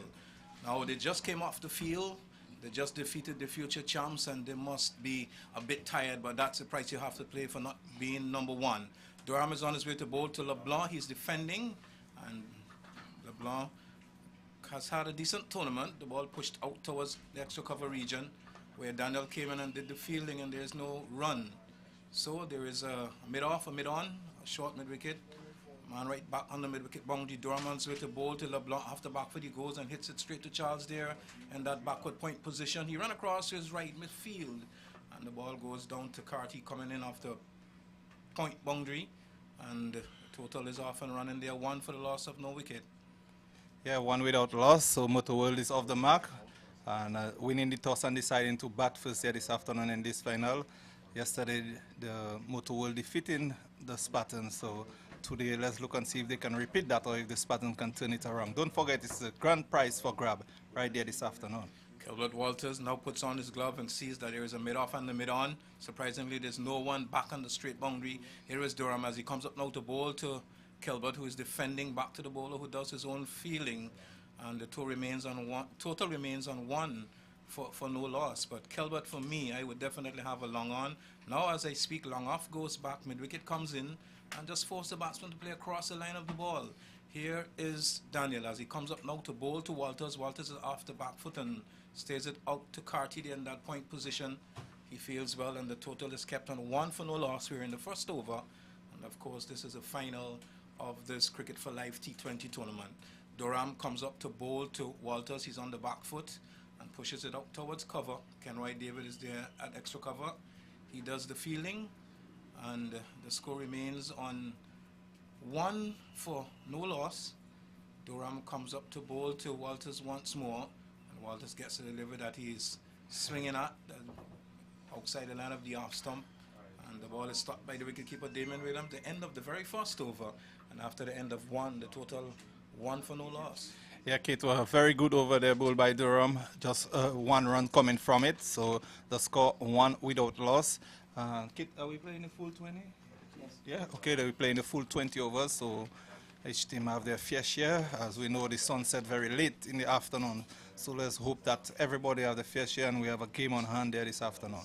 And as a result of the time that the sun sets, I think we have enough time to get in 40 overs from here, and of course you wouldn't want to cut this final short.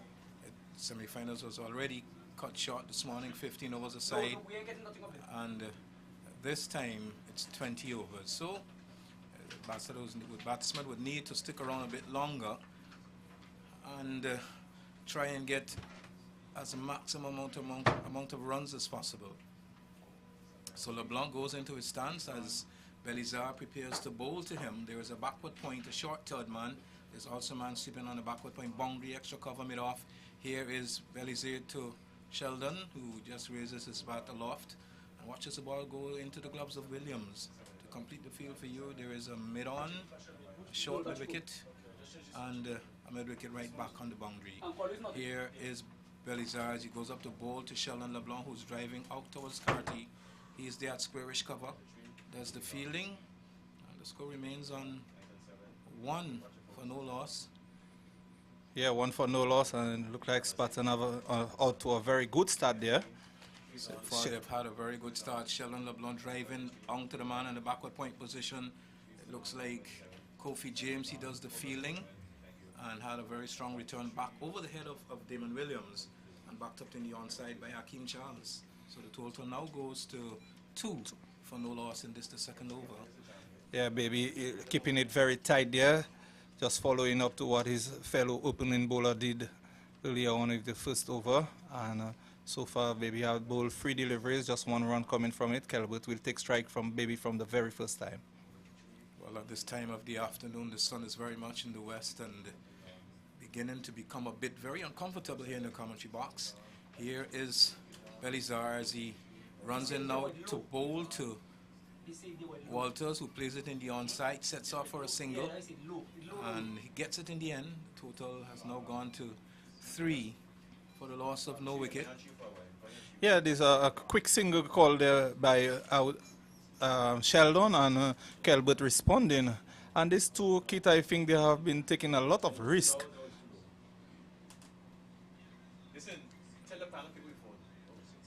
Well, Belizar prepares to bowl to LeBlanc one more time outside the line of the off stump. Sheldon holds the bat aloft and watches the ball go into the gloves of Williams. There's a solitary slip waiting in Sherwin Peters. Then there's a short third man, a man right back on the backward point boundary, cover, extra cover, mid off, mid on, short mid wicket right back on the boundary, and the baby in brilliant sunshine as he goes up now to bowl to Sheldon LeBlanc. I think he is top scored in this tournament with 44 in the very first game, and they got the runs for no loss. Here he is turning the ball in the onside, pulls mid on to his right, and gets another single, which takes the score now to 4 for the loss of no wicket after 2 overs. Yeah, 4 for the loss of no wicket in 2 overs. So far, so good, I would say. Good start there by this Spartan team. Baby bowling on over for just 3 runs, and Durham bowling over for 1 run. So they're off to a good start, and Calvert and Sheldon is yet to break the shackle. But we have seen what they have done already in the previous matches that they have played. They have a very good opening partnership. So it's all left to be seen. It's just a matter of time, I would say. Durham now is at the top of his mark as he prepares to come and bowl over number 3. And Sheldon LeBlanc is on strike. And he's having some adjustments done to his boots by Sherwin Peters. And we hope that everything will be okay. Probably Sherwin is trying to tie both boots together tonight. Well, see, he's moving too freely, so I didn't think he'd tie them together. LeBlanc goes into his stance, the crowd beginning to build here at the Carby Lumber Ballpark. Here's Durham as he comes up now to bowl to LeBlanc, gets a delivery beat outside the line of the off stump. In fact, he got an inside edge and tugged it in the onside, and immediately called through for the single by Walters. The total now goes by 1 to 4, 5 for no loss. And this battle is very much on. And I can tell you the Spartans team are not pleased with the way they lost to Motorworld yesterday. Durham is on his way to bowl to Calvert. Calvert is bowled, looking to play a shot across the line and loses his off stump. Bowled by Daniel Durham for 1. So the first failure that Calvert has had in this tournament has now come in the game that he would have wanted to score the runs most in. So he is bowled by Durham for 1, faced 6 balls, and he has gone back to the players' pavilion. And as I speak, I can assume, because we are not seen as yet, that Dion Ryan will make his way into the middle. Yeah, Keith, as he was saying, send the mid-off back and let him play across the line. And that's exactly what he did there. He looking to play across the line instead of looking to go straight. And he missing this one, and he was bowled all ended up. So the start that Spartan have there continue in the 3rd over. And they have picked up a wicket, so really sending the pressure back on the Motor World at this point in time. Of course, Kenroy David is an experienced captain. And it took me by surprise to see the field that he had set. But then again, Daniel Durham is expected to turn the ball away from the right-hander. And if you really play the ball the way it should be played, one would expect you to hit it out to cover. But Calvert, I have seen him play 1 cover drive in this tournament so far. But he is very strong, hitting the ball straight back over the bowler's head. And that's where I believe the protection should be. I could be wrong, but at present the total is 5 for the loss of Calvert Walters. They don't need to worry about him anymore. Yeah, that's it. Now the man they have to worry about there is Dion Ryan. And yesterday I think he scored some 40 and odd. This morning I think he just scored 5. So the Spartan would love to restrict him to that same score this morning. The Narayan got 48 in that match that they defeated Conquerors in, that defeated Spartans in. Goes into his stance now. There is a long on and a mid-wicket right back on the boundary. Here is Durham as he comes up now to bowl to Dionarain. Dionarain gets a delivery that he's defending back to the bowler who does his own fielding. 5 for the loss of 1. The batsman gone. Walters bowled by Durham for 1, and he departed in this, the 3rd over. So Durham comes up now to bowl to Dionarain once more, and he's taken on the pad and a loud appeal. Umpire immediately walked out of position, which would indicate that he's not interested in that, making a decision. So Daniel will have to go back to the top of his mark and try once more. Yes, kid, there you see very quiet start there for the Motor World. Durham starting very well for himself and the Spartan team. Bowling left arm over the wicket. The ball punched out in the offside. Peters there in that very short third man position. Skips in and does the fielding very quickly, so there is no slip.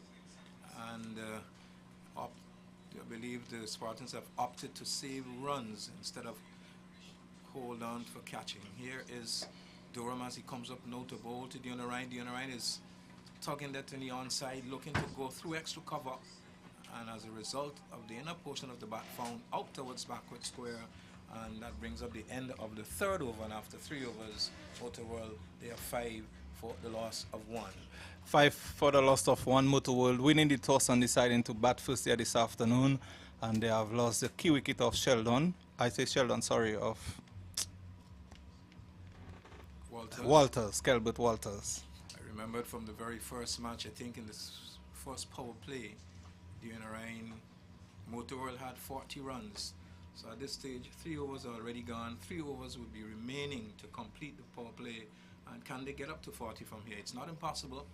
Dionarain, a former West Indian player, is in the middle, and not quite to the standard of Shivnarine Chandapal as we saw him here the last time. Really gave the crowd a treat to watch, and I think he scored 200 and odd in a 20 over match. And that was really batting at the highest level. Here is Change your bowling. Kofi James, and he will be bowling to LeBlanc once more. Here is James as he goes in to bowl to LeBlanc. LeBlanc has 4, gets a delivery outside the line of the off stump, looking to drive through cover, not making contact. And the ball has gone into the gloves of Damian Williams. So Kofi is bowling to a short third man, a backward point, cover, extra cover, mid-off. And here he is now. He's taken on the pad. There's a lot of peelers given out. Up goes the finger that the batsman don't like to see. He stands there in the middle wondering, well, was that really out? But from my vantage position, it looked very straight. And Leonard had no hesitation, raised the finger and sent LeBlanc on his way, who was somewhat circumspect in his approach so far. And as a result of that, he is now gone for 4. I think he faced 10 balls, and that's the end of LeBlanc. And as I speak, Jadal Richardson, who got, I think, 32 this morning, batted very well, now makes his way in the middle. Yeah, Keaton, he was a Judge LBW, and he stood there, but he still have to go. And no batsman at out LBW never satisfy and believe that they out. But Motor World, I can tell you right about now, they are struggling. The 2 open bats gone, and the score on 5 for the loss of 2. And we are in the course of over number 4. So Spartan very much tightening the screws on Motor World there this afternoon in this final. One would expect a better showing from Spartans. They have dominated cricket here in St. Martin for many years now. And I believe the same thing will continue probably for the next 3 or 4 years when the future champs becomes more mature and can really give them a good challenge for the money. But for now, I think that is what we have to grow accustomed of seeing.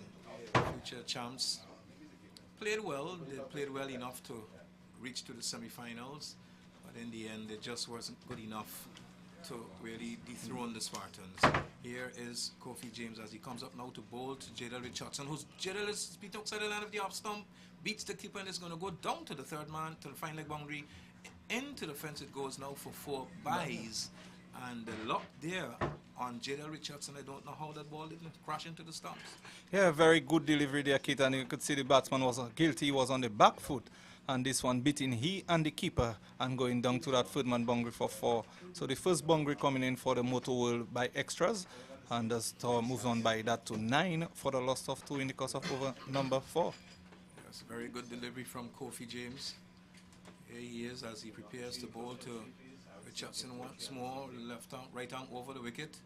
On the front foot he goes and plays it out towards mid-on, where Nino Henry does the fielding. Now Kofi James and Nino Henry, they are 2 players that has contracts for the Leeward Islands. In fact, we have 4 players involved in this match that would be contracted by the Leeward Islands board. Here is Richardson turning the ball in the onside, finds Charles, can't score. And those players are Nino Henry, Kofi James, Daniel Durham, and Keacy Carty. So we wish all of those youngsters much success as they endeavor to improve on their careers thus far. Whipped off the pad in the onside, and very good fielding from Nino Henry. You can see once he fields the ball, he gets rid of it very quickly, something that our players here don't usually do. But at the end of that over, the total is 10 for the loss of 2. Okay, 10 for the loss of 2. Motor World winning the toss and batting first. And 3 bowlers used so far. Very quiet over, good over I would say on the behalf of the Spartan team. Change of bowling, and the score 10 for the loss of 2. So good going there by the Spartan team.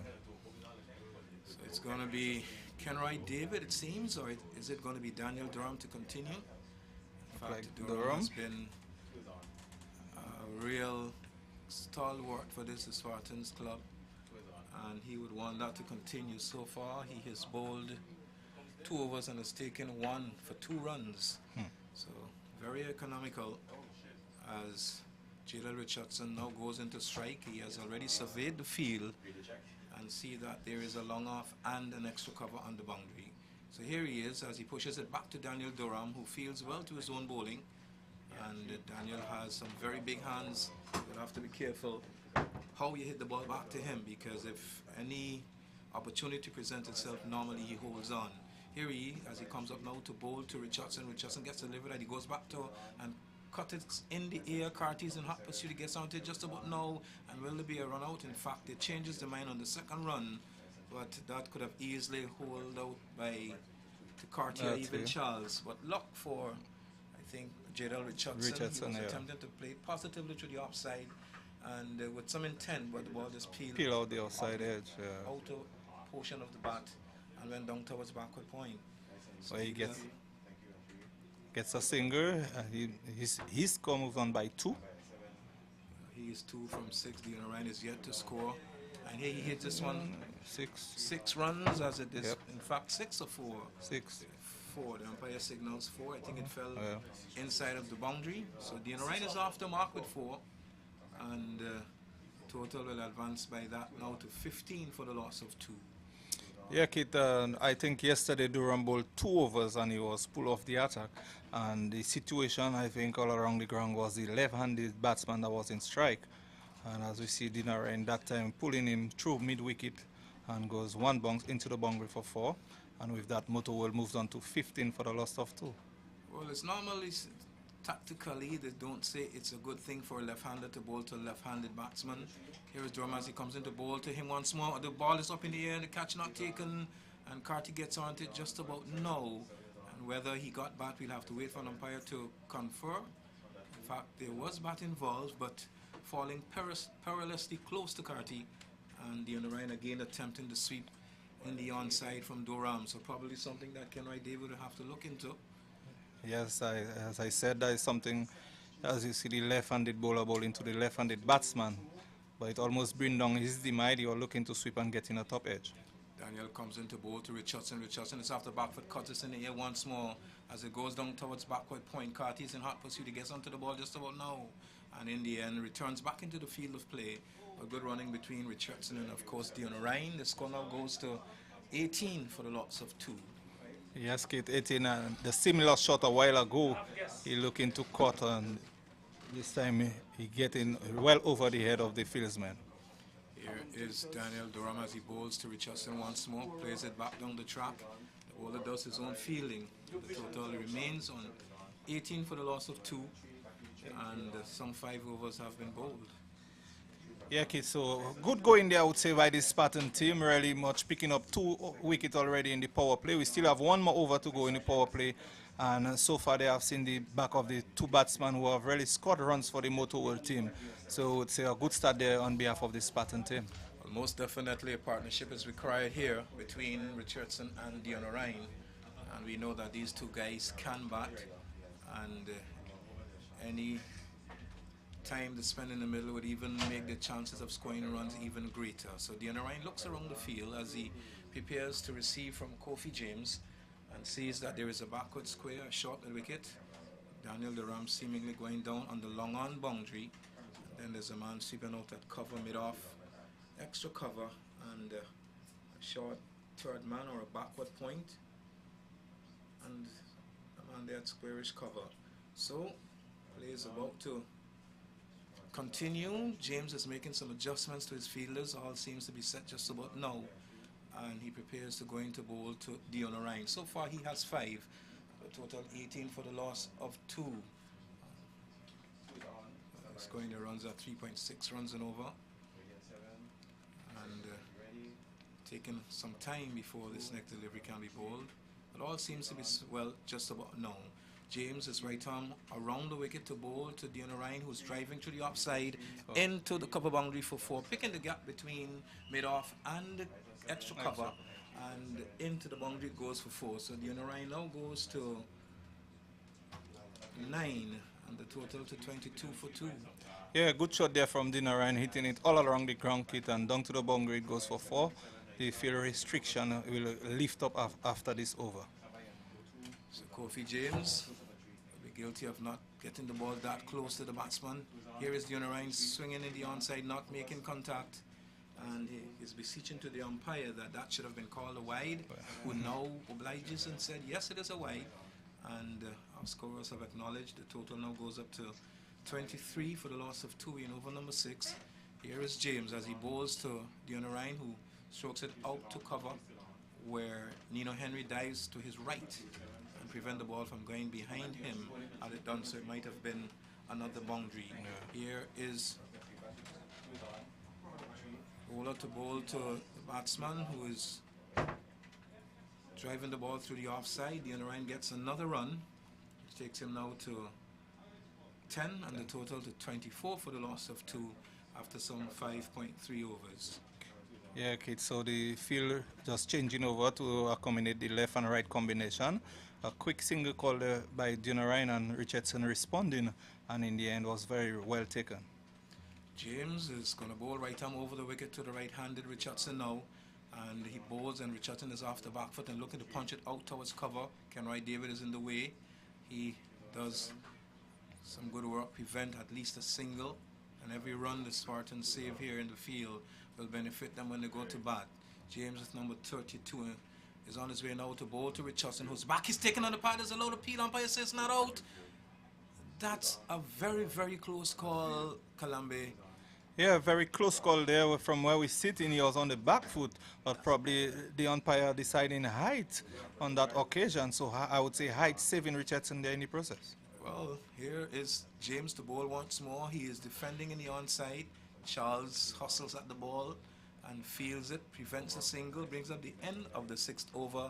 Could have easily been 24 for the loss of 3, but it isn't. After more analysis from our analyst, the next commentator is going to be Big Merv. Yeah, Kate, so 24 it remains as for the loss of 2, and after 6 overs, so the power play has been done. So now we can have some restriction of the field by the takedown. So it was that. Good afternoon to you, Mervyn. Good afternoon to you, Colombe. And I must say it's been a pleasure working alongside you. As we say, good afternoon to our viewers and listeners receiving this broadcast live.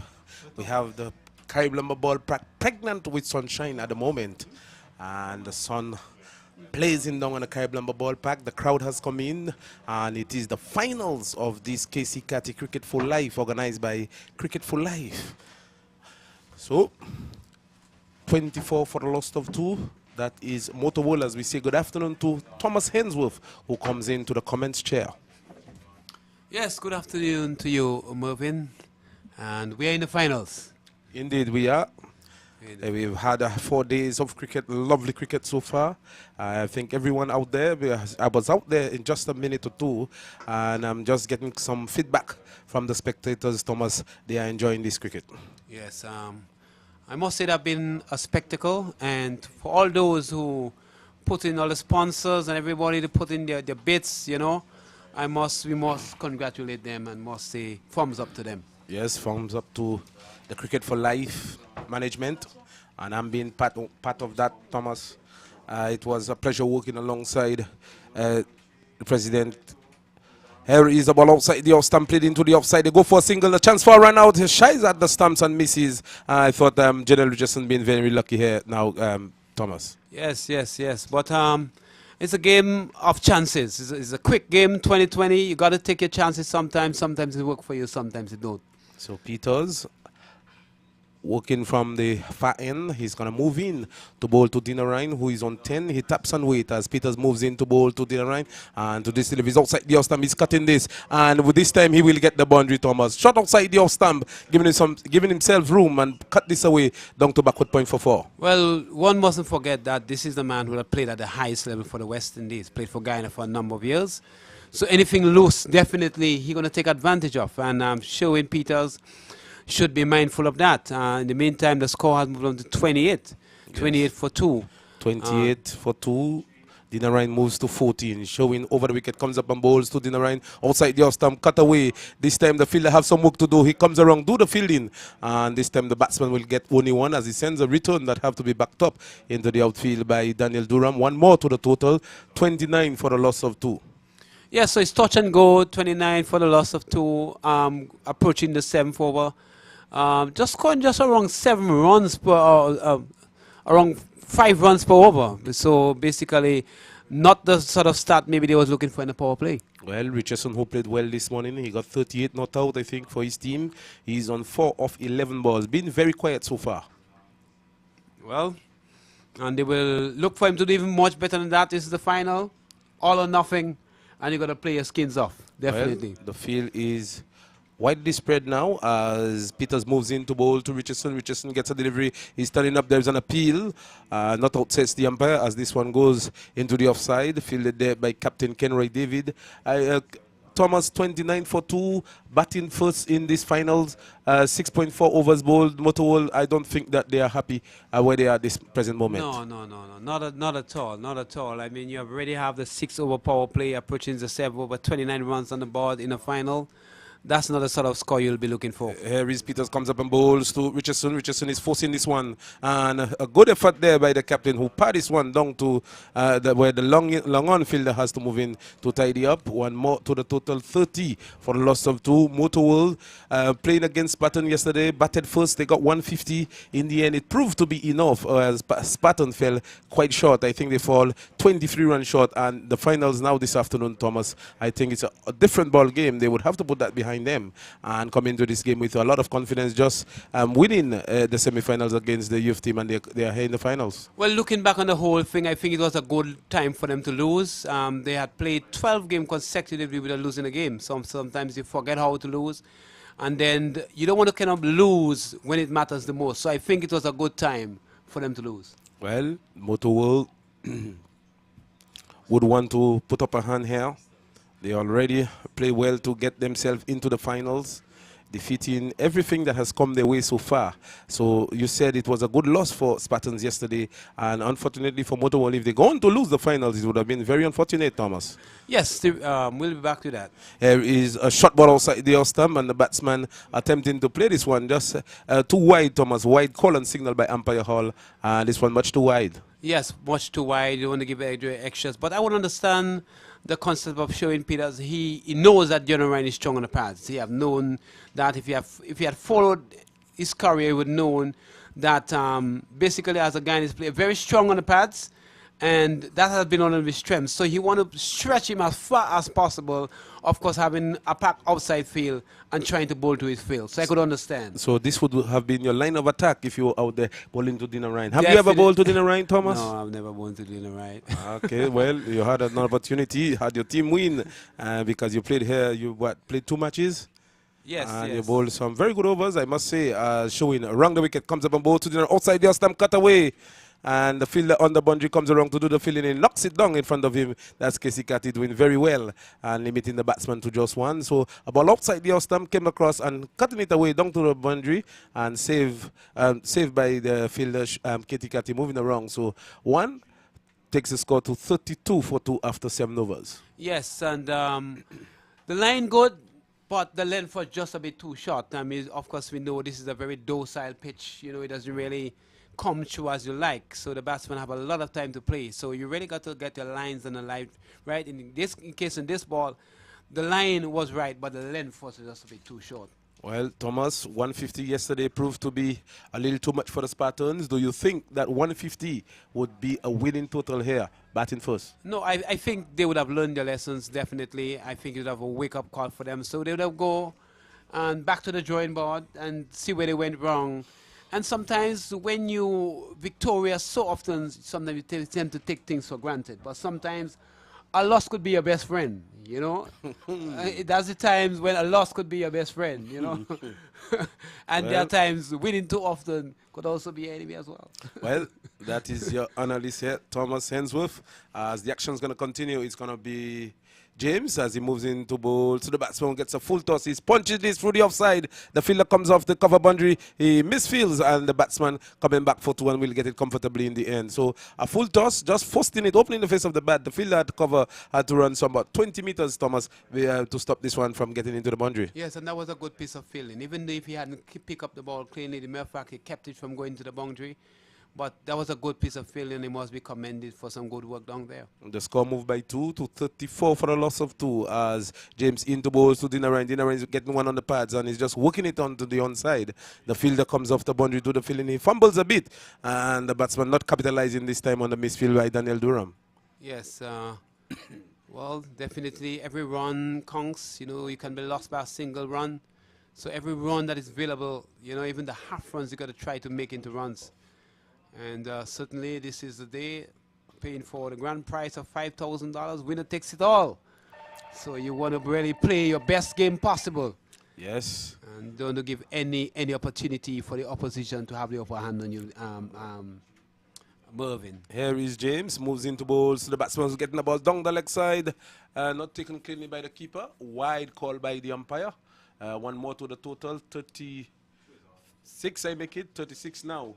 It is for the loss of 2, Thomas. 7.2 overs bowled so far. Yes, very slow start, very slow start. But again, once again, runs on the board is runs on the board. Here is Richardson coming forward and driving the ball down to long off. The fielder comes off the boundary to do the fielding. One more to the total, 37. I think these two would want to consolidate right now, Thomas. They came with the spike of the team losing 2 early wickets coming together here. They will want to build a partnership and probably into the 14th, 15th over, getting the score over 100 and maybe push on from there.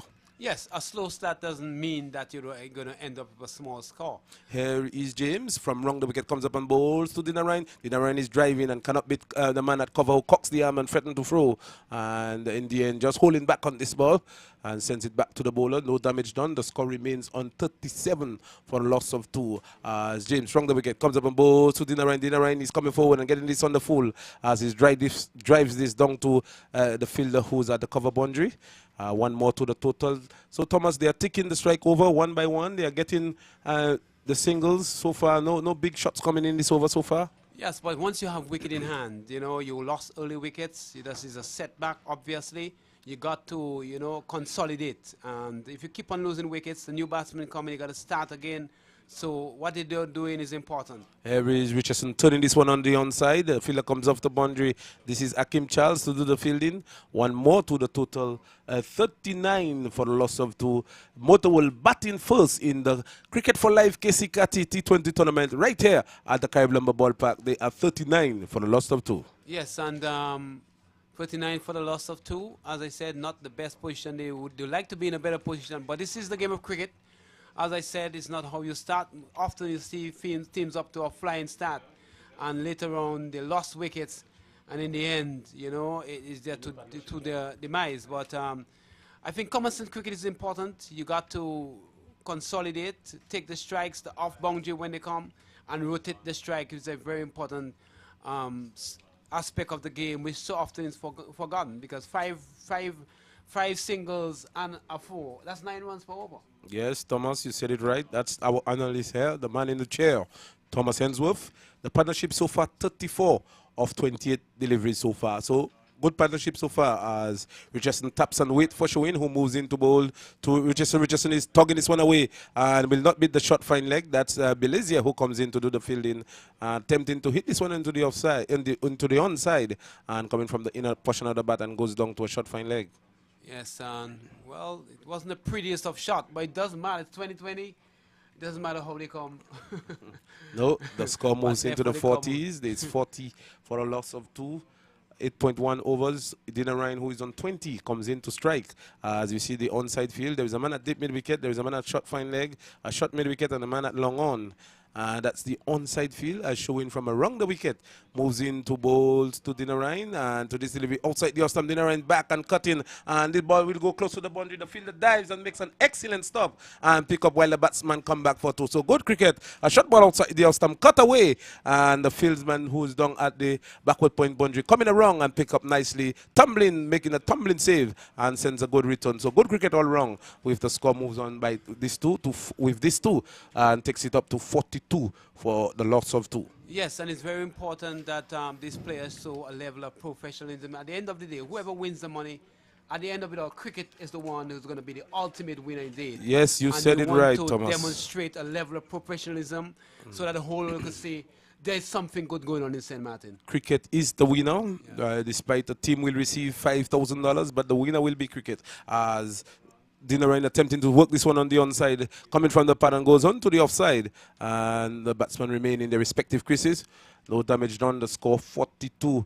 Thomas, we were blessed when we started this tournament on Thursday. I must tell you, we had some overcast conditions, some ominous clouds hovering around the ground, and this has disappeared now, and it has made its way where the field now, I must say, is pregnant with sunshine, and is about to give birth to another sunshine. Yes, and we must say thanks to Almighty Yahweh Elohim for his goodness. As we see, it is Peters from the fine into ball to Dina Ryan, a slower delivery. He cutting this one away. Is it caught? Yes, it's out caught. I thought it hit the ground first, but Thomas, Dina Ryan getting the ball outside the stump, cutting and taking a catch has been taken there at backward point. So Dina Ryan goes for 22 and the score 42 for the loss of 3. And you could see a little celebration that tells you that there was some sort of plan. You realize that they didn't bowl him straight.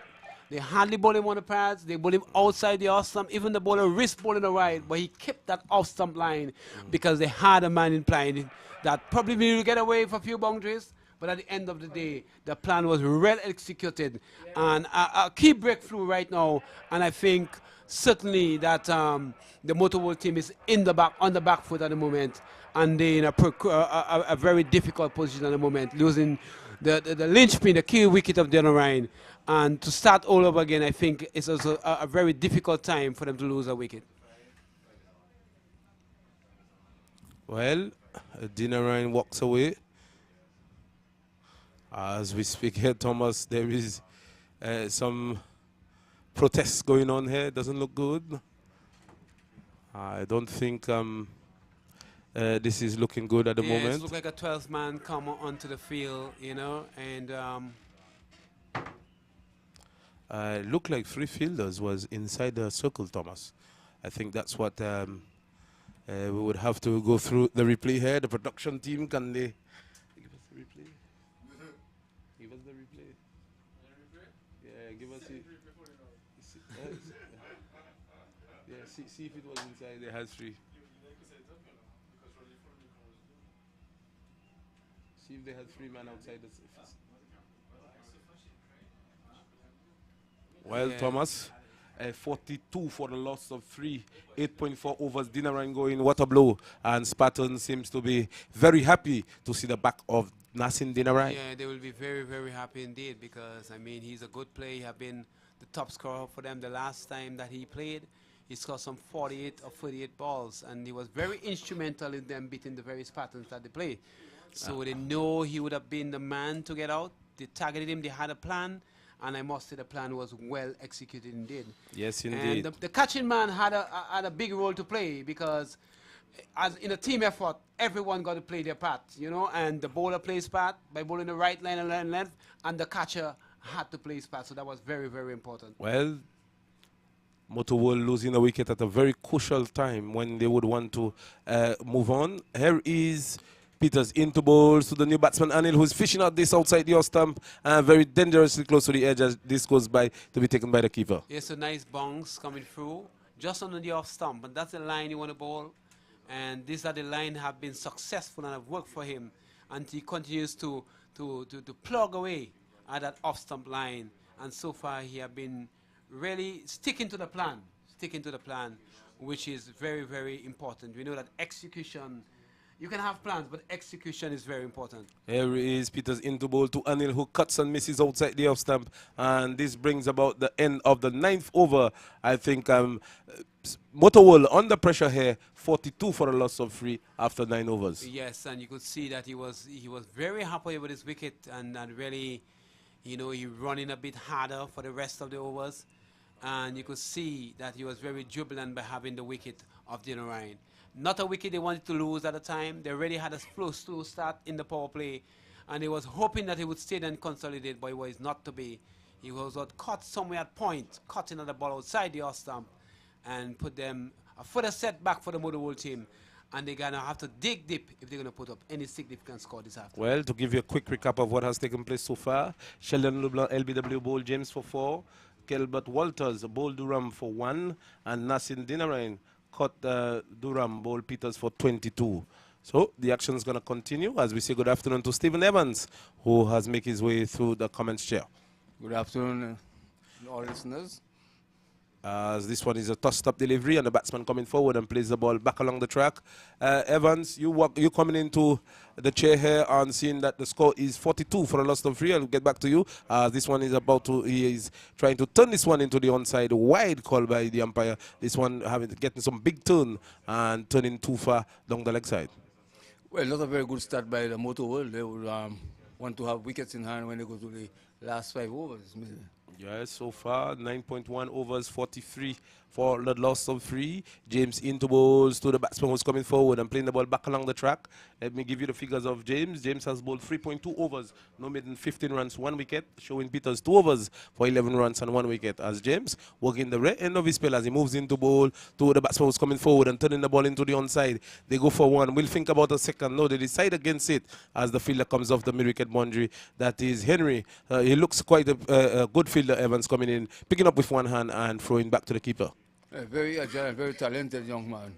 Very good bowler indeed. And James as a bowler, right? James is the bowler. James is a bowler, yeah. Very good bowler, though. 44. It takes the score to 44. Anil Prasad. I beg your pardon. Yet to get off the mark. He has faced 2 deliveries so far. It's not corona? I know. I'm safe. I've taken the test, Evans. I'm clear. Do you have the vaccine? Yeah, I'm fully vaccinated. Here is James into balls to the batsman who's staying this one into the offside. Cannot score. The score 43 for the loss of 3.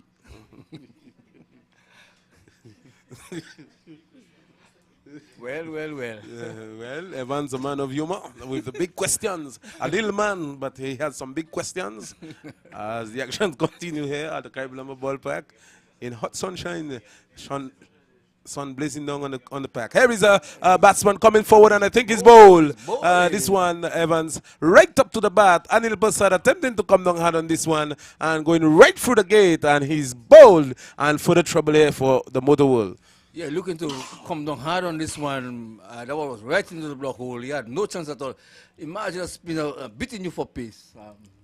Well, Anil late on this one and gets his demise, going without scoring. And that's not song, but Evans, it is a trouble here. Definitely, they are more than in a spot of border. 44, all the 4s. Can't cut, poor cut. But I questioned him batting before Roman Dunap, you know. I thought that Dunap was a more established batsman who could hit that ball a very long way and get the score going on for Motorola. Well, Motorola playing Spartans earlier yesterday, Evans, and scoring 100, batting first and scoring 150, and it proved to be enough.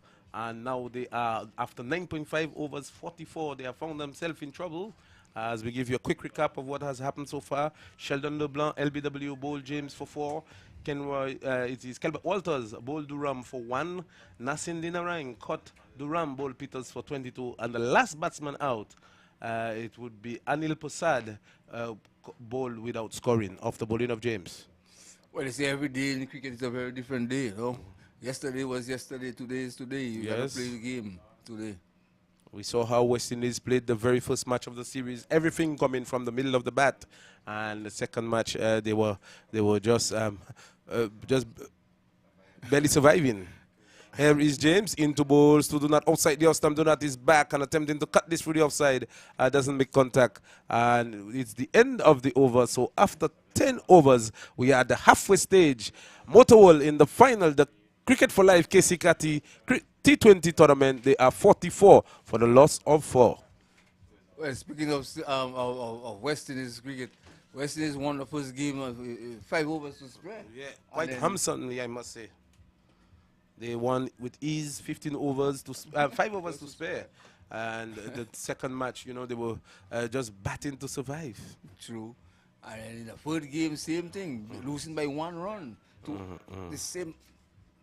Call it the very same total. Yeah. 66, 166, 167.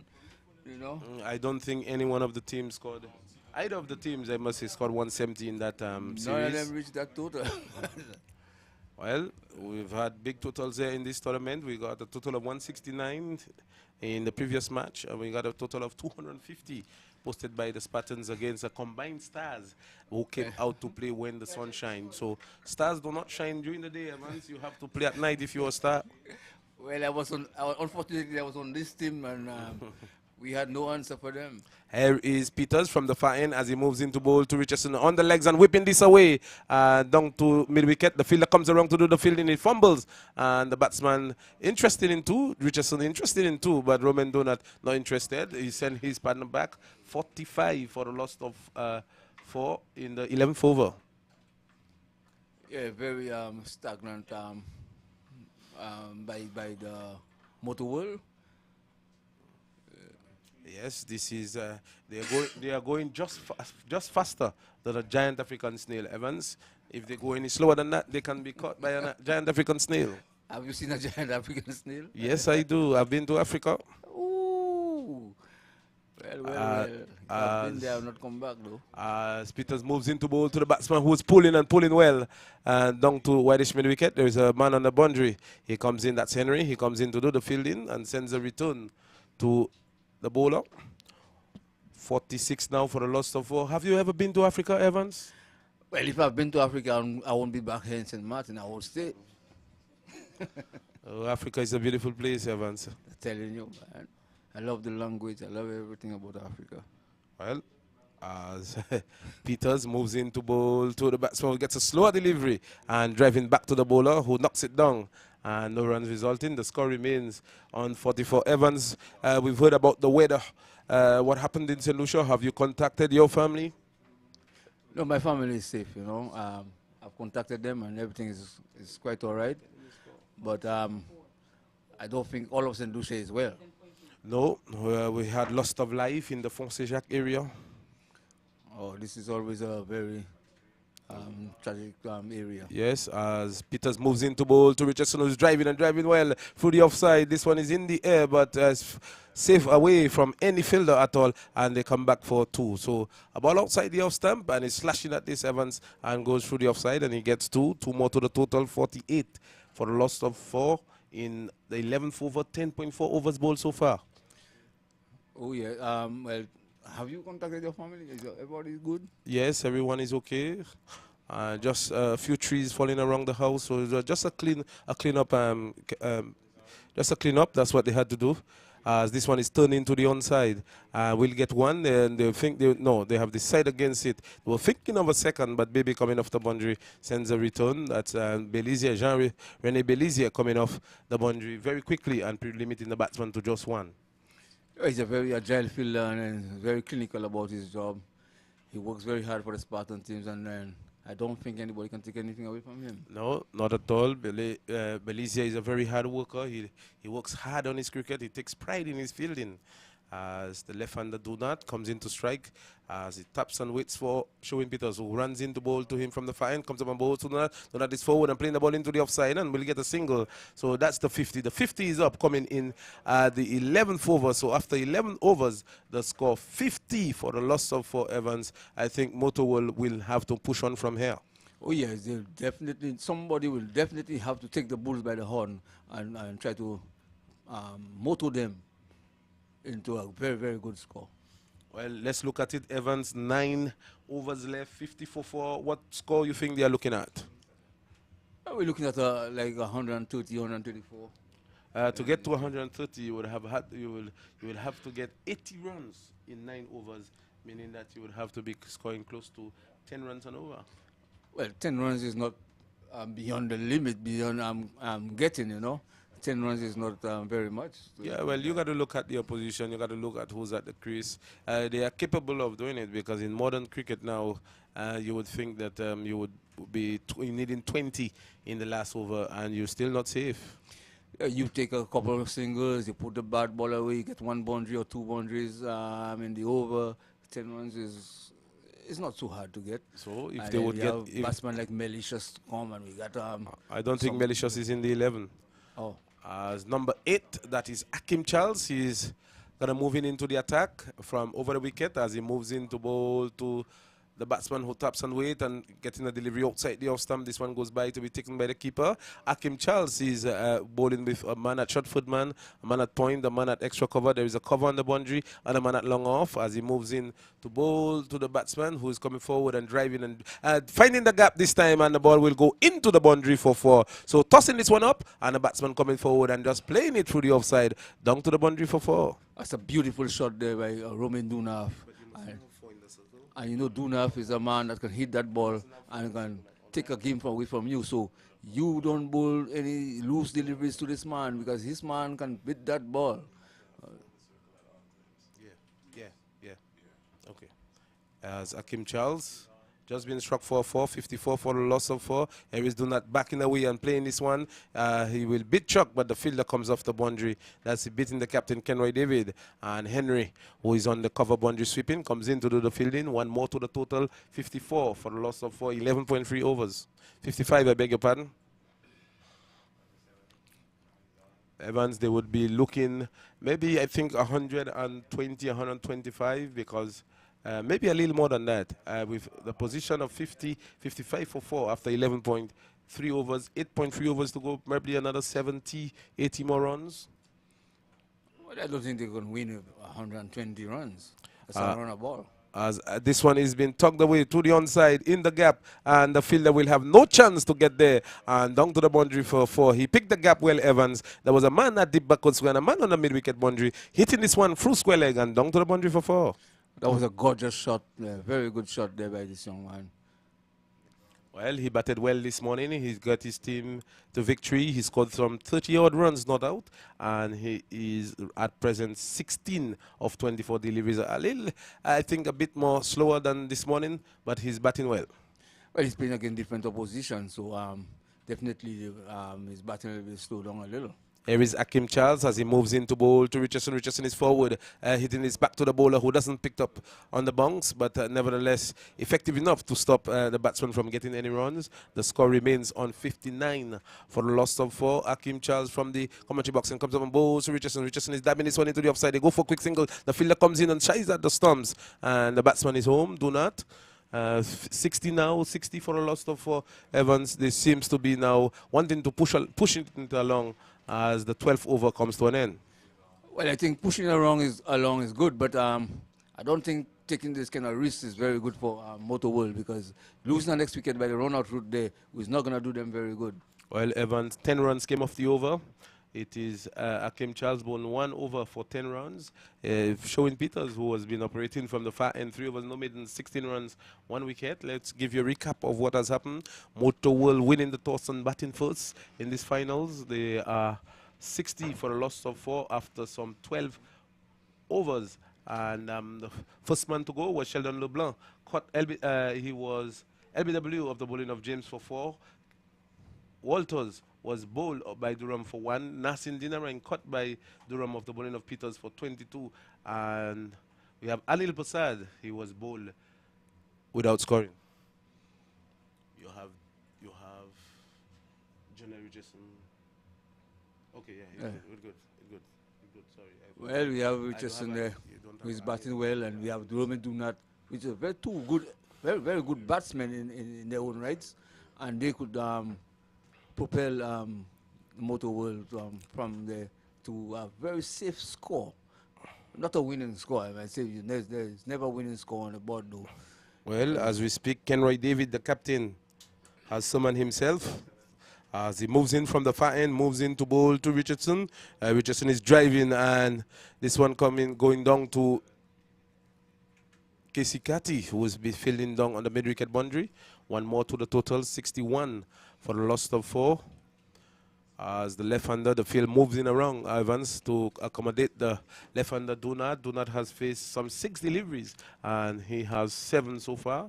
Donat, you played a lot of cricket. I think you would have known Donat well. What do you think we should be expecting from Donat this afternoon here, Evans? Well, knowing Donat, because I've played cricket, we played in the same club, Nagico, for a number of years, and I know Donat is a man that can hit that ball anytime he gets into his groove, and then he can keep that momentum going, and he can take a game away from you quite easily. Well, they are taking the time as from around the wicket this time. Harris Kenroy David comes up and bowls to Donat. Donat attempting to play this one. It's a wide delivery, full and wide, Evans. I think this is a good area for Donat as Kenroy David bowled this one full and wide, and Donat only successfully getting it just back along the track, and there is no runs. Well, Kenroy David has always been a very good depth bowler, and then like DJ Bravo, you know, he bowls very well at the depth, and then he knows exactly where to put that ball for. He turns in the distance and moves into bowls to the outside the and bang the way, and the fielder is there on the cover boundary to do the fielding. He fumbles, but the batsman kept at. Oh, they are coming back for 2 and getting it easily in the end. That's lazy work done here by Keacy Carty on the boundary. Well, very good running though by the batsman. Even if you do the bad thing and the batsman don't capitalize on it, it's not bad. Well, 63 for the loss of 4 as David moves into bowls to Donat. Donat is getting a slower delivery, pushing this one into the offside, and fielded there nicely by, is it Hakim Charles? And sends a return back to, no, that's Colin Hamer. Colin Oh, Colin is playing. And there's no runs. The score 63 for the loss of 4. After this over, Thomas Hensworth gonna come in to do some ball by ball as David moves into bowls to Donat, who's slashing at this. This one is going through the offside. The fielder down at the deep backward point boundary comes around to do the fielding and sends a return back into play. So one more to the total, 64 for the loss of 4. Evans, we are working the red end of over number 13. It would be 7 more overs after this. And Motowell 64 for the loss of 4. Well, Motowell definitely will have to play. Somebody will have to take the ball by the horn. Somebody got to play a scotcher. Somebody got to beat up this bowling. A good over for Spartan so far. 5 balls in this over with only 4 runs so far. Richardson taps on weight. He's on 18 as David comes in and bowls to Richardson, who is wrapped on the pad. A loud appeal. I thought this one was going down the leg side. Not out, says the umpire. So the end of the 13th over. 64 for the loss of 4. Evans, more comments from you. And from then on, it's going to be Thomas Hensworth. Yeah, that ball was definitely heading down the leg side, and umpire Brian Hall had no hesitation in saying not out, shaking his head into the negative as that ball come on into the pads and going on the offside. Yes, thank you very much, Mervyn. Good afternoon once again to you, Mr. Stephen Evans. Good man afternoon I've to you, known Thomas. for a long number of years. We have played cricket together, I've played against you. And it have always been a real intense battle when we have crossed each other path in the middle. Oh yes, it is. But no, we are partners. Isn't it something? Life is something else, isn't it, Evans? I'm telling you, man. One day we are foes, another time we are friends. Well, foes only for cricket. On the field. So please don't misunderstand us. Yeah. We are just talking about cricket. You know, when you talk about cricket, best of friends of the field, but when we up there in the middle, You know, it's a battle. It's a battle, So always. in the meantime, Charles going to continue with number 8 on his back as the sun shines in all its glory. Boto, who is it? Is it Dunap? Yes, and he smashes that, but there's a man on the cover boundary. And for all his effort, he only gets a single, Evans. Had he just been just a bit straighter, he would have picked that gap between the backward point on the boundary and that cover on the boundary. So some adjustment to the field. This time, the right-hander is going to chase in Richardson. The man is moving around. There's a mid-wicket. And basically, 2 mid-wickets. There's a one wide and there's one straight. So they would have known something about Richardson and therefore set the field according to their plans and the batsman facing. In the meantime, another ball has been bowled. No one's have been scored. Motor was 65 for 4. Over number 14 in progress, and Charles with number 8 comes in now to bowl to Richardson. Richardson tries to swing that. He gets successfully so, and it goes backward. Bad bowling, bad line indeed.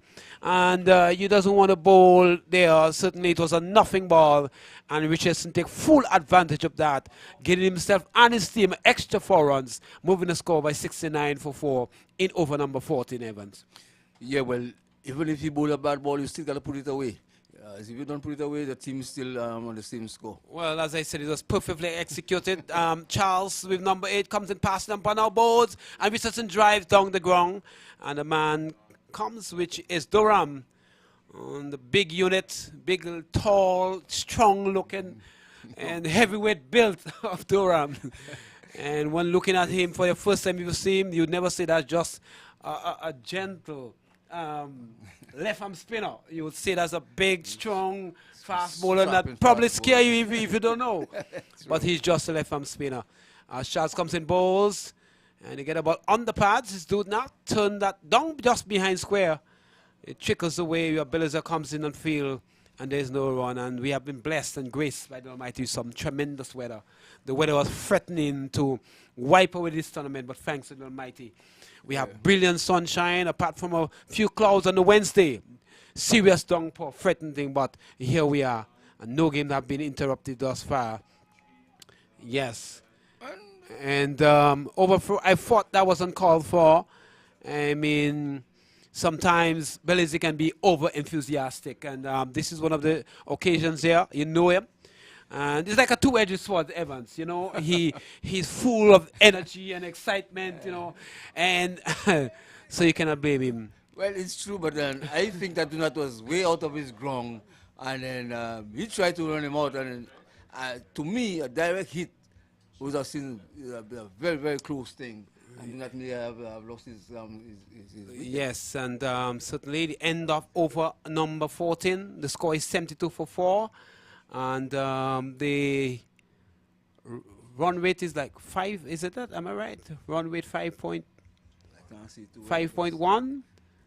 Yes. Sun in my head there, yeah, okay, yes. I cannot look so because So remaining over 6, run rate 5.1.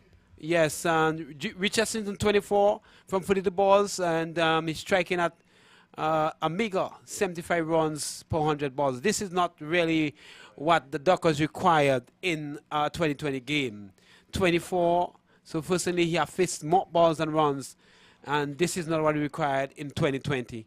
But anyway, he's still there. That could change in a couple of overs, one big over, and everything could change from there, Evans. In the meantime, a ball have been bowled, and the scores remain the same, 72 for the loss of 4. This time Motherwell batting first. And at the end of 14 overs, there are 72 for the loss of 4. David from the far end comes and bowls, and he hits that down the ground. Is Richardson. He's going to get 1. And there was a man at long on, but the man at long off got there first. Collected the ball, backed up by the man along in case he misfilled the ball, and they take another single, Evans. yeah, but I'm still not pleased, Thomas, by the way they run. Because to me, if they fumble something, you're supposed to be able to capitalize on it. Yes, they run as like 7 for 1. Definitely, Evans. You got to put the fieldsman under pressure. Definitely so. I must say the crowds have been good. The support have been very good, and all the decorations around the ground. It has been a real spectacle, and very good for St. Martin cricket. And things can only get better from there, Evans. And oh yes. Yes, in the meantime, a ball is being bowled by David. And no runs. The score remains at 73 for the loss of 4. And 15 overs in progress. To run with 5 overs remaining. 5.3 hits that in the air. It's going and it's gone way over the top. As you was talking about, this man Dudnaf. I mean, he hits the ball with tremendous power. Oh, yes. And he's a batsman. You got to get early. And he's a batsman. He have taken many games away from many teams. And he can really take a game away from you. When he gets going, Evans, it's very, very, very difficult to stop. That's what I was talking about, you know. That's the first loose delivery bowled by David, and he lifted that one straight over his head for 6, over the side screen for 6. Yes, and what now he's raised to 18 from 14 balls, striking at 128.6 per 100 balls. Richardson is still on the slow side, but a partnership is required. All Richardson needs to do in this moment is to turn over the strike, which is very important, Evans. Oh, yes. Well, that is more important. That's always important to turn over the strike, because you need to get the singles in, you get to get the boundaries, and you get to... Yes, it seems that they have some difficulty finding the ball, Evans. And for the past year, you know, cricket, you know, have really taken... Yes, cricket have really taken a backlash from this... Yes. So it looks like they're gonna change the ball. Seems that they cannot find the ball. They have been disappeared into the bushes, and they are choosing a replacement ball. So the replacement ball have been chosen. And well, from now. Well, Thomas, I remember playing against the Spartans team, and then when we had, after 11 overs, our ball was lost, and they brought in a brand new ball. And then that was it. That ball kept disappearing over the ropes like like rice from a bag. Good afternoon, gentlemen. Yes. So you're not missing any cricket at all? Any cricket at all? Yes, as David, right arm over the wicket comes and balls. He hits that in the air. It peels off the edge of the bat, running down towards the final third man boundary. Baliza comes in the meantime, the batsman takes the second round. The score has moved on to 81 for 4. And certainly the motor world is motoring on at the moment, Evans. Oh, yes, very good going there by Roman Dunaf. That ball spilled off the edge. Had he not taken the edge and taken the middle of the bat, maybe it would have been a 4 runs or something, 2 points. Yes, but definitely it's very important if these two stay there. If the motor world going to post anything significant here this afternoon. And you beat the Spartans the last time. You posted 150. It doesn't mean that you're going to beat them a second time. 150 might be good for the previous time, but this is a different day, a different time, different moment, different occasion. And of course, this is the money day. Yeah, telling you. And Spartans will have done their homework Okay. and to be Definitely. sure that they will not allow you to beat them with 150 runs. Yeah, that's why I was saying that maybe it was a good time for them to lose. Sometimes a loss doesn't never mean, can be an ally, definitely not an enemy. You know, Very true, they have been Thomas. winning all the time, 12 matches in a row, and sometimes you can become complacent Complacency. sometimes. So Very that was dangerous. certainly a wake-up call for them. And certainly, I think it was a wake-up call indeed. Complacency can be very, very Yes. dangerous, Thomas. Yes, and you could see the urgency in the field. You could see they really Exactly. want it badly, Evans. And yes, Exactly. all evidence there. You know. So 82 for the loss of 4. Overs 15 gone. Run rate 5.5. Overs remaining 5. What's it take from here? What you think going to be the final score at the end of it? Like I said before, it was going to be around like 130, but if they keep up that score, 140 might be on the cards too. Yes, well, I do think the last time I said that and I was wrong. Yes. Okay. All right, so we have the Minister of Sports in the house, which is good to see. And he was not there for the opening, but he had a representative. Unfortunately, he could not be there for the opening, but I must tell you that he did have a representative representing him, and it's good to have the presence of the Minister of Sports here. And so he can get an idea of what's going on, get something of a spectacle. And the mic is here if you want to say a word to...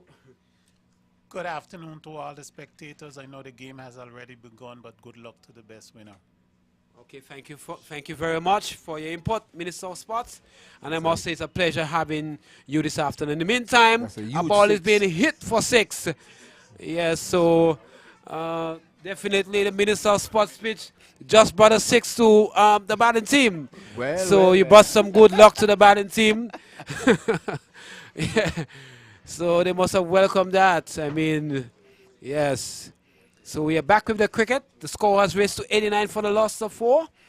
And 15.2 overs gone. So, Minister, I just want you to know that in St. Martin, we got a lot of talented cricketers. We got talented broadcasters as well, among the best around the region. And there's something for you to be very proud about.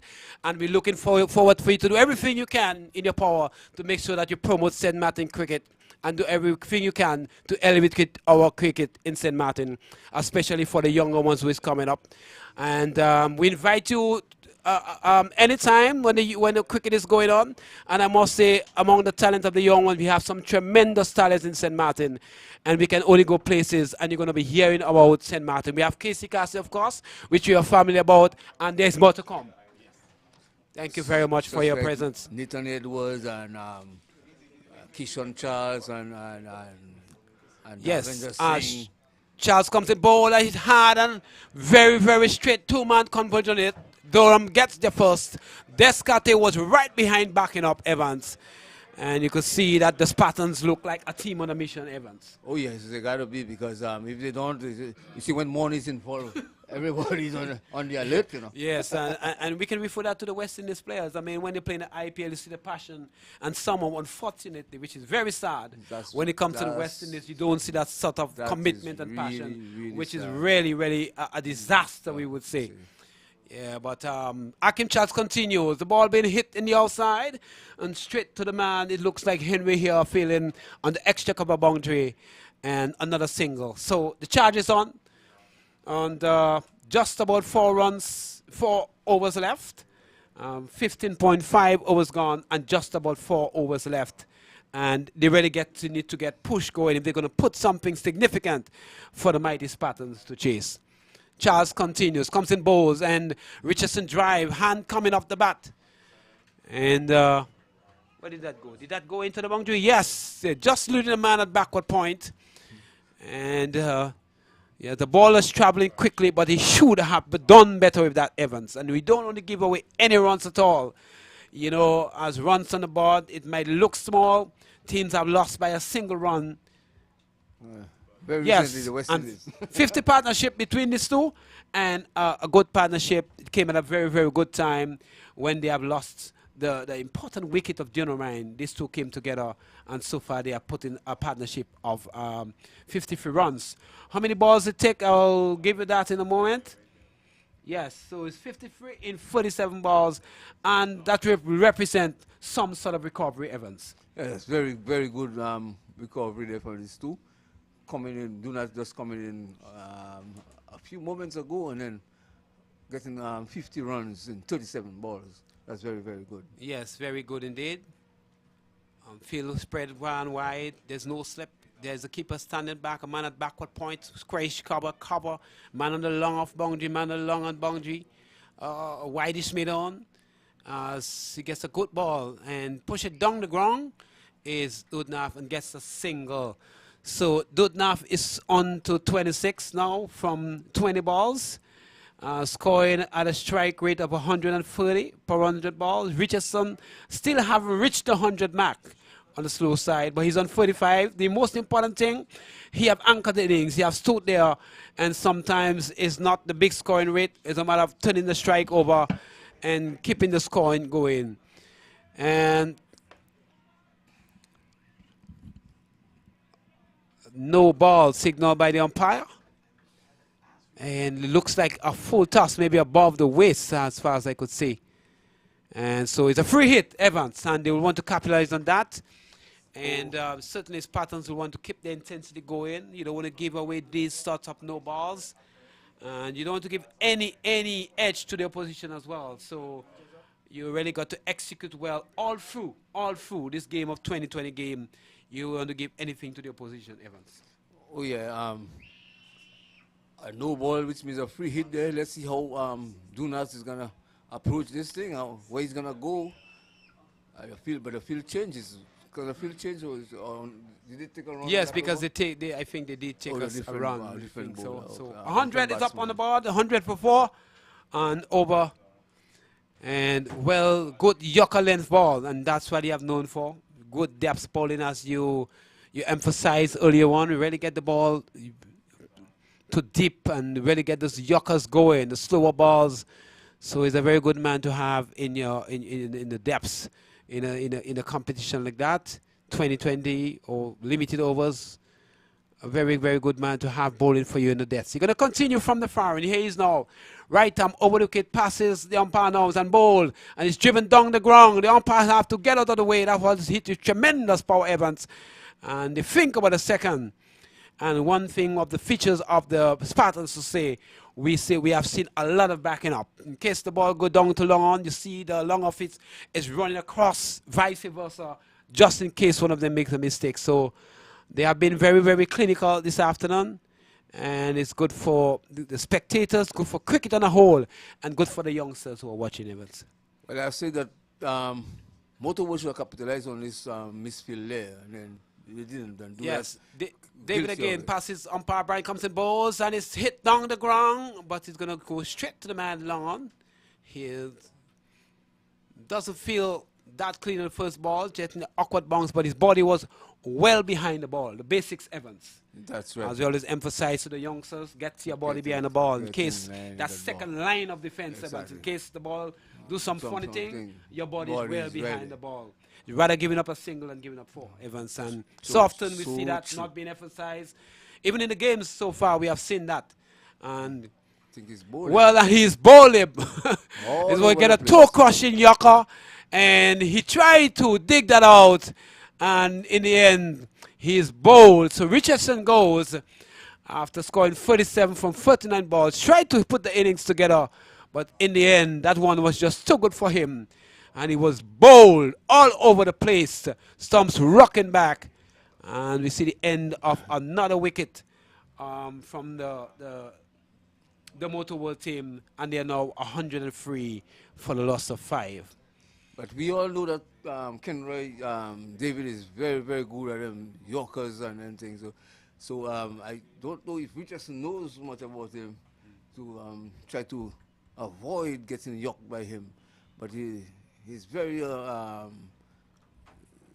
would say, devastating with the Yorkers. Yes, definitely get them real deep, and definitely it was a well bowled Yorker, well directed. The batsman had to get his toes out of the way and try to dig that out. You could see jumping in the air, trying to get that foot out of the way. You don't want those balls landing. You will know what that feels like, Evans, when those balls land on your toes. I could tell you, it's not a pleasant experience. I mean, you know that better than me, of course. Me being more on the bowling side, you being more of the batting side, so you will definitely know what that feels like facing the new ball for a number of years, Evans. Well, I've tried to dig out one and hit my toe with the bat on the one end and the ball hitting the toe on the other side.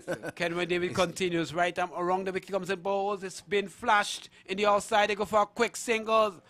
And he go for the run out. But in the end, that ball missed everything. So at this time, they got to go. 17 overs gone. Evans, and it's coming down. Just 104 on the board, and not the sort of score they'll be looking for. And if they have to get any significant score, Evans, they really got to go for broke in the last 3 remaining overs.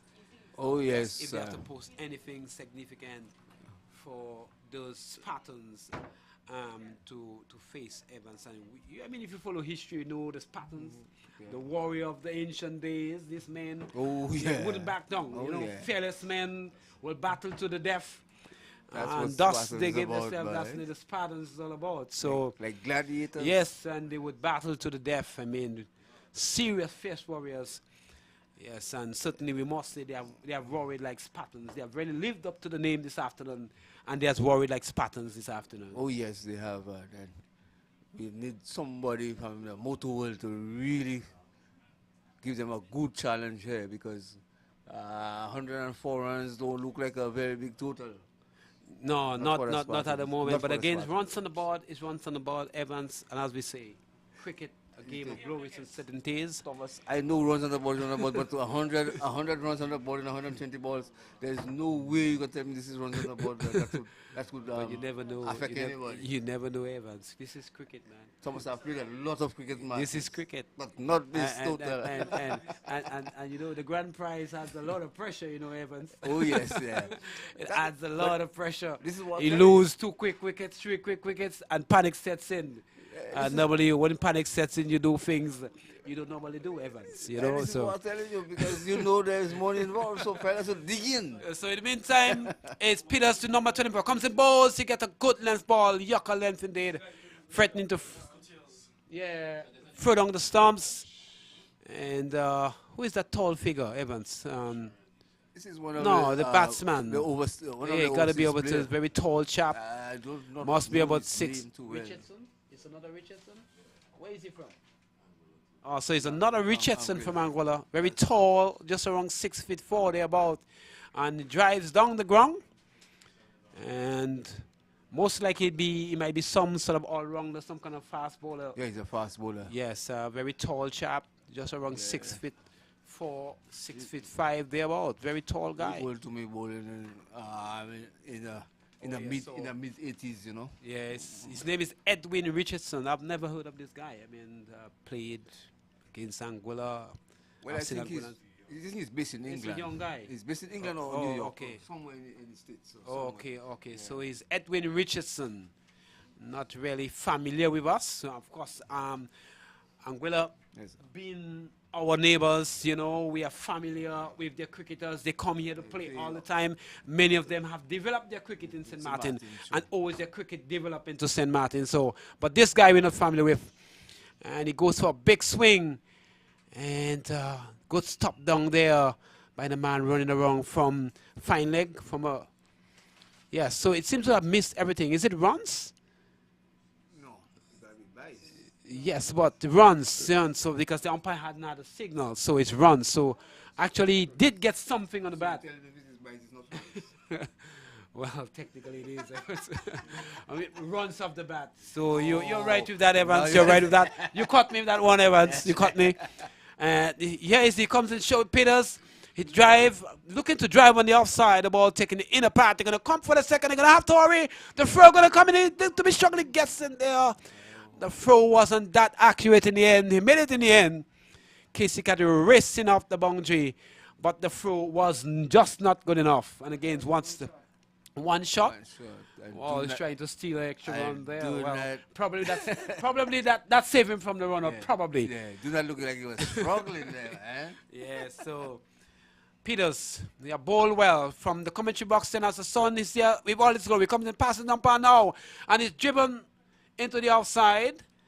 And I thought somebody had gone straight down the ground, but he didn't get the sort of timing that was required. And the ball trickled in the offside, and he get a single. Dudnaf gets a single up to 42 from 24 balls. So far, he have done well, striking at 143.3 per 100 balls. And it have been a real good innings from Dudnaf, Evans. This ball was in the block hole, that's why he didn't get any movement or power into that shot.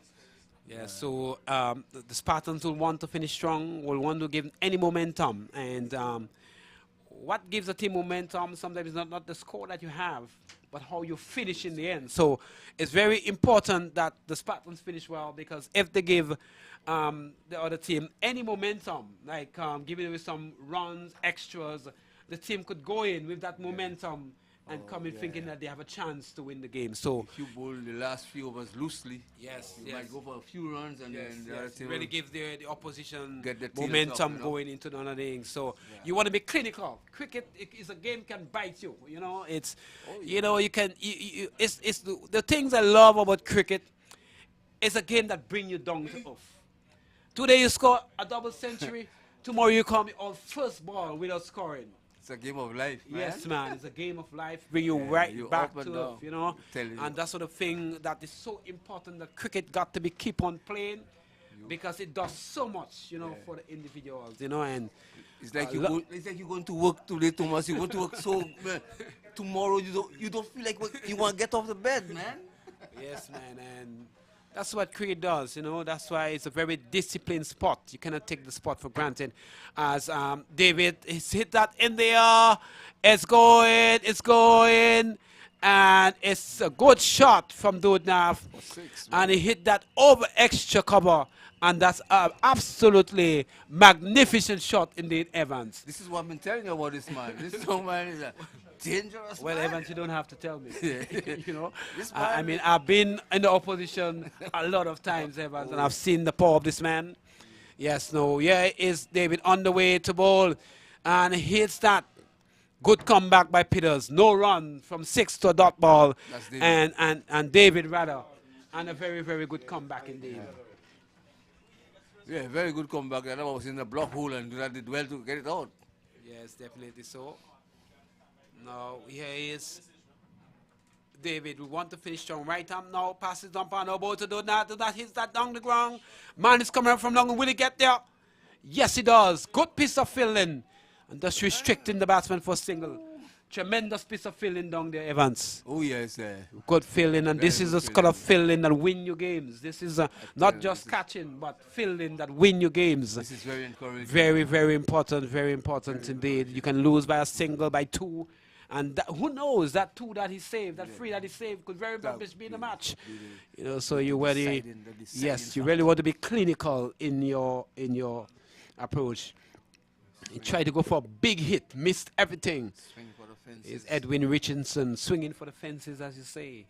Yes, but certainly hadn't connected on this one. Had it connected, Evans, that could have gone a long way. Keacy, yeah? No, it looked like it would have been end up somewhere over the side screen in the far end. A nice crowd, and over number 19 in progress, 116 for the loss of 5. Scoring rate 6.2, remaining overs 1.2. As David comes in bowl, and he gets a yucca length ball right up.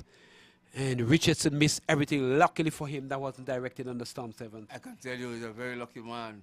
I am so lucky. Anything I miss about some bowl long. So David have bowled very well. I mean, he have been hitting for a few lofty blows. This is expected. You know, he's not God after all. True. You know, so Very he's going to true. go for a few blows. yeah. Yes, but to sum up the whole thing, he have bowled well. Oh, yes, a very And, good bowler. Like I say, he's a very good depth bowler. Yes, and once again, we have the sun with us in all its glory. Blazing in sunshine here at the Carabao Ball back. David comes in bowl, he gets another york again. And he can do nothing about that. And you see the tall, menacing looking Durham coming in, skips over the He walked over it. and with 2 steps leaped over the over the plane, the pitch. Yeah. Very tall man indeed, very strong looking, well built. Yeah, so 1 over to go, Evans, 1 over to go. And it has been a clinical performance. And last over coming up, Evans. It's going to be And- Descott. Yeah, Descartes. And for the past year, cricket has really taken a big blow from this, And should I COVID. say, pandemic, Evans? Well, I suspect that, you know. Well, I don't want to be victimized, you know. I don't Well, want you know, FBI sometimes FBI coming you- and searching my house and everything. I say, wow, how I get this Oh, information sometimes, from, you know, you got to make up your mind to be persecuted sometimes, you know, for righteousness sake, Evans. Yeah, well, Yeah, and you don't want to be really, we have victimized seen by- empty stands, you know, for a long time. Yeah, all over the world. Empty you know. stands across the board, all spots, you know, have suffered. Yeah. And anyway, Descartes, we'll be back with that, Evans, as Descartes makes his run. And sports is something that brings people together. Yes, definitely. And yes, somewhat through the course of this over, I want to say something very important. Yes, with number 20 comes in, bowls outside the off stump. And good bowling, see the batsman just moving away and push that full and wide, and which I think is a good tactic. So you don't want to bowl it too short. You want to bowl it right on that line, Evans, right on that crease line. I think Just away from the reach of the batsman. Yeah. And I this think- is good I bowling. think he sort of do not clear that front foot too, looking to whack him Yes, over but and they got a suck plan over- because they over. know they would have played with him, Evans. They would have known his capability. You don't want to give him the length and room to freeze arms. So you got to bowl, even if you risk bowling a wide, you got to bowl it marginal, just wide enough to have him to reach. True. And if he's lucky enough to get an edge, so be it. Carty with number 20 from the commentary box and bowls. And he hits that into the offside. The man is coming around. Good piece of fielding. Hadn't stopped it on the first instant. But, and he had, can you believe it? I mean, Ronald was on the card with 2 attempts, and the keeper didn't dislodge the Bills, Evans. Yeah, he gets run out, man.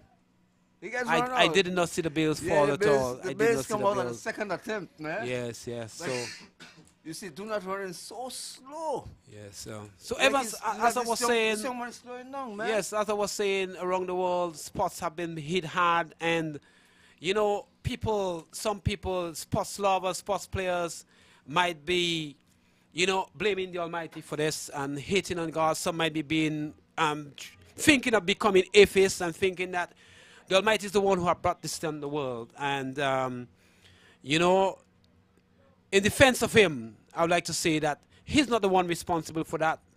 It was definitely a plan of the devil, and with evil men working for him, brought this destruction upon this thing, you know, because Evans, we all know that this is well planned, and we know definitely that was formed in the lab. You take a thing that was natural and not affected to human beings and spice it up and inject the world with it. You know, I know we're in cricket, but it's important that the people know what's going on. So if you want to blame God for this, this is the wrong man, and you're wrong. You know, I'm going to talk the truth. Whether the platform is, whether they want to ban me from the platform, I'm going to talk the truth anyway. Anyway, we're going to continue with the cricket. And yes, Descarte continues and comes in now to bowl wide outside the off stump, and Damien doesn't feel cleanly.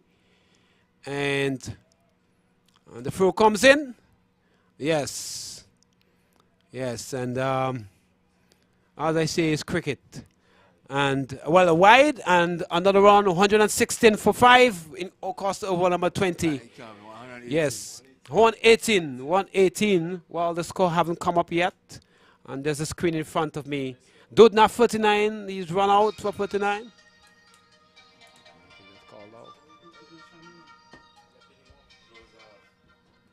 You see, is that the FBI, Thomas? Descarte comes in balls and it's driven down the ground. And a single. Like I say, victimization come knocking at your door. Yes, Evans. And I could go as far as saying is that Yahushua Jesus is the answer for the world today, and the vaccine is not the answer to the world's problem. And definitely. So we are still with the cricket anyway. Descarte in the last over comes in bold, and he goes for a big swing, and he got a single. And is that the end of it? No, some 3 more balls to go. 2 more balls to go. And Evans, that is not the sort of score they would have been looking for. 126 for the loss of 6 doesn't signify. 121. 121 for the loss of 6, and this is not the score they was looking for. Descarte comes in bowls, and he hits that down the ground. The man on the long off, coming off the long off boundary, gonna come for a second. No, there'll be a run out, and has he made it in? Lynette says no. Lynette says no. I think David was rather slow on the throw. I think he was slow picking up that ball from the long on boundary, and allowing the batsman to come for a second run. Evans, even if you think that you have a team down, you don't want to be complacent at all. Certainly, that should never have been 2 runs. And I think the captain there had himself to blame, allowing that second run, which is not good at all. Yeah, well, you don't want to be complacent at any time, at any moment in this game. You don't want to. You don't want to be complacent. Descarte from the commentary box sends passes the umpire now and bowls and hits that into the offside, and the man comes around, picks up the ball, throw. They go for a second run, and he's run out. Yes, well, you couldn't blame him. He had to go for everything. It was the last ball. And the innings has come to an end. 126 for the loss of 3. And Richie, No, it's 124. 124 for the loss of 6. Well, the score was a bit slow. 124 for the loss of 6. And Evans, before we go, we wanted to summarize the entire innings and tell us where you think they went wrong, if you think they have enough runs, where you think they could have done better in this innings. Well, I feel that in the opening stand, especially in this, you batted in the power play, this 6-over power play. The two openers didn't stay long enough. They lost 2 quick wickets in the power play, which is the 2 main scorers for them throughout the tournament. And then that really pegged them back. And the Spartans capitalized on this, and then they never recovered from it. Yes, there was a nice little partnership of 50 between. There was a nice, Between, but yeah, do not the key wicket was the wicket of John Ryan, Evans. After the wicket of John Ryan Okay. was gone, and yes, it really pegged them back. One would have hoped that he would have stayed there and really motored along, but it was not to be. It was not to be, and 126. 24. 24 runs. But as they say, runs on the board is runs on the board. And Well, I agree with runs on the board, but you got to have a decent score on the board. yes, Because, so. like I always say, there's never enough runs. Because if you get 1,000 runs, the other team can get 1,001. Yes, yes. Yeah, And, because yes, definitely so. Yeah. And certainly the evildoers, Evans, will be judged. They might be hide behind their monies and their power. But selfish man, the Almighty One who knows all things. selfish man in certainly. this world. Man.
Thank you. Welcome back to the second half of the finals. This is the Keacy Carty T20 tournament by Cricket for Life, as we bring you live coverage from the Carty Ball Park. Here is a ball to Keacy, which is coming into his wicket and just working it into the onside and down to the boundary for 4. So a short ball on the legs and just whipping it away down to the boundary for 4. The score moves on with that 4 to 10. 10 without loss. Chasing the target of 125 for victory, and they are 115 away for $5,000.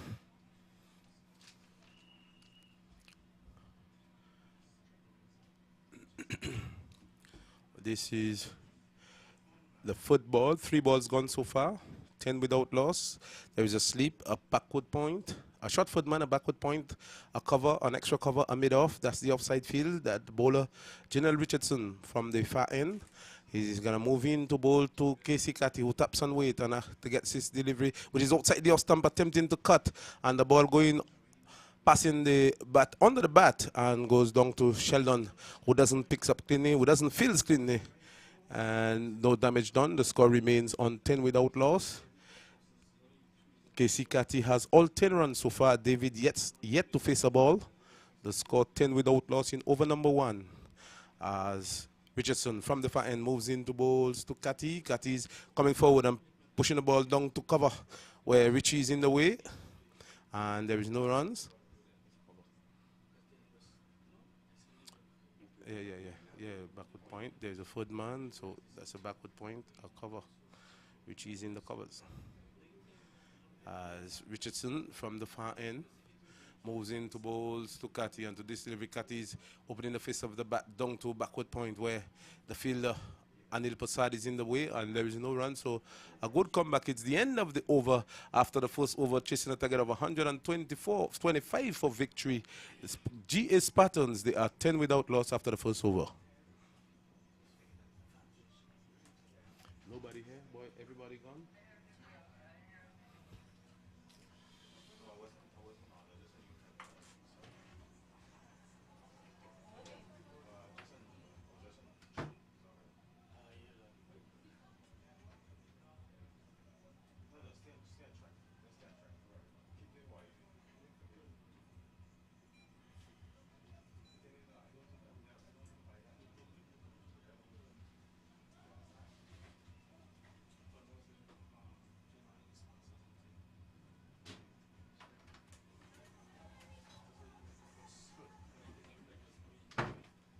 Man couldn't wait, man. A comments, man. You see, I have nobody. Calling on Stephen Evans or Colombe. We need a comments man at the commentary box. Stephen Evans or Colombe, please. If you're hearing me, please make your way to the commentary booth. The score 10 without loss in over number 1. Ram, the main destroyer this morning, he's going to move in to bowls to David to get his first delivery in the finals. And to this delivery, David is standing up tall and playing the ball down to mid-on, where Richardson comes across to do the fielding and sends the ball back to Ram. 1 run resulting. The score moves on by 1 to 11 without loss. Here is Ram with a slip, a backward point, a cover, extra cover, and a man down on the cover boundary as Ram moves in from the far end, comes into bowls to Carty. Carty is standing up tall and playing the ball down to long off. The fielder comes off the boundary to do the fielding. That's Anil Prasad. 1 more to the total, 12 without loss in 1.2 overs. So 114 runs needed. They are striking at 9 runs per over, and the required rate is 6.1. Ram moves into bowls to David, and David is back and attempting to swing this one on the onside. Doesn't make contact with the bat. The ball crashing into his pads and just going on the onside. No runs resulting. The score remains on 12 without loss. Carty has 11. David is on 1. As Ram tossing the ball from hand to hand, just about to move in from around the wicket as the sun comes on the glass here at the Caribbean Lumber Ball Park. Here's the ball pushed just inside the circle, and the fielder coming in cannot prevent the single. And 1 more to the total, 13 without loss. David moves on to 2, and Carty is on 11, comes in to strike. So 13 as we say good afternoon to Stephen Evans. Good afternoon, listeners, wherever you are. As Ram tossing the ball from hand to hand, moves into balls to Keacy, who is playing this one down to extra cover where do not field, and there is no runs. 13 without loss. The second over. Ram, who took 3 wickets this morning for 17 runs and bowled particularly well this morning, as he moves into balls to Keacy Carty. To this delivery, Carty is coming forward and playing the ball to short extra cover. And it's the end of the over, so in the chase, Evans, a much better over than the first one. Only 3 runs coming off this over, and the score 13 without loss. Well, very good start there by Ram, bowling a very orthodox left arm spin. And it's going to be very tight there from on. But, you know, we're bowling against a powerful team like the Spartans, so... Yes, Spartans, they bowl well, Evans. They scored, they restrict the Motor World to 125. I think it was a very good effort by the Spartans team. Oh, yeah, very good effort there. 120 balls to get 125 runs. Who could ask for anything better than that? For $5,000, Evans. $5,000. Wow. Well, it's going to be... What can you do this morning? I can do a lot, trust me. Is Donat, who will be taking up the attack from the far end. He's going to replace Richardson, who had 1 over. And that 1 over cost 10 runs. So Donat is going to move into the attack. There is a man at short foot man. There is a backward point. There is a point. There is a short extra cover. There is a man sweeping a cover on the cover boundary as Donat moves into bowls to David. And David is forcing this one through cover. And the sweeper will come to do the fielding and sends a return which is halfway, and then would send it back to the bowler. 1 more to the total. 14 without loss in over number 3. And the Spartans, they kept the Motor World in check, Evans. 20 overs, Motor World just could not get away as the Spartan finishing strong. 124, limiting Motor World to 124, makes it a lot easier for them to walk away with this $5,000 here this afternoon. Yeah, but you still got to get 124. If you don't get it, you know you lost. Well, if you don't get 124, yes, that means Motor World will walk away with 5,000. This one turning onto the onside for 1 more to the total. 15 without loss. And I must say, Evans, we've had a tournament so far, a very good tournament as we come down to the last bit of cricket, the second half of the finals here this afternoon. Harrison comes up and bowls to the batsman who's lapping the ball around, and the fielder already giving up the chase as this one goes down to the boundary for 4. Just coming inside his wicket and working it down to fine leg for 4. Lovely shot by the young man. That's a beautiful shot there. He just helped it along. That ball was drifting with the arm, so he just helped it along, down through forward and backward a square for 4. Yes, takes the score to 19. David goes to 7 with that boundary as the sun comes just about to go over the hill here, the Century Hills, as Donat taps and wait. No, it's David taps and wait for Donat, who's pulling away, not quite ready yet, and he's pointing out to there is a fielder on the resting over on the side screen at the far end, and he's asked to move. As umpire Hall, you know, umpire Hall is a very good umpire, Evans. I must say, yes, I must say the umpires, they have done a magnificent job here controlling the games. As Donat moves into balls to the batsman who's driving outside the off stump, not collected cleanly here by Sheldon on this occasion. No damage done. The score remains on 19 without loss. All in all, your thoughts on the tournament so far, Evans? Well, my first person on the umpires. The umpires are human beings and they will make errors, but to tell you the truth, the umpires are doing a very, very, very good job. Very good job. Without them, we had no cricket. Here is a ball staying to the offside, and Richie from the cover position moves in to do the fielding. Cannot stop the single. 20 after 2.5 overs, 20. So just 105 more runs needed, Evans. Well, it's going to be very easy if they don't get any wickets, but you need to get wickets in the power play and restrict the mighty Spartans there. Here is Donat. Around the wicket comes up and bowls to Carty. Carty is forcing this into the offside in the air, and the fielder comes around to take the catch. It doesn't take the catch, and the ball goes into the boundary for 4. Has it gone to the boundary? No.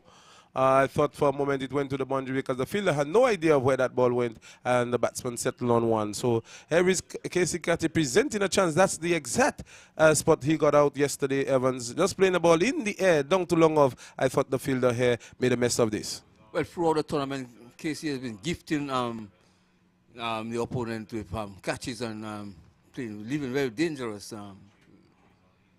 I think this is the same young man who took some magnificent catches this morning. Is that Janelle? Janil, that's the Jamil. Jamil being the culprit on this occasion. A wicket that Motowell would have welcomed. Well, that ball was very deep in on him. You cannot really blame him for not gathering, getting his hands under it because it was deep in on him, and then he had to really dive forward to take that catch. Evans, $5,000 is on the line. Well. And I thought he moved late. Ram is going to continue. As Ram moves in around the wicket, comes up and bowls to Carty. Carty's off the back foot and punching the ball back to Ram, who misfields. But the fielder at mid-on, which is Richardson, he comes in to do the fielding. No damage done. The score remains on 21 without loss. This is the fourth over being bowled by Ram from the pavilion, from the commentary box, and as he moves into bowls to Carty, who's lifting this over his head. No need to run. The fielder comes across to do the fielding. Did he get there? I don't think he did. Let's wait for. Yes, he came across as Evans. We cannot see down at the bottom what's exactly taking place here. Just judging by the body language of the fielders, in the end, the fielder admitted of coming around to do the fielding and limit the batsman to just two. Yeah, well, the way that the commentator's booth is placed, that you cannot see down at the long off fence. Harry's Ram moves into bowls to Carty. He's coming forward. There is as he's turning this one into the onside, and we'll get one. There was a stifle appeal, and that's, you see, it's a leg by. That's why Ram was asking a question of umpire Lynette, who says not out and signals leg by. One more to the total, 24. So 101 runs away, 24 without loss, 15 to Carty, and 8 to David, who comes in to strike. Ram, who had success this morning, 3 wickets in the semi-finals, as he moves into bowl to the batsman who's forward edging, and this one goes down to slip along the ground, and the slip fieldsman in Nassim Dinarain could not stop this one, and the batsman get one more to the total, 25 it is without loss. Carty moves on to 15. Carty is on 15, and David is on 9. So far, Ram has bowled 1.4 overs, no maiden, 6 runs, no wicket. Evans, good bowling so far by Ram. Yeah, very good bowling there. That ball falling short of a slip fielder. Here is Ram into bowls to the batsman who's coming inside his wicket and just working this one to the onside. That's Carty. He gets one more to the total, 26 without loss. And so far, do not 1 over for 8 runs. Ram 1.5 overs for 7 runs. So Keacy Carty and Kenroy David taking the time, Evans, as the score 26 without loss. Ram comes in and bowls to the batsman who's staying this one into the offside. They think of a singles, making some advances out his crease and sent back by his partner, wisely so, and it brings about the end of the over. So 26 without loss after some 4 overs, 99 more needed. Well, like I said, you know, when you tell me runs on the board, it's runs on the board, but I say that 124 runs. Batsman can take the time, put away the bad balls, and then take the time and go through singles and singles with no pressure at all, taking no risk at all whatsoever. Well, Evans, we must give thanks to our sponsors. They were the one who made this possible. We have Kentucky Fried Chicken, K's, Ballerina, M&A, Telem, St. Martin Concrete, Selective Services, Carib and Johnny Walker, Man George Garage, Trade Winds, St. Martin Port, Motor World, Nagico, 5-Star Hardware, Sun Insurances, Island Auto, Accessible Ventures, Walters Electronics, CGC, Saga Trading, We Lounge, Cool Tech, St. Martin Cricket Association, Showtime, General Autos, First Response, and Masters Cricket Club. Here is a ball being lapped away by the batsman down to third man. Ram is giving chase. The batsman go for one. They're coming back for the second. That's long and I think the battle has been won by the ball, and the ball goes into the boundary for 4. I think Ram could have done better, but in the end, 4 runs for Keacy Carty. He moves on to 20. I thought you said third man wrestler. That's a long leg. Yeah, long leg. Well, Evans news coming in. Initially, this tournament we said $5,000 winner takes all, but we will be giving away $1,000 to the second place team compliments St. Martin Concrete. Oh, I put you saying to the commentators, man. Well, Harris do not into balls to Carty, who's standing up tall and playing the ball back along the track, where do not fields of his own bowling. The commentators would have welcomed $1,000, Evans. Oh, yeah. I think we deserve a little bit more. A little bit more, Evans. I know I will find you in the usual place on Friday night. Here is a ball pull through the onside, and it's going close to the boundary. The fielder give up the chase as the ball goes into the boundary for 4. Short ball, begging to be hit, and Keacy Carty coming down into his wicket and just pouncing on this one, Evans, down to wideish mid wicket for 4. Lovely shot there by the young man. And you know this game is in his honor, so he got to do something. Even if he does it at the finals, it is at the right time. Well, the Motor World playing the game against Spartans in the round robin. They defeated the Spartans, and now they are in the finals as Donut comes in the balls to Carty outside the off stump. This one keeping a bit low as this one was outside the off stump. Keacy Carty attempting to cut this one, and I think this one coming from the bottom of the bat and goes back along the track where Donut feels no runs. Do not, between the umpire and the stumps, wrong the wicket into bowls to Keacy, who is, as Keacy Carty, who pushes this one into the offside, where Richie fields and there is no runs. 34 without loss, over number 5 in progress. 91 more needed, as Do Not, between the umpire and the stumps, comes into bowls to Keacy Carty, who's cutting and cutting well, but cannot beat Dinner Ryan at backward point. A good shot, Evans, and well fielded. Oh, yeah. Lovely shot there, but he is no run at all. Well, after 5 overs, the score 34. So that means Spartan is scoring at 6.8, and the required rate is 6.1. 34 without loss after 5. Well, like I always say, I got problems with them point thing, you know, because you cannot run any point in cricket, you know.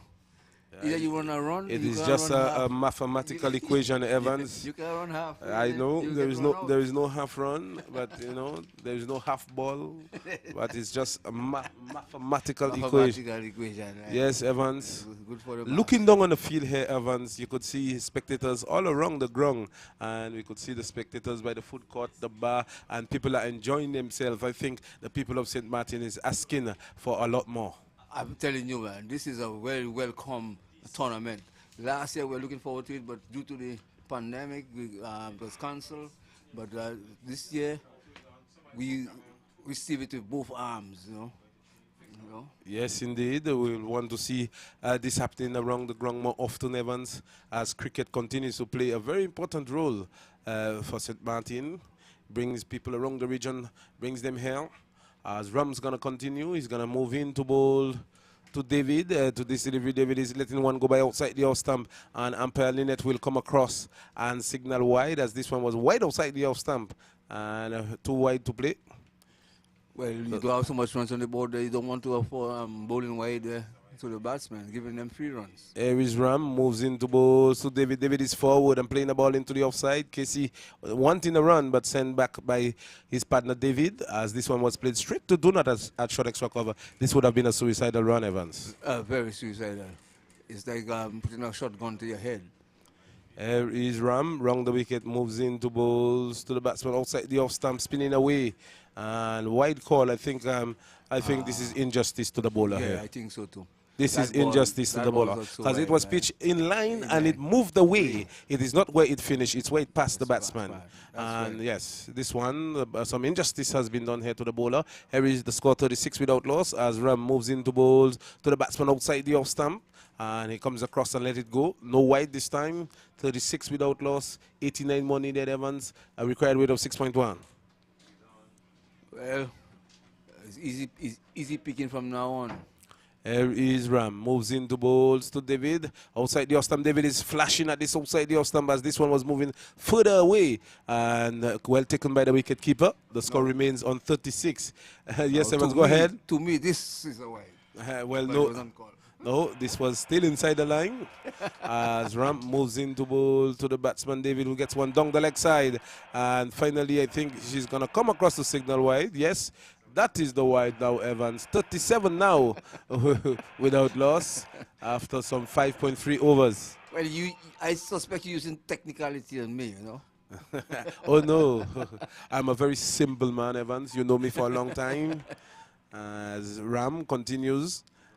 Moves into bowls to the batsman David. David getting the ball outside the off stump, comes across, cut. Misfield by the fielder here, and the ball will go down to the boundary for 4. The captain is the guilty culprit here. A ball shot outside the off stump, and David coming across and just punching it straight to the fielder, who misfields and gets 4 runs. So 4 more to the total. 41 it goes now without loss. After 5.4 overs, David moves on to 13. Well, you got to be tight here right now because you don't have much runs to play with and you cannot afford to give runs there. Ram 2.4 overs, no middens, 14 runs, no wicket. As he continues, comes up on balls to David. David is driving and missing it. As Sheldon not collecting cleanly on this occasion, no damage done. The score remains on 41 without loss. This is the last ball of the power play. After this, the field restriction will be lifted, Evans. You could spread the field and maybe Motor World would want to take a grip on this match here this afternoon. As Ram just about to move into bowls to the batsman, gets a ball outside the off stump, comes across and forces this one through the offside. The fielder comes off the boundary to do the fielding and sends a return back to the bowler. So it's the end of the over, 42 without loss after 6 overs. Ever more comments from you? Well, I say if you don't, from now on, you need to bowl out this team if you're going to win this game. And you got to bowl them out before they reach 125 runs. Well, because 83 more. more. No way you can restrict them from getting that total there. Well, 83 more runs needed. With 14 overs left. Well, anything can happen, Evans. Cricket is a game of glory and uncertainties. We have seen many times teams who were poised. For just one example, recently in the just concluded 50 overs regional games, Barbados was on the way to victory. I turned off the my phone. Is it a West Indian team? It is. So we are all in the West Indies, Evans. When someone said that Barbados lost the game, I denied it and said no. When I took my phone and opened up the page to see, I saw Barbados lost against Jamaica. I could not believe it. See, they say so the father, so the son, you know. If West Indies don't do it, who is Barbados that they can't do it? Well, 42. So we have seen many teams collapse, but GA Spartans would not want to do that as they are 42 without loss after some 6 overs. And Richardson, that's what's his guy's name? Edwin Richardson comes into the attack from the far end. That's the tall, lanky fast bowler. He has the figure of a Courtney Ambrose, Evans. Oh, yes, yeah. Courtney Ambrose or Courtney Walsh. As Richardson moves into balls to David, who taps and wait, goes past the umpire, comes on balls to Richardson, and he's getting a short delivery, standing up tall and playing it back along the track for Richardson to feel of his own bowling. And no damage done. The score remains 42 without loss. Let's watch the field after the power play. So there is a man at short foot man, there is a backward point, there is a short extra cover, there is a man on the cover boundary, there is a man on the long off boundary, there is a man at the long on, a man at deep mid wicket, a man at straightish mid wicket, and a man at deep backward square. As Richardson moves into bowl to the batsman David, who's getting the delivery, and he's going to be out caught. This one, Kenroy David getting himself in some trouble here. It was too close to him, looking for Cut Evans. In the end, I think the ball just bouncing off his gloves and just lobbing to the keeper. And GA Spartans losing their first wicket. Kenroy David, Cut LeBlanc, bowled Edwin Richardson for 14. Well, he got a tennis ball bouncer, and then it was more like a slower ball which bounced on him, and he, instead of bringing his hand down, he left his hand in the same place, and that ball taking on the glove and ballooning into the air, where the keeper accepting a dolly catch in the end. Yes, so indeed. Walk slowly back to the pavilion. Spartan losing the first wicket with the score on 1. 83 more needed from... Score on 1? No, it's not possible. 42. With the 1 wicket down with the score on 83 now. 83 more needed. They are 42 for the loss of 1. 83 more needed at a rate of 6.1. They are scoring at 6.6. And Carty is on 24 of 21 balls. Strike rate of 114.3, Evans. I got 14.3. That's a very good strike rate there. And it's been showing Peters. As we speak, Showing Peters taking a long time to get into the middle. Then Edwin Richardson, success immediately. Evans coming into the attack and getting success for the Motor World team. You know, when T20 just came in, to me, when a man out, you have to run, go inside there. You had a few seconds to get in there. Yes. And then you could have been out. But right now, I see people taking the time like normal to get there. I don't know if that this law has changed. Well, I think you have 2 minutes to get to the middle. Well, it was less than 2 minutes. It was about, it was always some seconds you had to. I'm saying that when it just started, you had some seconds to Maybe come. the rules have changed, Yeah, maybe Evans. they changed it, yeah. But you had to really rush in. Well, the score 42 for the loss of 1. Richardson would get some confidence from getting the wicket of the captain, Kenroy David, caught at the wicket for 14. As Richardson moves into bowls to Showing Peters, who will receive his first ball. And Showing is coming inside the line. Let this one goes by down the leg side. Collected cleanly on this occasion by the wicketkeeper LeBlanc. One more to the total, 43 for the loss of 1. And Edwin Richardson coming from the island of Antigua. So, Evans, we have had quite a few Antiguans coming over to play here in St. Martin. From Anguilla. Oh, he's from Anguilla, I bet. Anguilla, yeah. Oh, as he moves into bowls to the batsman who's coming forward, wrapped on the pad. Just the keeper, more in expectation than anticipating that the umpire would have put up the finger, Evans. In hope than More in hope than expectation, yeah. Yeah. Yes? You could see him jumping for joy, but Brian will not be moved by this. Brian is a better official than that. As Richardson from the far end moves into bowls to Peters. And to this delivery, Peters getting a wide ball outside the off stump and much too wide to play. Yeah, Richardson is guilty of bowling wide. One down the leg side, one outside the off stump, and you don't have much runs to play with, so you cannot afford it. Well, after 2 deliveries, he got success. And so far, he has bowled 4 deliveries for just 2 runs with the wicket. As he moves into bowl to Peters. Peters is coming inside the line, work the ball onto the onside. We'll get 1. As the fielder comes off the deep backward square boundary to do the fielding, that's Ram, who sends a strong return, driving the keeper away from the stumps. And the score moves on to 45 for a loss of 1. We are working the red end of over number 7 with 80 more runs needed by the Spartan teams to win themselves $5,000 here this afternoon. Yeah, 9 wickets in hand. As Richardson from the far end moves into bowls to Carty. Carty is pouncing on that and is out caught. Is he? No, he's dropped. Oh. I can't see anything from there. With that sunlight there. Forgive me, folks, as the sun rays is affecting us here. Was it a drop chance, Evans? I guess it was. Well, I don't know. I can't see. If you can't see, well, I can't see the score there at all. The score 41 for the loss of 1. Is Richardson into bowls. So the batsman who's coming forward and playing this back along the track for Richardson to feel it's the end of the over, is the end of my stint here. As the next commentator to do ball-by-ball commentary, after it would be Thomas Henzoff after some comments from Stephen Evans. Well, another successful.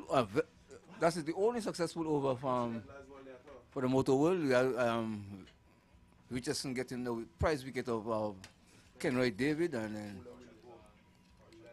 then putting the Spartans 1 down to 46 runs. Yes, Evans, the sun is peeping right into our screen, but the good thing is there's a big hill over there, and very soon the sun will be disappearing over us. So some hope and expectation as well. Well, Yes, maybe this game is going to finish before the sun goes down.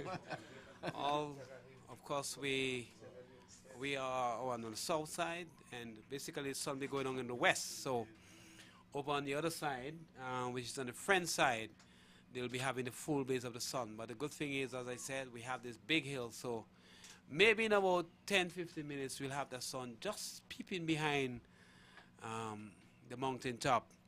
and that will be good news for us, Evans. Yeah, so it's very difficult to see as the shadow of the sun is obscuring us. Of Lionel bowling. Yes, so change of, is it a change of Bowling, bowling? yeah. Yes, sir.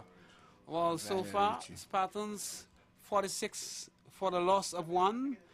The wicket of Kenroy David, as we have the man of number 9, electrician by trade, and well, back in his time in the early days, a very good cricketer, played for Najiko for a number of years. As another ball being struck up in the offside towards long on, the batsman took a single, and Peters is on 1. It's 48 now. Yes, and Carty is on 26 from 24 balls.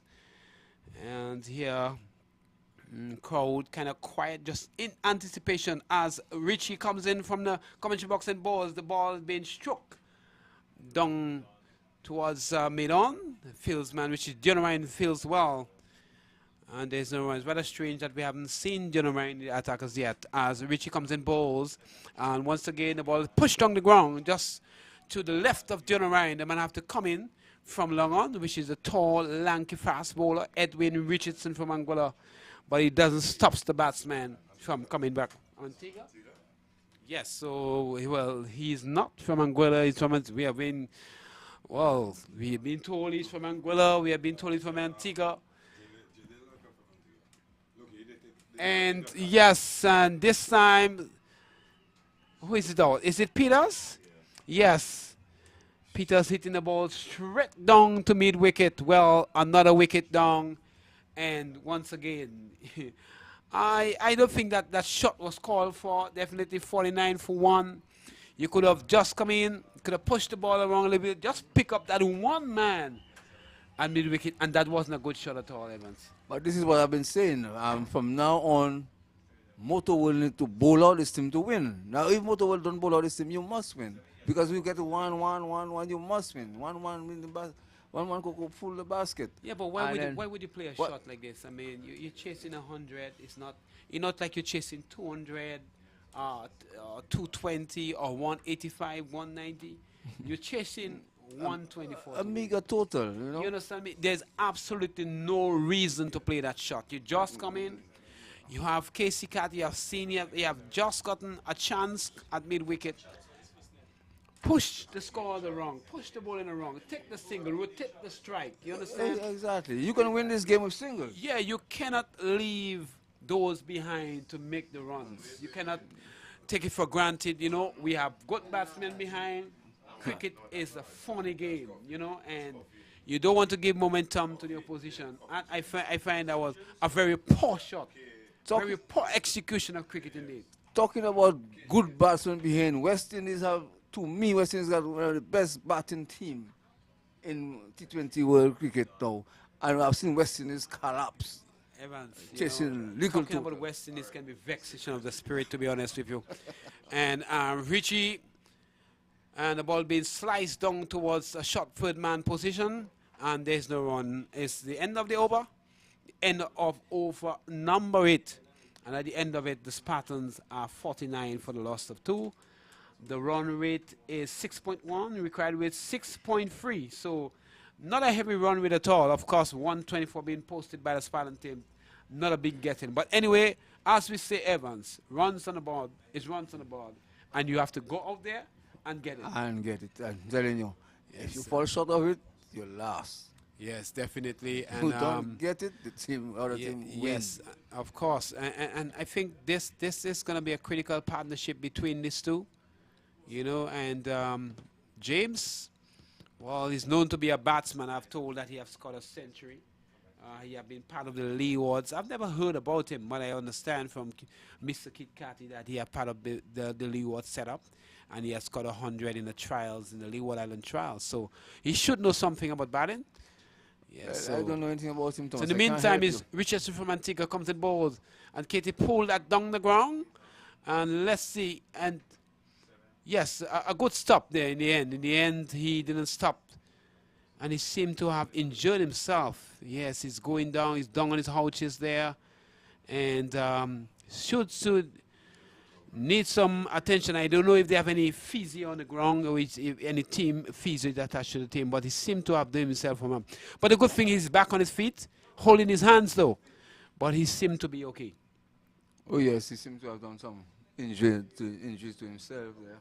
Diving away to stop that fall. Okay, so I've been told he recently recovered from a shoulder surgery, so he must have hurt his shoulder a bit as the ball is being turned down towards backward square, and they're going to come in for a second. And, you know, Evans, they have been targeting Ram. They realize Ram is the weak link in the field, and definitely anytime the ball goes to him, they come back for the second run. You know, and it's unfortunate when you have fielders in the field where are being targeted, you know, and that is why, you know, as a cricketer, you got to work on every aspect of your game.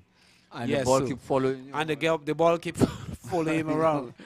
As we have Richardson from the far end comes to the ball to Carty. Carty stylishly pushed that in the outside, but straight to man who knows something about fielding at the backward point. And from every the time that I've known him, he have always fielded at that backward point, and he have been very, very excellent at that position, I must say. Oh yes, excellent fielder is definitely Richie, you know. Yes, as Richardson going age, but that doesn't stop him from the far end. Oh, he doesn't bowl, a bus is run, so you just feel that he hadn't got right. So this is the best thing to do as a bowler. You're running in, you feel that it's not going to be right, and he's about to run, goes back to his bowling max. So not missing any cricket at all. Carty's on 31 from 28 balls at a strike rate of 110.7. James has just come in. They have not gotten off the mark here, faced one ball. And yes, as a ball, I've been unsighted there as I was giving you the scorecard. And a bit of runs being scored for Keacy Carty, cutting the ball down behind point and getting 4 runs. So Keacy Carty continues to look good, even if he have given the 2 chances. He have looked good, Evans. Oh yes, you know Keacy is no nonsense batsman. You know, he has won World Cup, so he's a very good batsman. Yes, so it's going to be Richardson's going to continue. Here he's right, I'm tall and lanky. Pass it up and now. Keacy get a ball which is outside the off stump. Try to dab it in between that cap, between backward point and extra cover on the boundary, but was not successful in doing so. Take the inside and the keeper collected behind the stumps. So the field is a short-foot man is John Ryan. Backward point is the ever-consistent Lionel Richie in that position. Cover. Extra cover on the boundary. Mid-off, mid-on. And the ball is being swinged around. But straight to the man at backward here. Once again, the ball goes to Ram Evans. There's no place to hide on this field, you know. So, yes. So you got to make up your mind. I could tell you, Evans, a number of balls that went to.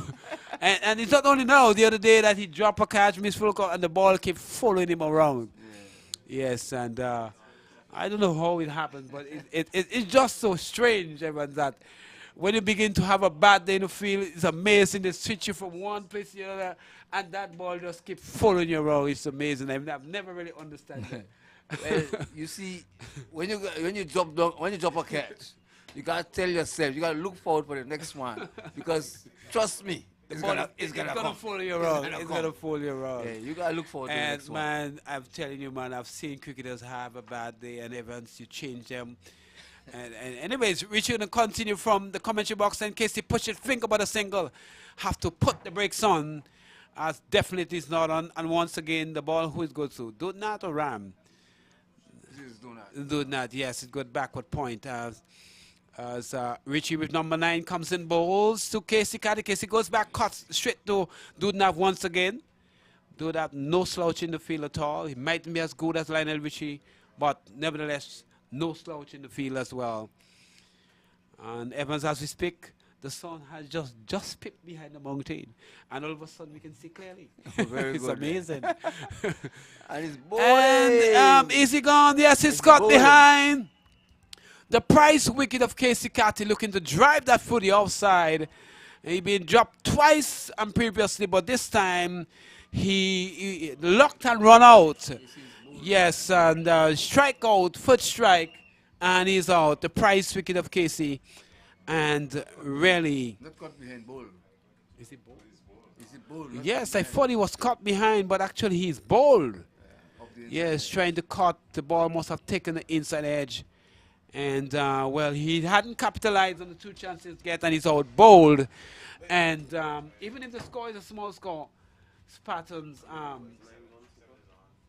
you could say that they are very much back in the game, Evans. 3 wickets down, who knows? Yeah, so Evans. Yes, and you were saying that the score is too small. I mean, knowing the batting of the Spartans, but as I said previously, runs on the board, runs on the board. Spartans have to go up there and get the runs on the board. Whether it's 5 or 6, whether it's 90 or 200, they're going to go up there and get the runs. And they have lost a few quick wickets. Game in the balance, I would say. Yeah, Just 2 more wickets. Just add 2 more wickets. But Thomas, here's what I'm saying. I'm saying is, you got more balls than runs. Yes. Why you take the risk? Well, You understand? that's the All thing. you gotta That's do the thing, is Evans. push the That's thing the for the thing. singles and win the game. That's what we're talking about. When the money's on the line, it does strange things to people, Evans. Oh, money. And that's what you have to understand. This is the big day. This is the money day.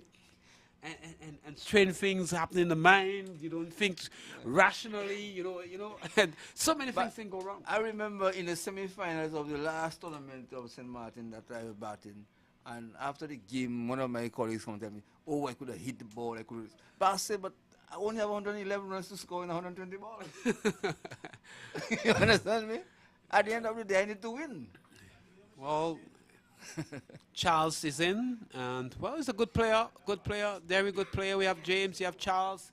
How much to win? How much? What's 67 more to win. 67 more to win. Well, this 67 could be a plane as well as it could very much become a mountain. It depends on how well they played. And Charles have to scamper back. We're looking for a quick single. And the crowd becoming very, very edgy indeed. Nevertheless, Spartans have a great support around the field. And also, very huge crowd too. Yes, very. 60,000? No, Evans, I think you're Not 60,000? I think that statement is being exaggerated a bit. But Nevertheless, it's a good crowd, very appreciative, and the people here know their cricket, and they know what's going on. They know what's at stake, and they know what's going on. Of course, the Motherwell will have their fans. There's a large and Guyanese contingency, and also the Spartans will have their fans as well. So it's a good cricket game. Yes, they start out very quickly, but it's a good game of cricket, and we'll just have to wait and see what happens. Yeah, but what I can tell you is, well, we just have to wait and see until the statistics comes on the board. Well, Richie, 2 hours, 1 minute, 3 runs, 1 wicket, and what a rare thing, Evans, to see a maiden. Yeah, 2 wickets. 2 wickets. Yes, what a rare thing to see a maiden over Yeah, in a in 2020 a 2020 game over. with 1 wicket. I think probably that's the first maiden wicket over we have seen in the entire tournament. With $5,000 on the line. Yes, well, these are the time to bowl maiden wickets. You know, when you have 5,000 on the line. Very good bowling I indeed mean, by Lionel. Yes, what a time to get a maiden wicket. So Richardson going to continue from the far end, passes umpire Hall, comes and bowls, and he jabs that outside the off stump, beaten outside the off stump is James. And just that was a very loose shot. yes, that's indeed. I don't know if panic begins to set in with the Spartans. Probably the loss against this very team is still fresh in their minds. Oh yeah. It was just what it was yesterday. It was. Yesterday evening. Yes, so that must be very fresh in their minds as Richardson, and he's been whipped into the offside, into the gap. It goes for 4. Lovely shot from James, just whipping that off the pads. There's a man at backward square, a man at mid wicket, and find the gap straight between around the square leg area, just to the left of the umpire, down to the boundary for 4. Thomas, So good strike here indeed. This is what I'm saying. This is very loose bowling. You just beat the man outside the Your off stump. stump, yes. Now yes, you yes. strain on his spine. Yes, this is not good bowling at all. Very This poor is not. bowling, This man. is this is poor. You know. Yes, and you have a very strong outside field, just 3 man on the leg side, and then you're gonna bowl a ball just gifting the batsman. You know, as here he comes outside the off stump, hits that in the air, just eluded The man that dive in, Dion Ryan, and it goes into the boundary for 4.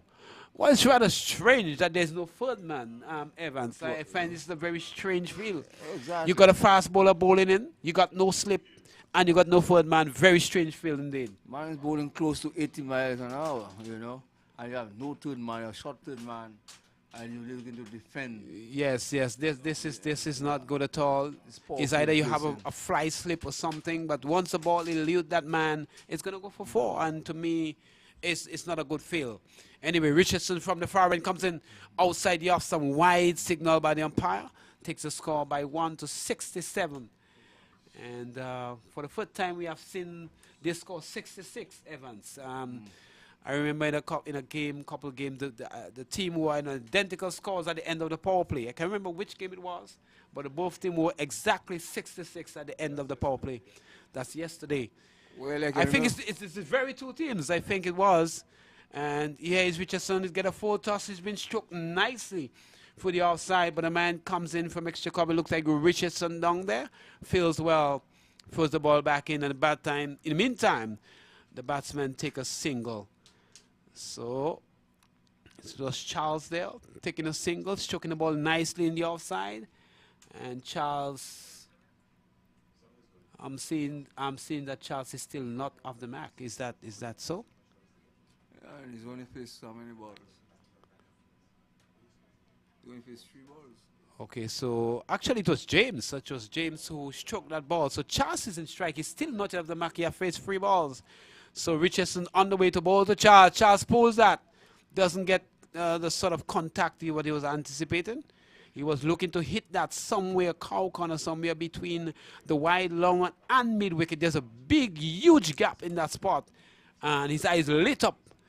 But probably he was too anxious to hit the ball and end up not even getting a run, Evans.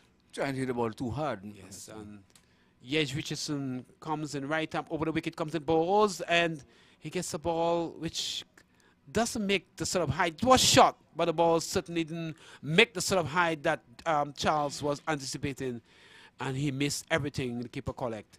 And another dot ball in the score, 68 for the loss of 3. 68 for the loss of 3, 11 overs gone, Evans. Required weight 6.3, remaining overs 9, and they are scoring at 6.2 runs per over. So they're right up there with the scoring rate. All they need is some common sense batting. That's all. Don't try to win the game with 1 over. Supposed to score wrong, take the single, hit the odd bad balls, and time you find it. You want to do 1 more or you want to close this one? Yeah, go to 1 more. And then you are home. So yes, so 68 for the loss of 3. Overs number 11 gone. Over number 12. And the man we spoke about, Evans, as you make your exit, Juno Ryan comes into. Yes, a pleasant good afternoon to listeners and viewers. Yes, as Juno Ryan comes in to bowl his very first ball, being struck on the offside, the man comes in, stroking away at the short third man position, and he's taking a single is James. And James has moved on to 10 from 6 balls, scoring at 166 per 100 balls. The score has moved up by 1 to 69 for the loss of 3. Spartans chasing 125 for victory, 124 posted by the Motor World team. Some adjustment to the field. General is asking the man at mid-wicket to come across in the offside. Is Ram. Once again, Ram seems to be all over the place. Well, like you said, Thomas, there is no place to hide on a cricket field. All very strange. Just what? 3 men on the onside. So you've got a very strong outside field. It's a 6-4 field as he comes in now on board. Outside the offside, he goes for a big drive. And yes, doesn't make contact. The ball eludes the keeper as well. But the batsmen are kept quiet. So the score is kept on 69 for the loss of 3. Over number 12 in progress. The man, Dion Ryan, former West Indies player, is bowling from the commentary box and as the appreciative crowd, very good crowd here at the Carty Number Ballpark, looking on in anticipation. Ways as the sun has left us, comes in bowls outside the off stump, goes for that big smashing drive, looking to target that extra cover area, not successful in doing so. And Dion Ryan back to his bowling Mac. Just a couple of places. Comes in bowl to Charles. Charles goes for a big drive. And he gets it between cover and backward point. But there's a man sweeping with Richardson on the boundary. And he can only get a single. So Charles is off the Mac. He's 1 from 8 balls. Scoring at just 12 runs per 100 balls at the moment. But that could change. And it's important that he stays there for his team. To see them across the line. This time he's coming. As he comes in now to bowl to James, and James dabs that in the outside. He's going to have to go back. The throw comes in. They think about a single. Boy, it was very much a suicidal run. And fortunate for him, he was able to get back in his ground. Yes, Thomas, had he gone for the single, someone would have gotten run out and, well, sent back by the batsman. Jonah Ryan again comes in bowls, and he turns that in the outside. Think about a single once again. It's not on. Once again, the ball goes to Ram. It's the end of over number 12. It's also the end of Milestone. Malicious. And Malicious Theodore is going to come and give us further commentary. Thank you, Thomas. A job well done. Thank you for your services this afternoon. As the score is 70 now for the loss of 3. 55 more runs needed. And only some 8 overs as Malicious, as I welcome you to the microphone here. We are set for a ding-dong battle, I feel, this afternoon. Well, pleasant good afternoon once again, Marvin. You couldn't say better than that. We're down in a ding-dong battle with 59 required from 8 overs. Is very interesting, but Akim Charles is not getting the ball away already, and that's a good plot there for the Motor World to capitalize on, because he can hit the ball a long way. But at the moment, the score 70 for the loss of 3. Edwin so far 3 overs, and no middle 23 for 1. You really need to get a next wicket or 2 here for the Motor World. So, Edwin making some adjustment to his field. You saw a very good over there by Nassing Dinnerai, only considered 2 runs. I think he shaved the off stump twice. Here is Edwin. Right arm tall, lanky fast bowler pass umpire ball into balls to Hakim is driving, straight pass back the bowler. They come for 1, they'll come back for the 2nd, and they get it easily in the end. So 2 more to the total, well back up there by Sheldon LeBlanc. Hakim moved by 2 to 3, and the total moved by 3 to 72 for loss of 3 moving. You really need wickets for Motor World to be back in this game. Well, a wicket or 2 will definitely help Motor World. It will probably slow down the scoring of the Spartans. They are 72 for 3, 53 more needed. Edwin working harder for success. There is Edwin passing the umpire into balls to Charles. Charles is driving. Thick outside edge. The ball will go into the foot man margin for 4. Educated edge, they will say. And hands down on Kimbo, he's not happy, but a very good delivery. Find the outside edge, but Akim will be happy to get his first boundary. Well, yes, Malicious, I think the third man could be back. You know, no sleeps, the short foot man, anything. Once it beat the short foot man, you will get 4. And the line of attack, as you see how the field is set, the line of attack would be on about the off stump there, just about the off stump. And this time, just finding the edge and the ball beating the short foot man and going all the way down to the boundary. Very good going so far. 76 for the love of 3 is, I would say, even Steven. One thing I would say, skipper Shaman missing a ploy. He does bowl very well in this tournament, and he hasn't bowled as yet. Here is Edwin is driving his Charles, finding Duty at extra cover, cannot score. That's Roman Donat, who had a very good inning earlier on, and moving to get Charles and James out. The game will be very interesting and very even balanced better. Well, they say anytime you want to check your score, look onto the score and then add 2 wickets in the column and see if you have a good score. Yes, here is Edwin. Tall, lanky, fast bowler, passing up behind the balls to Charles. Charles is wrapped on the powder of the pale. Shaking the head in the negative is Brian Hogg. And Sheldon behind the stumps comes to field. Didn't take him cleanly, but no damage done. The score kept on 76 for the loss of 3 moving. What you make it, Shaman not bowling, not even 1 over, and he bowls so good in the local competition. Well, it's not over yet. You never know. He's the captain. He can call himself on at any time. I think he should come in at any time from the top end. Here is Edwin with different idea. Passing behind the balls to Charles. Charles getting the delivery straight back with a point. Cannot beat Jamil. Sorry, that's Ram. That ball goes to the scorer's book. The score kept on 76 for the loss of 3. We're in the 13th over. This one scheduled for 20 on a cool on afternoon moving. What do you make it of the crowd? Malicious, yes, the crowd, the people have come in so far, and I must say thanks to everyone who comes to the ground. Me being part of management, happy to see people come in because that's what we catered for them. Yes, indeed. Here is Edwin. That Richardson into balls to Charles. Charles whipping out of the pad, finding the net of Richardson that Jadale onto the mid-wicket boundary now before they get an easy single. So one more run from the over. So far Richardson has completed his over. 4 overs, no more than 30 for 1. Moving not a good economy rate, but getting the price wicket of David. Yes. And he would have loved a little more in that W column. Yes, that is acceptable. 7.5 per over, 4 overs, no more than 30 runs. But most important is that you see the wicket there, malicious. Well, moving it even, Stevens. 7 overs remaining. Current run rate 5.9. Recurrent run rate 6.9. My scorer Jack is smiling away. Where his money at, he don't have a clue. So it's gonna be Nasing Dinarain. He's gonna bowl to James. James rather no, that's Charles. James rather looks solid as an all-rounder, I should say. I remember the delivery ball to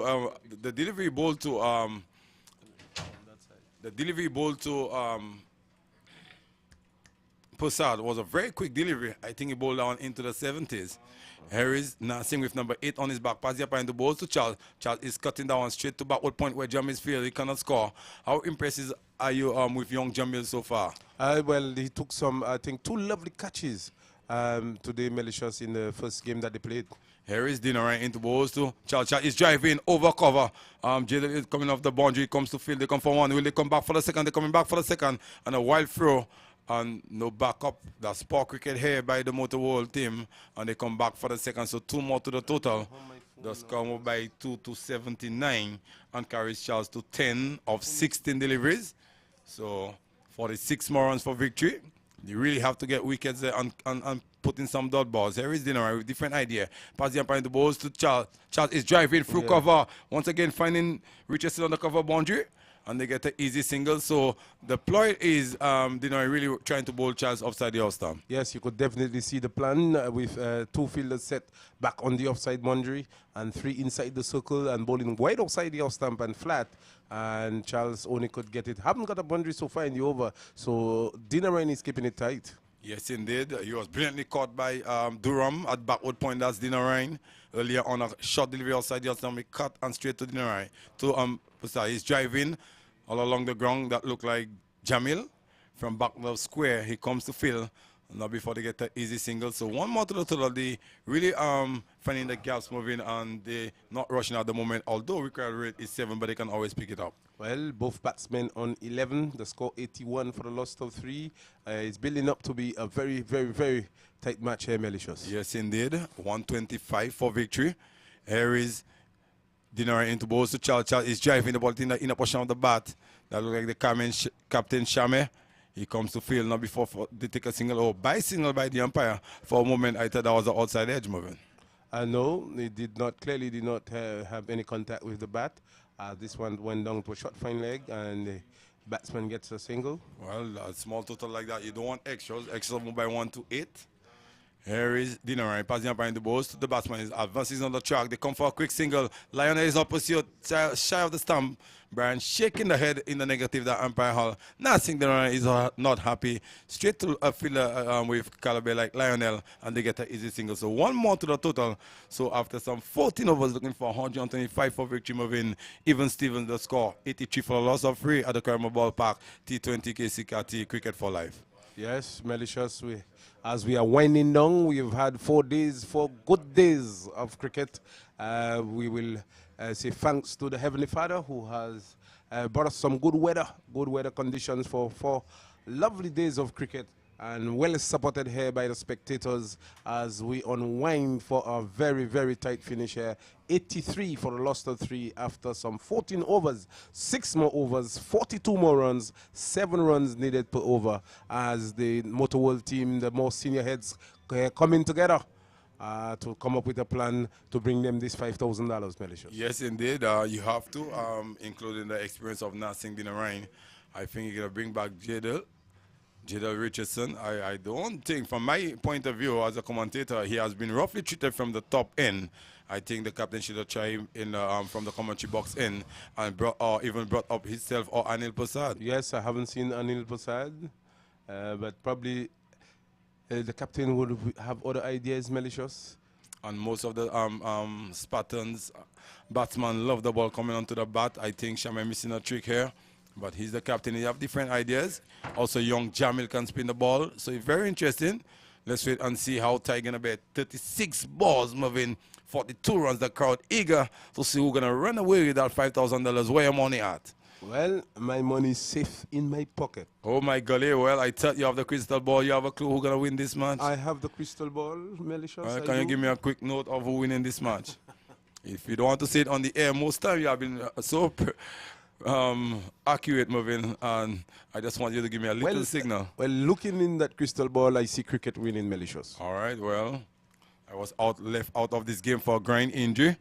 Here is Richardson into balls to Coffee onto the back foot, staying it backward of point. Lionel have a shot of stump. It didn't bother to throw the ball. Sheldon is late onto it, and they get an easy single. So one more to the very good run in there between these two. And as I said, moving Spartans and future champs will run a lot of singles, and when they get the bad ball, they will put it away.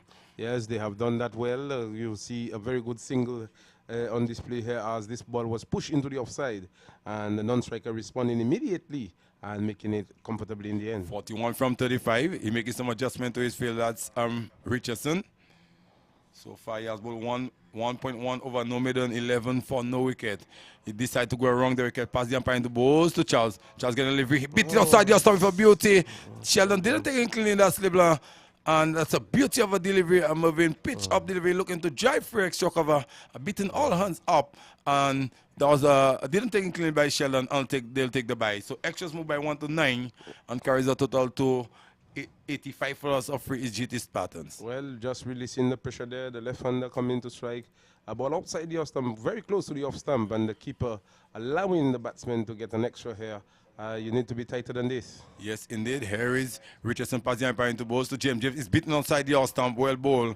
Touchdown delivery looking to stay to back on a point. There is no footman in play, and the outfield is very quick this afternoon. Moving out of the 4 days to we have the quickest outfield. Yes, the ground has dried up, Malicious, and making the outfield a lot quicker. The grass turning more to a straw color now. We had a very green outfield Thursday and Friday, and now with the sun being shining down on us here in all its glory, drying the outfield and making it a lot quicker. Yes, indeed. So we're going to be Richardson making some adjustment to his field. The captain bringing backward point onto the boundary. He decided against it.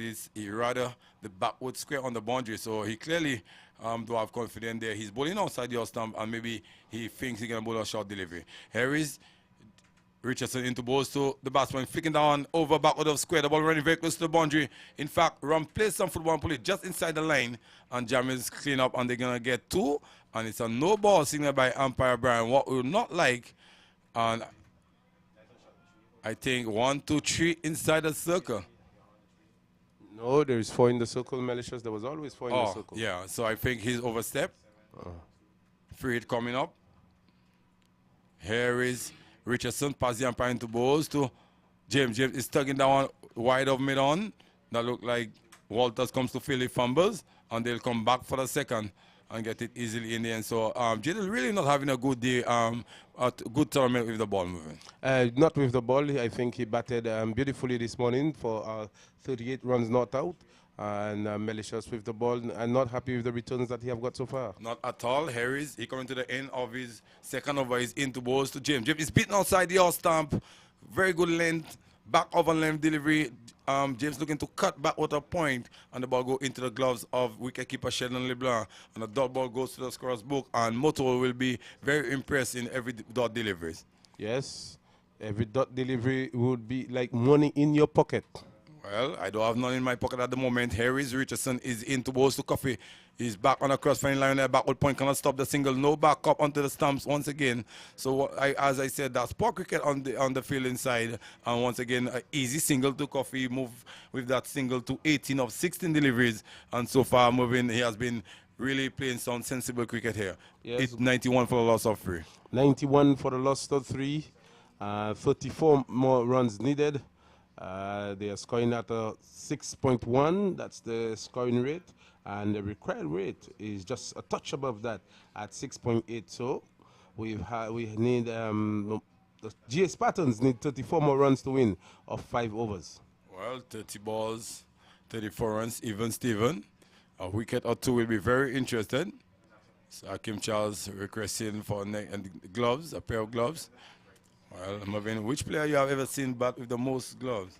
I don't look for this when they're playing. Well, matches. I will say my dressing Dhoni. Here is Richie into balls to James. He's onto the front foot, down the track, I should say, finding Edwin on the long of boundary now before they get an easy single. So one more to the total.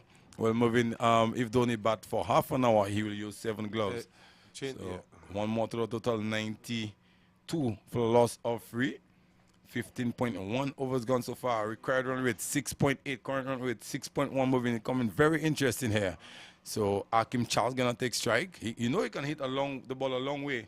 So far he has only struck 1 for 11 from 19. Not that type of strike rate in the type of caliber player he is. And they're gonna bowl between the umpire and the stump around the wicket. He's not happy with Charles at all. He's in to balls to Charles. Charles getting a short delivery. Cut it away. Wide of the fielder. Edwin is opposite. They come for 1. They'll come back for a second and get it easily in the end. So 2 more to the total. Thus come by 2 to 94 for the loss of 3. Very interesting battle there. Deep down in the afternoon, Marvin. Well, Richie just pulling this one down and bowling a long up. But luckily it was outside the off stump and Hakim Charles playing it for 2. Here is Richie. Pass the umpire in the balls to Charles. Charles back on a cross. Richie couldn't stop the single, so 1 more to the total. Arnell coming from the boundary, that's Passad, before they get an easy single. So 1 more to the total, 95. Well, moving when you look at the time at 6:20 and watch the outfield.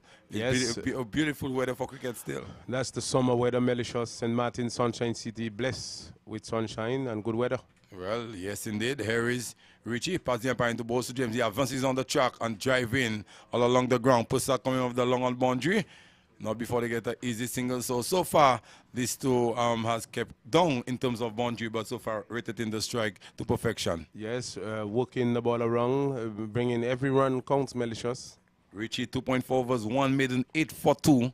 Can he get a next one in that W column for himself and the Motorworld team? He's back on the cross, is Charles. Straight to the fielder, that's Rom. They come for the single and get it easily in the end. You cannot believe it.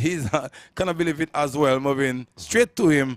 And an easy single taken. Very good running between these two. Very good running, and I think they picked the right fielder there. Ram always struggles whenever the ball goes to him. 97. 3 more runs to get to the 100 mark. Here is Lionel Richie coming to the end of his 3rd over. He's into balls to James. James is back on a cross and edging. They come for the single. Let's wait and see if good throw to have him struggling. Sheldon send a wide throw behind the stumps and get an easy single. So 1 more to the Lionel is not happy, but in the end, 2 youngsters in the middle moving. So 1 more to the total. The score moved by 1 to 98 for the loss of 3. And that's the end of my sting. And you're going to continue to bring ball by ball while I bring the comments.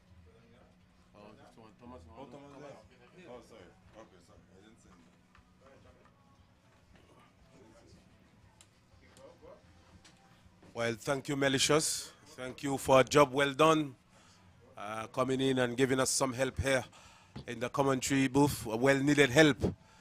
Thomas, 98 for free. Wow. Where is your money at, Thomas? Where is your money at, Thomas? It look like the fat lady is coming home. Well, the cow is coming The home. cows are coming home. Yes. Well, these two have really settled down things after the scare of the 3rd wicket. These two, nice little partnership between these two. In a while, I will be able to tell you exactly how much it is. 40. Of 40 deliveries. And it have come in quick time. Before you winked your eyes, and when they lost the wicket, it was just about, 50-something for 3? 50 plus for 3. They have just reached the 50. And a nice little partnership between these two. They have really settled down the nerves and really, and Spartans look like they are well on their way. We see the over 16 required weight 6.8 to win 27 runs. The 6 run rate 6.1, required weight 6.8, overs to go 4. Well, it's going to be Richardson to pick up the attack from the fine as he moves into bowls to the batsman James. James is attempting to work this one on the onside and moving across to the offside and attempting to work this one into the onside. Doesn't make contact and the ball goes through to be taken by the keeper. The score remains on 98. 3.5 more overs to go, Thomas. Yes, 27 more runs needed. Yes, Let's watch the field. There is a man at short foot man. Nasin Dinarang is at backward point. There is a man at short extra cover. There is a cover on the boundary as Richardson comes in and bowls to the James will get the ball wide outside the off stump, a bit wide there. That's not what is required of the bowler at this moment. Well, you could see there's a plan. They doesn't want to give him, bowl too close to him for him to free his arms. So they're trying to bowl as close to the line as possible. So I could understand what the bowler was trying to do, but he just, it was just stepped over the margin. Offside the off stump as this one goes by. No ball call. And Thomas, I tell you, from a wide to a no ball, 2 extras. The 100 is up for the Spartans after 16.1 overs in 70 minutes. And the partnership, 42 runs. Well, it's a milestone reaching 100. You could see the countdown is on. The 100 is on. And it's always a psychological thing when you reach that 100 mark and you begin to count down. So it's a free hit. As Richardson from the far end moves into bowls to James, and to this delivery, James is getting a full ball and driving it through long off. They go for one, they're thinking of a second, and they are coming for a second with the fielder moving very slow and getting to this ball and allowing the batsman to come back for 2. So 4 runs in the over so far, 23 needed to win. Well, the 2 runs was on because the fieldsman had to move somewhere to his left. In the meantime, the batsman, he wasn't the quickest of fillers, so it allowed the batsman to take There the is second Richardson run. in the bowl to James. James is driving down to long off, and I think he will only get 1 this time, as the fielder doing much better on this occasion, as he sends his return back to the bowler. 1 more to the total, 103 for the loss of 3, 22 needed.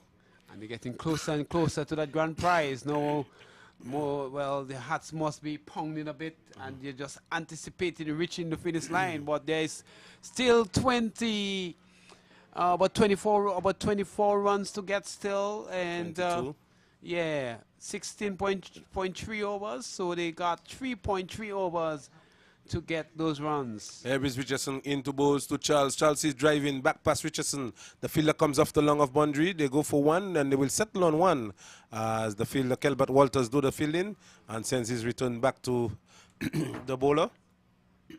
And when you look back at things, you could look at the 2 missed fields from Ram, which was allowed to go for 4. So if you would add that, or let's say a single from each, and we'll be back with that. Richardson into bowls to James. James is moving across and attempting to play this one down to fine leg, and finally he gets good contact on this one and it goes down to the boundary for 4. That's a good shot. Coming into the line, Thomas, and just working it, the improvisation here, and the ball goes down to the boundary for 4. It brings up the 50 partnership. James has contributed 28 runs and Akeem Charles 16 runs in this partnership of 48 balls in 33 minutes and bring them closer to the $5,000 target. Yes, and we can almost say it has been a match-winning partnership. Of course, the game is not over by any means, but we can almost say that he come in at a precarious time when they have just lost the wicket, and these 2 has really consolidated well and kept the innings together. And so far, a nice partnership of 50 between these 2. And it couldn't have come at a better time for the Spartan team. Here is Richardson into bowls to James. James is driving but cannot beat short extra cover straight to the man, struck powerfully. Roman Donut in the way. It's the end of the over, Thomas. The score 108 for the loss of 3 after 17 overs. 3 more overs remaining. 17 runs to get, Thomas, for $5,000, or restricting the team for less than 17 and get $5,000. Well, as I was saying, there was a ball that passed Ram, beat him and go for 4. And there's another one, actually 2 missed fields, which have cost them. Of course, they would have gotten a single, at least from one of them. So if you add 7 runs to the score, it changes the situation significantly. So that is just to tell you that how important it is to save runs in the field. So had he saved those 7 runs and add this 7 to the score, it would have made things very, very interesting. Well, Thomas, looking at the bowling option, you have Richardson 1 more over. We have Ram 1 more over. We have Donut 2 more overs. And we have Richie, Lionel Richie, one more over. So Richie's coming on into the attack. But where is Dinarine figures? I see in it. Oh yes, 2 overs, no maiden, 7 runs, no wicket. So it's gonna be Richie as he moves in between the umpire and the stump, comes up and bows to Charles. Charles is forcing this through the offside. The fielder is coming off the boundary to do the fielding. They will get one. They're coming back for a second, and I think this is lazy moving there by the man Richardson, who is on the long off boundary. The ball struck to him a bit, just about a few yards away to his right, and allowing the batsman to come back for 2. 110 for the loss of 3. Richie. Between the umpire and the stumps as he's driving this one back to the bowler who feels of his own bowling, and there is no runs. Pressure here, Thomas. Pressure is building. 15 more to go. 2.4 overs. Richie between the umpire and the stumps as he moves into bowl to Akim Charles, and Akim Charles is forward and pushing the ball slowly into the offside. They go quick for a quick single and will get it easily in the end. This one was played softly into the offside. Nothing in the run. Coming in to do the fielding could not prevent the run, and a well-judged run. Yes, well-judged run indeed. And previously there, the fielder feeding along of the tall fast bowler Richardson came in lamely at the ball, showing a lame throw. So I cannot understand if a game on the line like that, I mean, where you just give away extra run, and just incredible. Here is Richie into bowl to the fielder. The batsman was coming inside his wicket and lapping the ball around. They go for 1, they turn in for the 2, and will get it easily in the end as the fielder from deep backward square comes around to do the fielding. 2 more to the total. Takes it to 113 for 3. Thomas, 12 more needed of just 2.2 overs. Yes. As Richie comes into bowl to James, who's down the track. When he get there, he hits this over the top, and this has gone all the way over long off for 6. So it's a tossed-up delivery, and coming down the track, James lifting this over long off for 6 and bringing Spartans to just 6 more runs away from the $5,000. And then we can say that have almost sealed the fate of the Motor World team. Well, this over was going to be very, very important. And this was the over that going to decide a game. Here is the batsman reverse sweeping, and he's out caught. Oh, Thomas, after hitting a 6, coming down the track and hitting the batsman, the bowler over the top, comes around now, playing a reverse sweep, and he's out caught. 6 more runs to go, 2 more overs to go, Thomas. Where is your money at, Thomas? Well, it looked like very much that Spartans is in the driver's seat at the moment. And this is definitely the seat I would like to occupy at the moment. But almost an anticlimax after you do all the hard work to give away your wicket. I think it was a soft dismissal. That was really called for, actually. You know, you just hit a big 6, you know, and it wasn't a situation where you had to score 13 runs per over. I mean, you just bring down the scoring rate so significantly, and the next ball just gave him Well, he was cut of the bowling of Richie, cut by box of the bowling of Richie. He made 36. A well-played inning. I think he batted well for his team, bringing his team as close as 6 runs away from the target.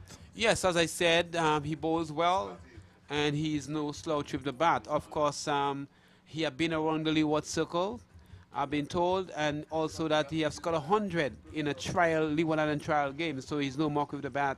So he very much knows something about batting. Well, and it was demonstrated here this afternoon. Well, 119 for the loss of 4, and the time is 6:27, Thomas, and look at the weather. Yeah, it's very bright, you know, at that time of the year, you know, it's summertime.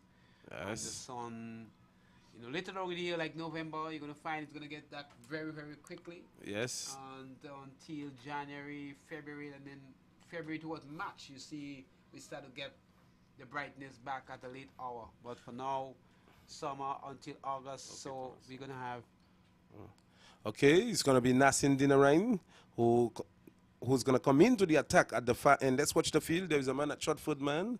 Richie will patrol the point area. There is a cover on the boundary. There is a short extra cover. There is a long off, a man on the long on boundary, a man at short mid wicket, a man at wideish mid wicket, a man at square leg as Dinarine into bowl to the batsman outside the off stump and attempting to... Yes, he played this one. I thought it went through. I lost the ball, sight of the ball for a moment, and down to long off. Even the long off fielder had difficulty in picking this up, Thomas, and they come back for 2. So brings them within 4 runs of victory. And I think that is the final lady in the coffin, Thomas. The fat lady have tuned up everything, and the fat lady is just beginning to sing her chorus. Here is Dina Rain, comes up and bowls to the batsman. Who is this? In the air. The fielder coming to take the catch. He settles and takes the catch. And Daniel Durham goes, trying to finish it with a 6. Attempting to swing this one into the onside. And cut here by your favorite fielder, Ram. Yeah, and that is poor cricket. In my like poor cricket, 4 runs to win. You know, you just come in, you get a 4 toss and hit it straight up in the air. I mean, finish strong, you know, even though you feel you have the game in hand. You know, and it seems to be a West Indian thing. You know, when are we going to get out of this kind of a mentality? You know, I mean, you come in, you know, 4 more runs to win, then you sky a ball in the air and give your wicket away. It makes absolutely no sense to me.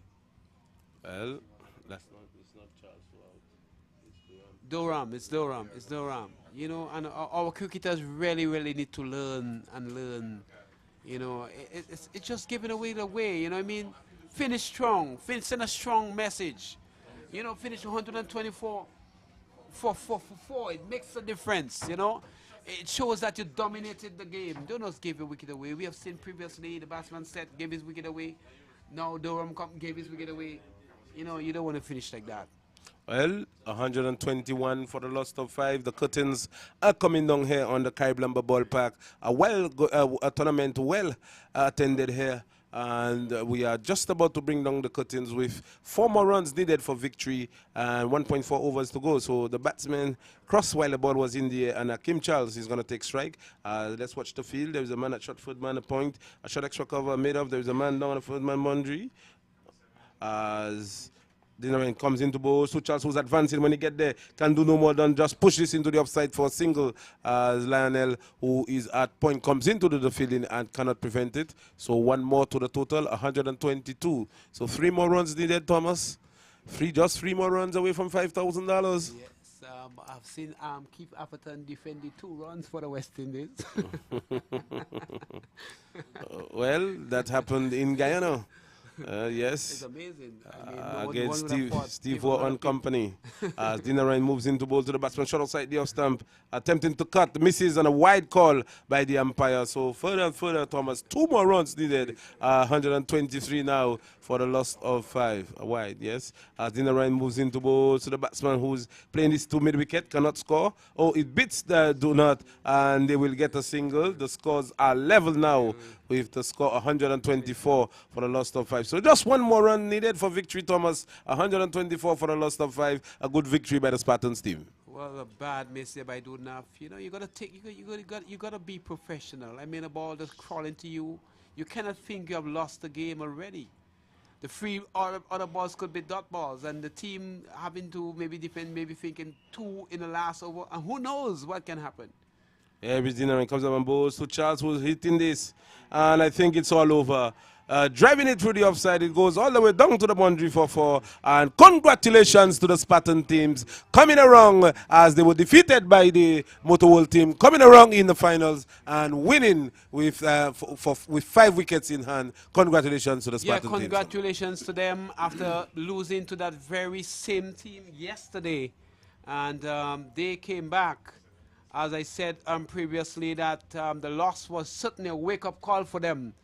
You know, they had gotten so accustomed to victory, probably had gotten complacent. But a good victory, they came back, get themselves together, executed the plans well to restricting the Motor World 224 was very significant in celebrating the victory this afternoon. Hold on. Yes, Thomas, the curtain has come down on this tournament so far. So the winners, Spartans, the winner of the $5,000 here, Cricket for Life, Keacy, Carty, T20 tournament. Spartans defeating Motorola in the finals by 5 wickets. Let's give you a quick recap of what took place earlier as we'll give you a rundown of the Spartans batting. Keacy Carty was bowled by Richie for 36. Kenroy David was Scott LeBlanc, bowled Richardson for 14. Sherwin Peters, Scott Richardson, bowled Richie for 2. And James Cutbox bowled Richie for 36. Akeem Charles not out, a well-played 25 of 28 balls. And the other batsman being Henry on 1 not out. So, and Durham also cut off the bowling of Dina Ryan for 1. So that's it. That's the batting card for the Spartans team. And the bowling figures in the final analysis, we see Richardson, he bowled 3 overs, no biddings for 27 runs with no wicket. Ram bowled 3 overs, no bidding, 15 runs, no wicket. Do not 2 overs for 16 runs, no wicket.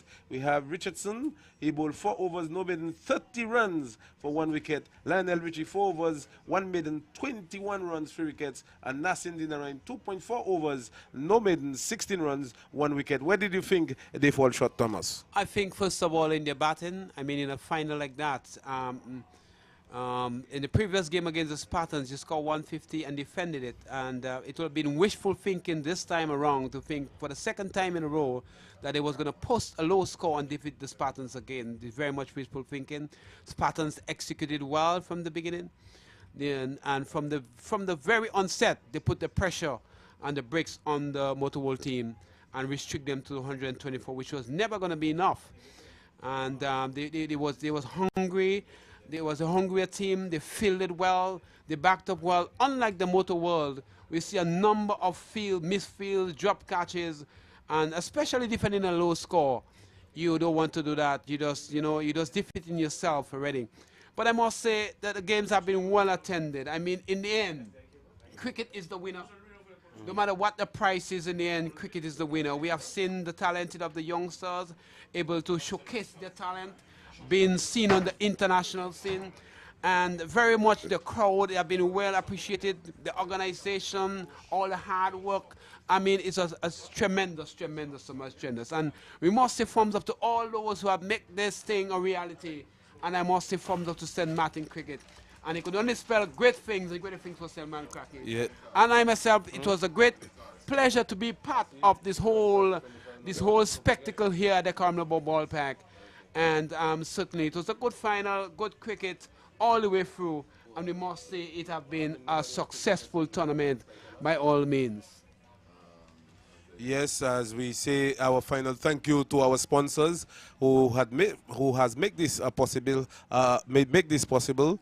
It is KFC, K's, Ballerina, MNA, Telem, St. Martin Concrete, Selective Services, Carib and Johnny Walker, Man George Garage, Tradewinds, St. Martin Port, Motor World, Nagico, 5-Star Hardware, Sun Insurances, Island Auto, Accessible Ventures, Walter Electrical, CGC, Saga Trading, Wheelonge, Cooltech, St. Martin Cricket Association, Showtime, General Autos, First Response, and Masters Cricket Club. That is all from us here, and I must say a big thank you to all the commentators, Kit Carty alongside me, Thomas, Melicious, Stephen Evans, and Kun Sanders, who brought you some commentaries throughout the tournament, and a big thank you to our listeners and viewers. So we say goodbye from the Carib Lumber Ballpark with Spartans winning $5,000, the Keacy Carty Cricket for Life T20 tournament. See you next time.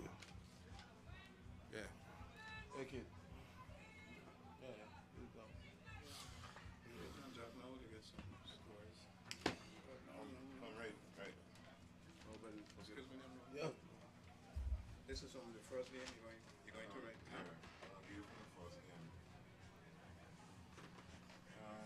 That was Top Bears.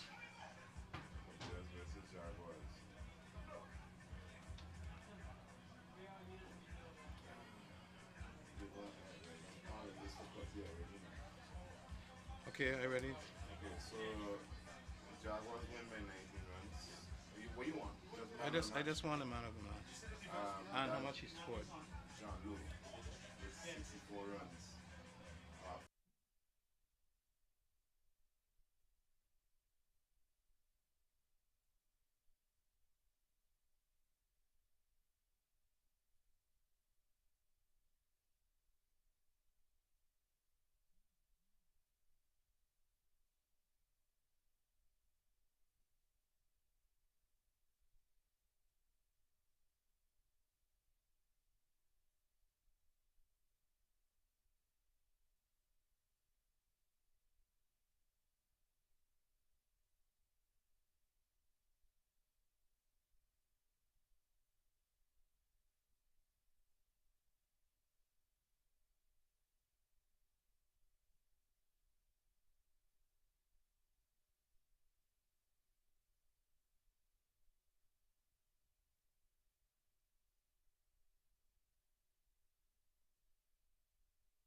Mic check, mic check.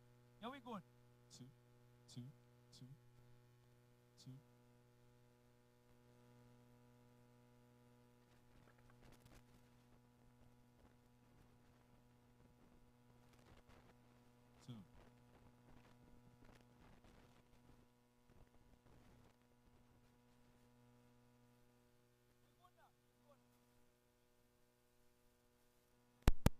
Two. Yeah, mic check, mic check. Mic check, mic check. All right, we're good, we're good, we're good.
Mic check, mic check. Brenda, check your mic. Mic check. Keacy, Carty, check us on the stage. Keacy, Carty, we're calling you up on the stage. Keacy, Carty.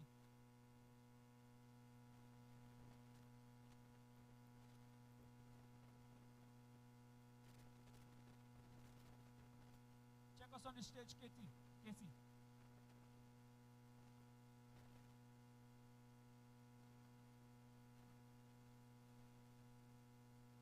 Your vision, Kishon, you ready?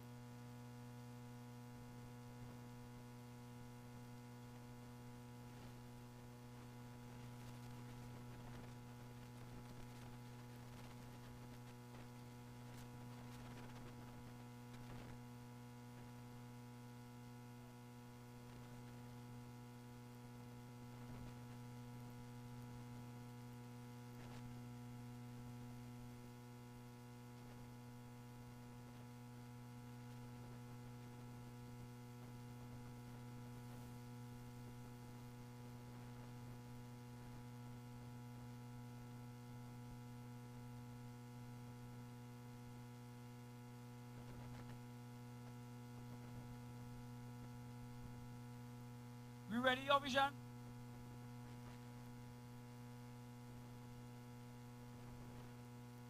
All right, ladies and gentlemen, we want to welcome you, everyone, to the presentation for the first annual Keacy Carty T20 tournament brought to you by Cricket for Life SXM. So my co-host Brenda will take over from now. Thank you, Shai. How did you find the tournament? Well, tonight, first of all, we want to thank God for providing us with brilliant weather because, we had not one, but two bad weather coming our way, and God really spared us in St. Martin. So, folks, I want you guys to put your hands together for God for providing us with brilliant weather for 4 days of this competition. God really spared us weather so we can have a very good tournament. Thank you so much. We would like to invite the Minister of Education, Culture, Youth and Sports, Dr. Anders Rudolph Stamwell, to the podium for a few words. Minister. I would also like to invite Mr. Maximo to join us on the podium. And of course, the chairman of the St. Martin Cricket Association, Mr. Elgin, please join us.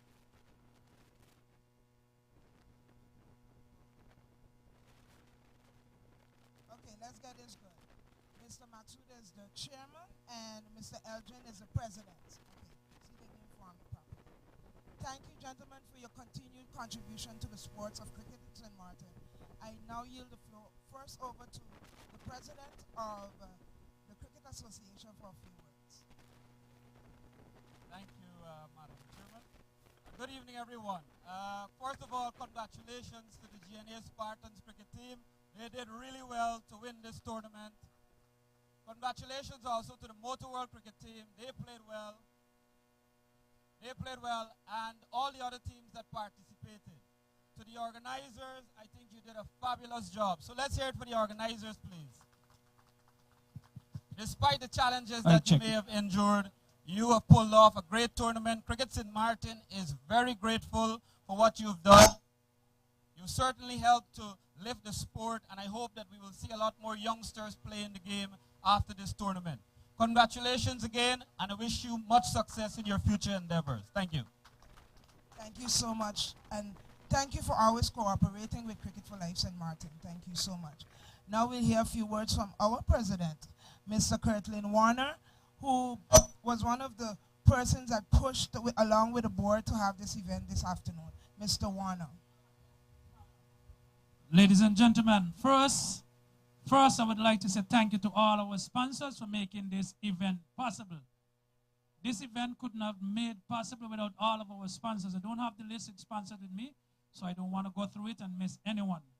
I would like to thank also the Minister of Sports, the Right Honorable Mr. Rudolph Samuel, Mr. Imran Maxud, and of course we have Dwayne Elgin of Cricket St. Martin. The fans, I want to say a big thank you to each and every fan that came out here for the 4 days and support this Cricket for Life SXM Foundation. Without you, the fans, this could not have happened also. And the teams for taking part in this tournament, thank you very much. You guys have worked hard.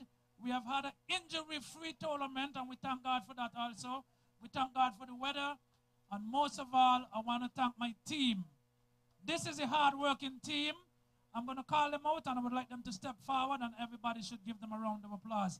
Brenda Maynard as secretary. Royston Charles, the hard-working man. Games coordinator and treasurer.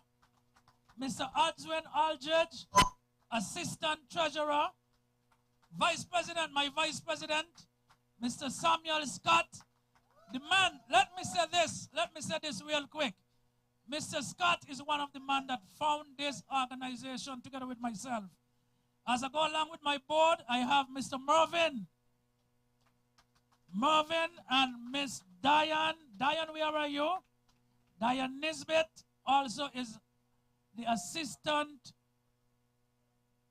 Diane is the assistant and PRO. Once again, on behalf of Cricket for Life, we would like to thank all our sponsors and all the teams, and those of you that flew from overseas to be with us, thank you. Thank you so much, Mr. Warner. We'll now have some words from Mr. Maxud. Thank you very much, Brenda. And first and foremost, congratulations to the Spartans team again. Let's hear it for them again. And to the Motor World team, I want to say that you guys performed really well. Some lapses, yes, of course, but that's cricket. But to try to defend 125, you did make a game of it. So let's hear it for Motor World as well.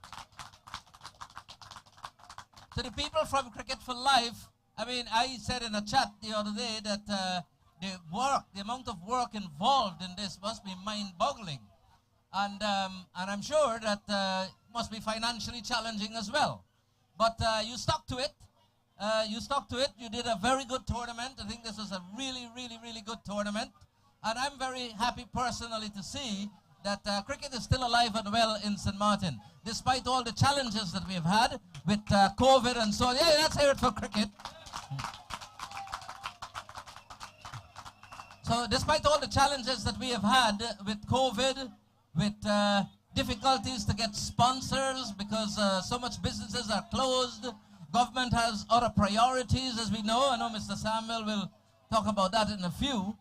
But it can't be easy to host a tournament of this magnitude at this time, following COVID, following business difficulties, and all else that goes with it.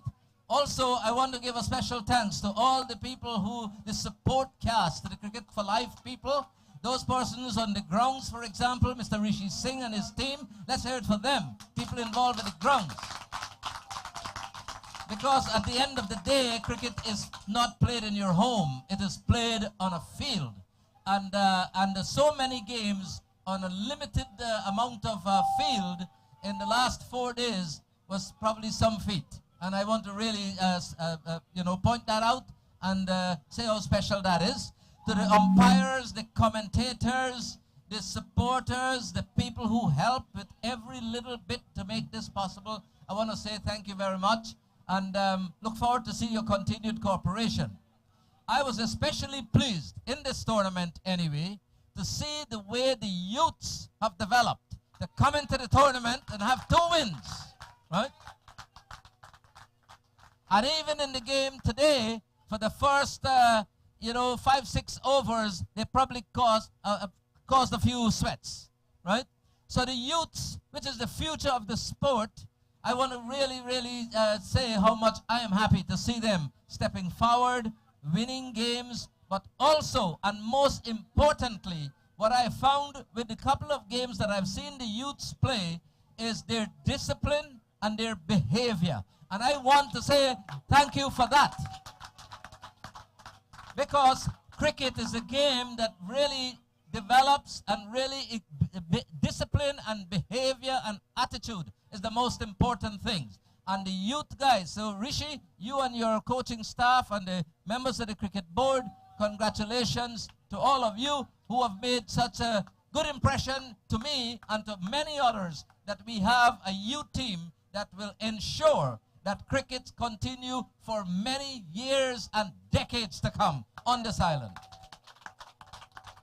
Finally, I would like to thank the Cricket Association, of which I am the chairman, for cooperating and doing whatever is necessary to assist the Cricket for Life people so that we could have a successful tournament. And this was a successful tournament. So let's hear it for all the board members that have, for the Cricket St. Martin. You guys have done a phenomenal job to keep cricket alive and well on this island also.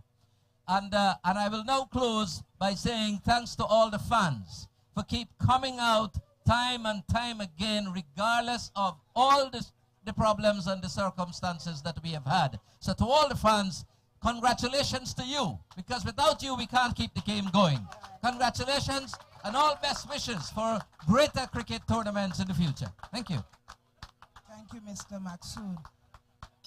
I invite the minister to the podium, Minister Samuel.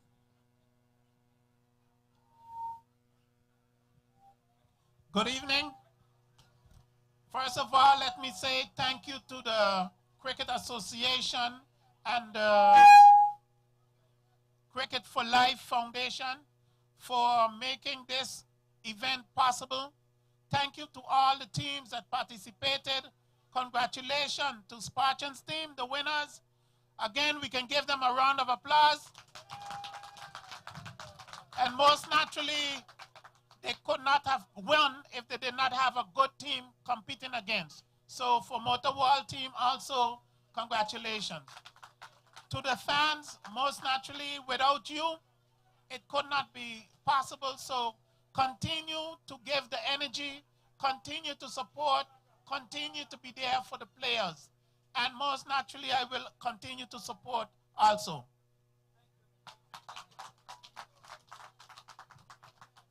Thank you, Minister. This tournament was named after a dynamic young man that we felt brought St. Martin to a whole different level in the world of cricket. He showcased us, and I know many of us were sitting watching our TV and saying, I know him.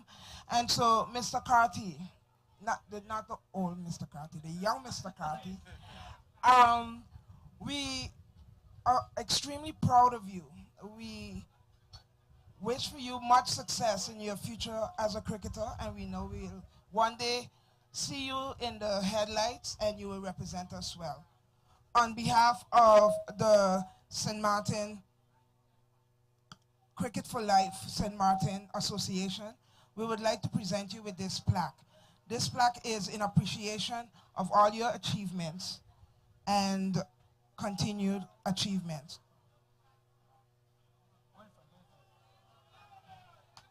Congratulations, Mr. Carty.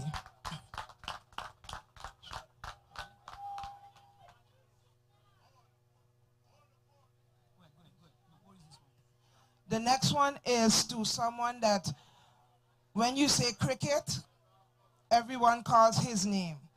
And so in appreciation for always being that person associated with development of cricket in any form, whether it's a team, whether it's association, whether it's even a concept of cricket, we thank you for your contribution. We return to salute you and say continued success in your ventures as you continue to represent St. Martin in the world of cricket. I would like to present this to Mr. Imran Maksud. Mr. Imran Maksud.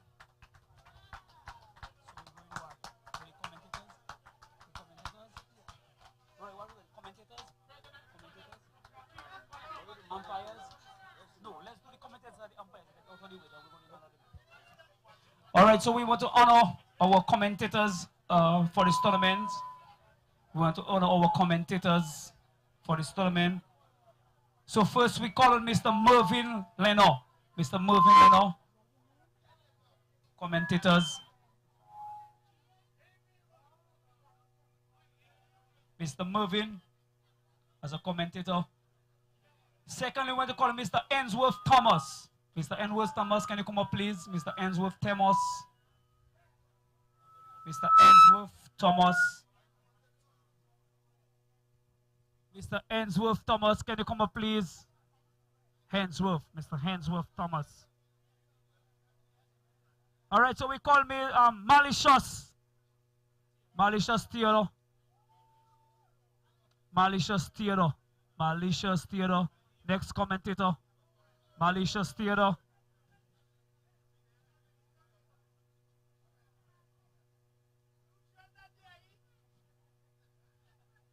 Next commentator we call on Mr.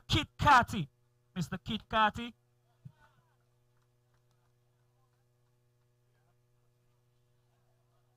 Followed by Mr. Kern Sanders. Mr. Kern Sanders. Next commentator, Mr. Kern Sanders.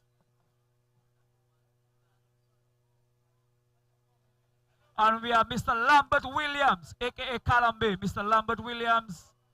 Lambert Williams, Calambe.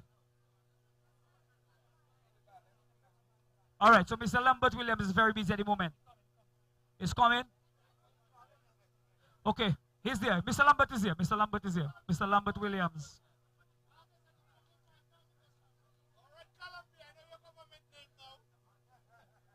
Thank you very much, Mr. Lambert Williams, for a job well done in the commentary booth.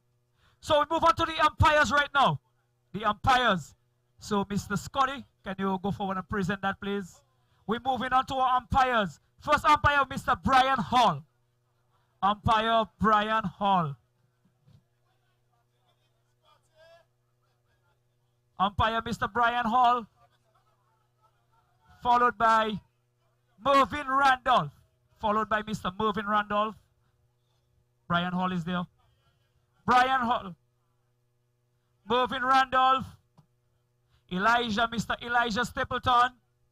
Our umpires, Mr. Elijah Stapleton. Mr. Bradley Atley. Mr. Bradley. Umpire Bradley. Followed by our only female umpire on the island, Miss Lynelle McFarlane. Give her a round of applause. And Mr. Shame Box. Next umpire, Mr. Shame Box. So we have Mr. Bradley coming up on stage right now. Thank you very much, Mr. Bradley, for your services. And we have our only female umpire on the island, Miss Lynette. Give it up for Miss Lynette McFarlane. Only female umpire on the island. We have Mr. Elijah Stapleton. Elijah Stapleton.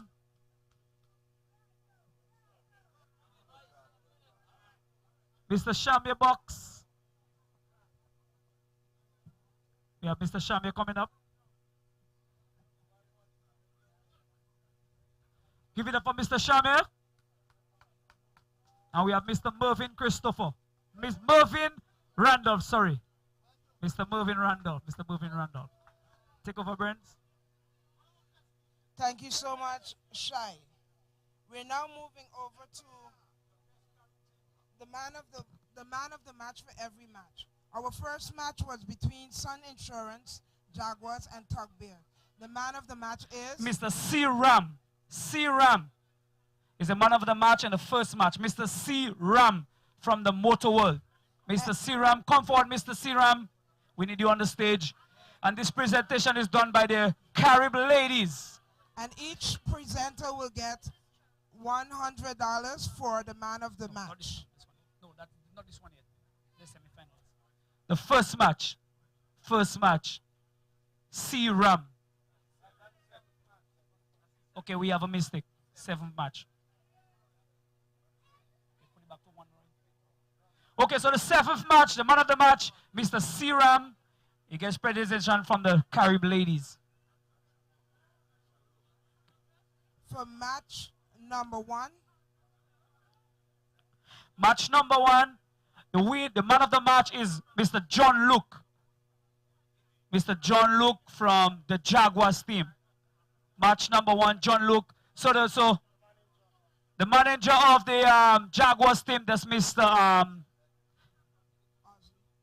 Oswin, will receive it on behalf of Mr. John Luke. Mr. Oswin, the manager of the Jaguars team. The third match between Future Champs and Sun Insurance. So the second match between Tug Bear and no, which one? Wrong. The second match between Spartans versus All Stars. And the man of the match is Sherwin Peters for a brilliant 127 not out. Sherwin Peters, the man of the match. Spartans versus the All Stars. The third match, Future Champs versus Jaguar. Future Champs versus Jaguar. Michael Palmer from the youth team. Michael Palmer. Man of the match, Michael Palmer for a brilliant 70 plus. The fourth match between Motor World and Combined Stars. Fourth match with the man of the match is Mr. Kelbert Walters from Motor World. Kelbert Walters from Motor World. Go ahead, Michael. Kelbert Walters, fourth match. Man of the match, Motor World. The fifth game between Future Champs and Tug Bears. The winner is? And the winner, the man of the match is Mr. Nathan Edwards. Nathan Edwards, match number 5, youth team versus Tug Bears. Mr. Nathan Edwards.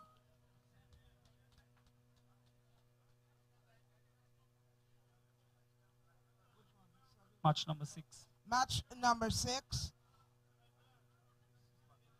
Spartans versus Motor World. Future Champs. The winner is? Motor World. Spartan versus Motor World. Motor World. Yeah. The match between Spartans versus Motor World. And the man of the match is Mr. Nassim Dianarai, former West Indies player. Mr. Nassim Dianarai, our overseas player for Motor World. Man of the match in match 6. And the sixth match between Spartans and the Future Champs. The winner, Spartans versus Future Champs. And the winner is Mr. Akim Charles. Akim Charles, man of the match. Semi-finals number 2, Mr. Akim Charles.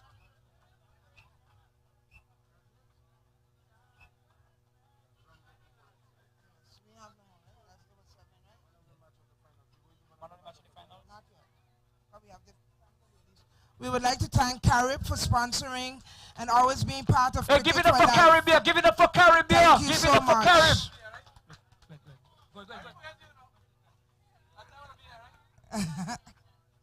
Mr. Akim Charles, man of the match for the semi-finals.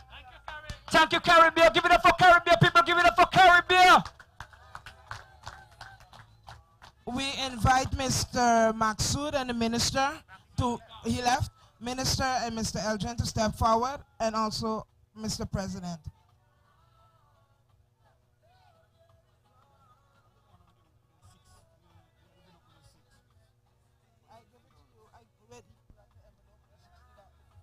No, everything was together.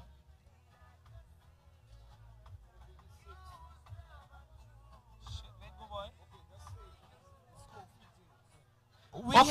So we have a prize for the biggest six of the tournament. It was sponsored by Taxi 180. The biggest six of the tournament go to Kofi James.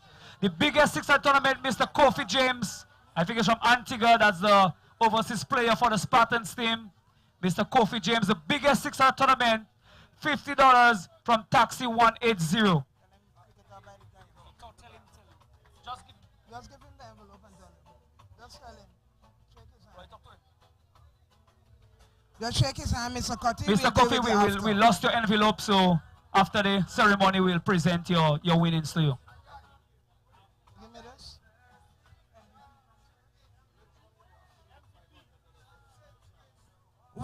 We would like to call to join these gentlemen, Mr. Franklin from St. Martin Concrete, or a representative of St. Martin Concrete. Please join us on stage. And the captain of Future Champs, can you please join us? Mr. Keishan Charles. Mr. St. Martin. Keishan Charles, join us on stage, please. While we're calling the Future Champs captain, I would like to call the entire Future Champ teams to line up in front of the stage for me quickly, please. Could we get the entire Future Champs team in front of the stage, please? Let's do it in a fast manner, please. The entire Future Champs, coach and team.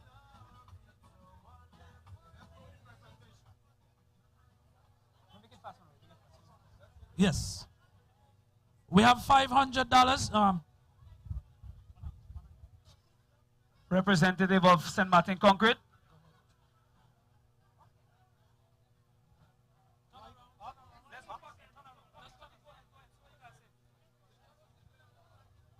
Ladies and gentlemen, I need everybody on the grounds here to pay special attention to this team.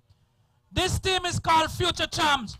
None of these guys is above 18 years. They have taken part in this tournament. They have played 3 games. They won 2. This is the future of St. Martin. They will be taking us for the next ride. So I want everybody here to give them a round of applause. And I want each team to encourage them to play the best cricket that they can play. Thank you, guys. Thank you so much, Future Champs.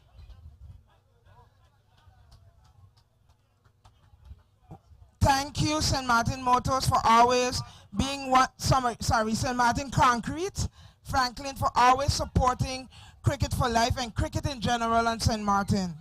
One of the main sponsors for nearly all our cricket matches. Thank you so much. Give him a round of applause. Give him a round of applause, please. Thank you, ladies. Yes. And now, most valuable player for our Keacy Carty T20 tournament will be presented by the minister and Mr. Elgin to... And the MVP of the tournament is none other from the Spartans team, Mr. Sherwin Peters is the MVP of the tournament. Mr. Sherwin Peters.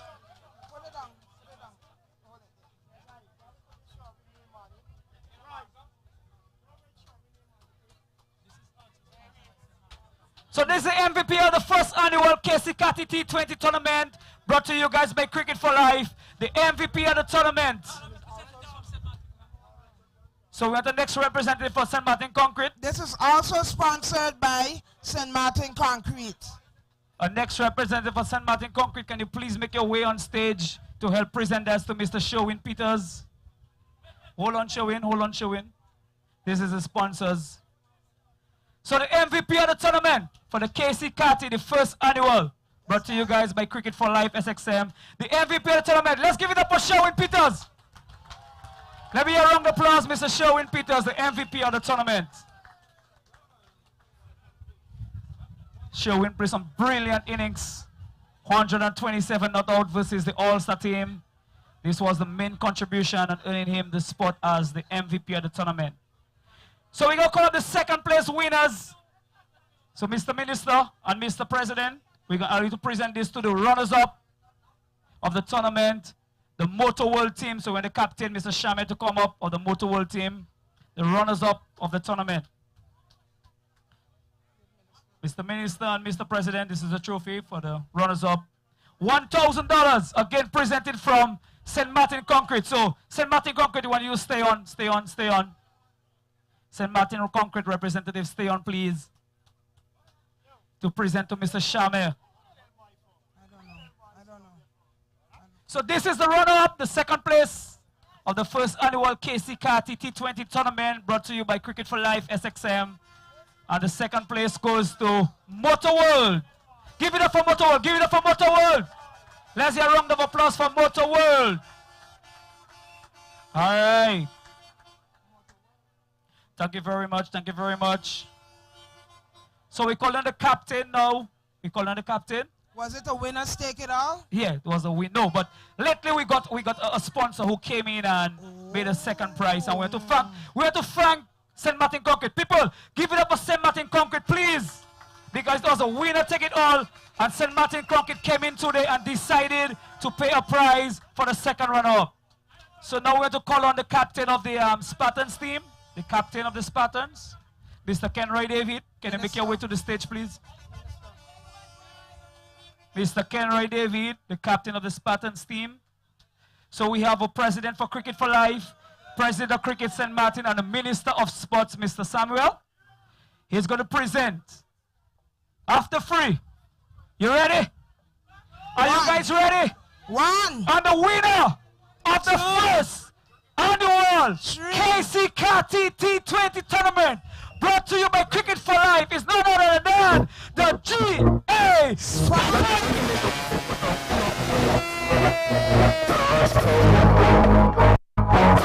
all the Spartans members, come on stage. Kenroy, stay on stage. We want all the Spartans on stage.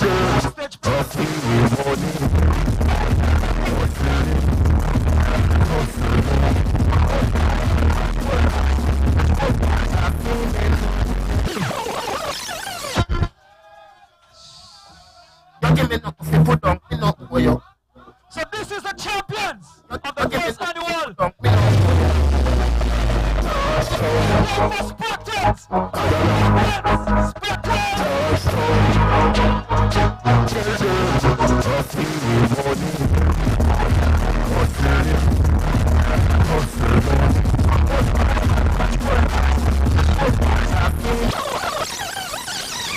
So ladies and gentlemen, where to hear you put your hands together for Spartans.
join them, no one they know.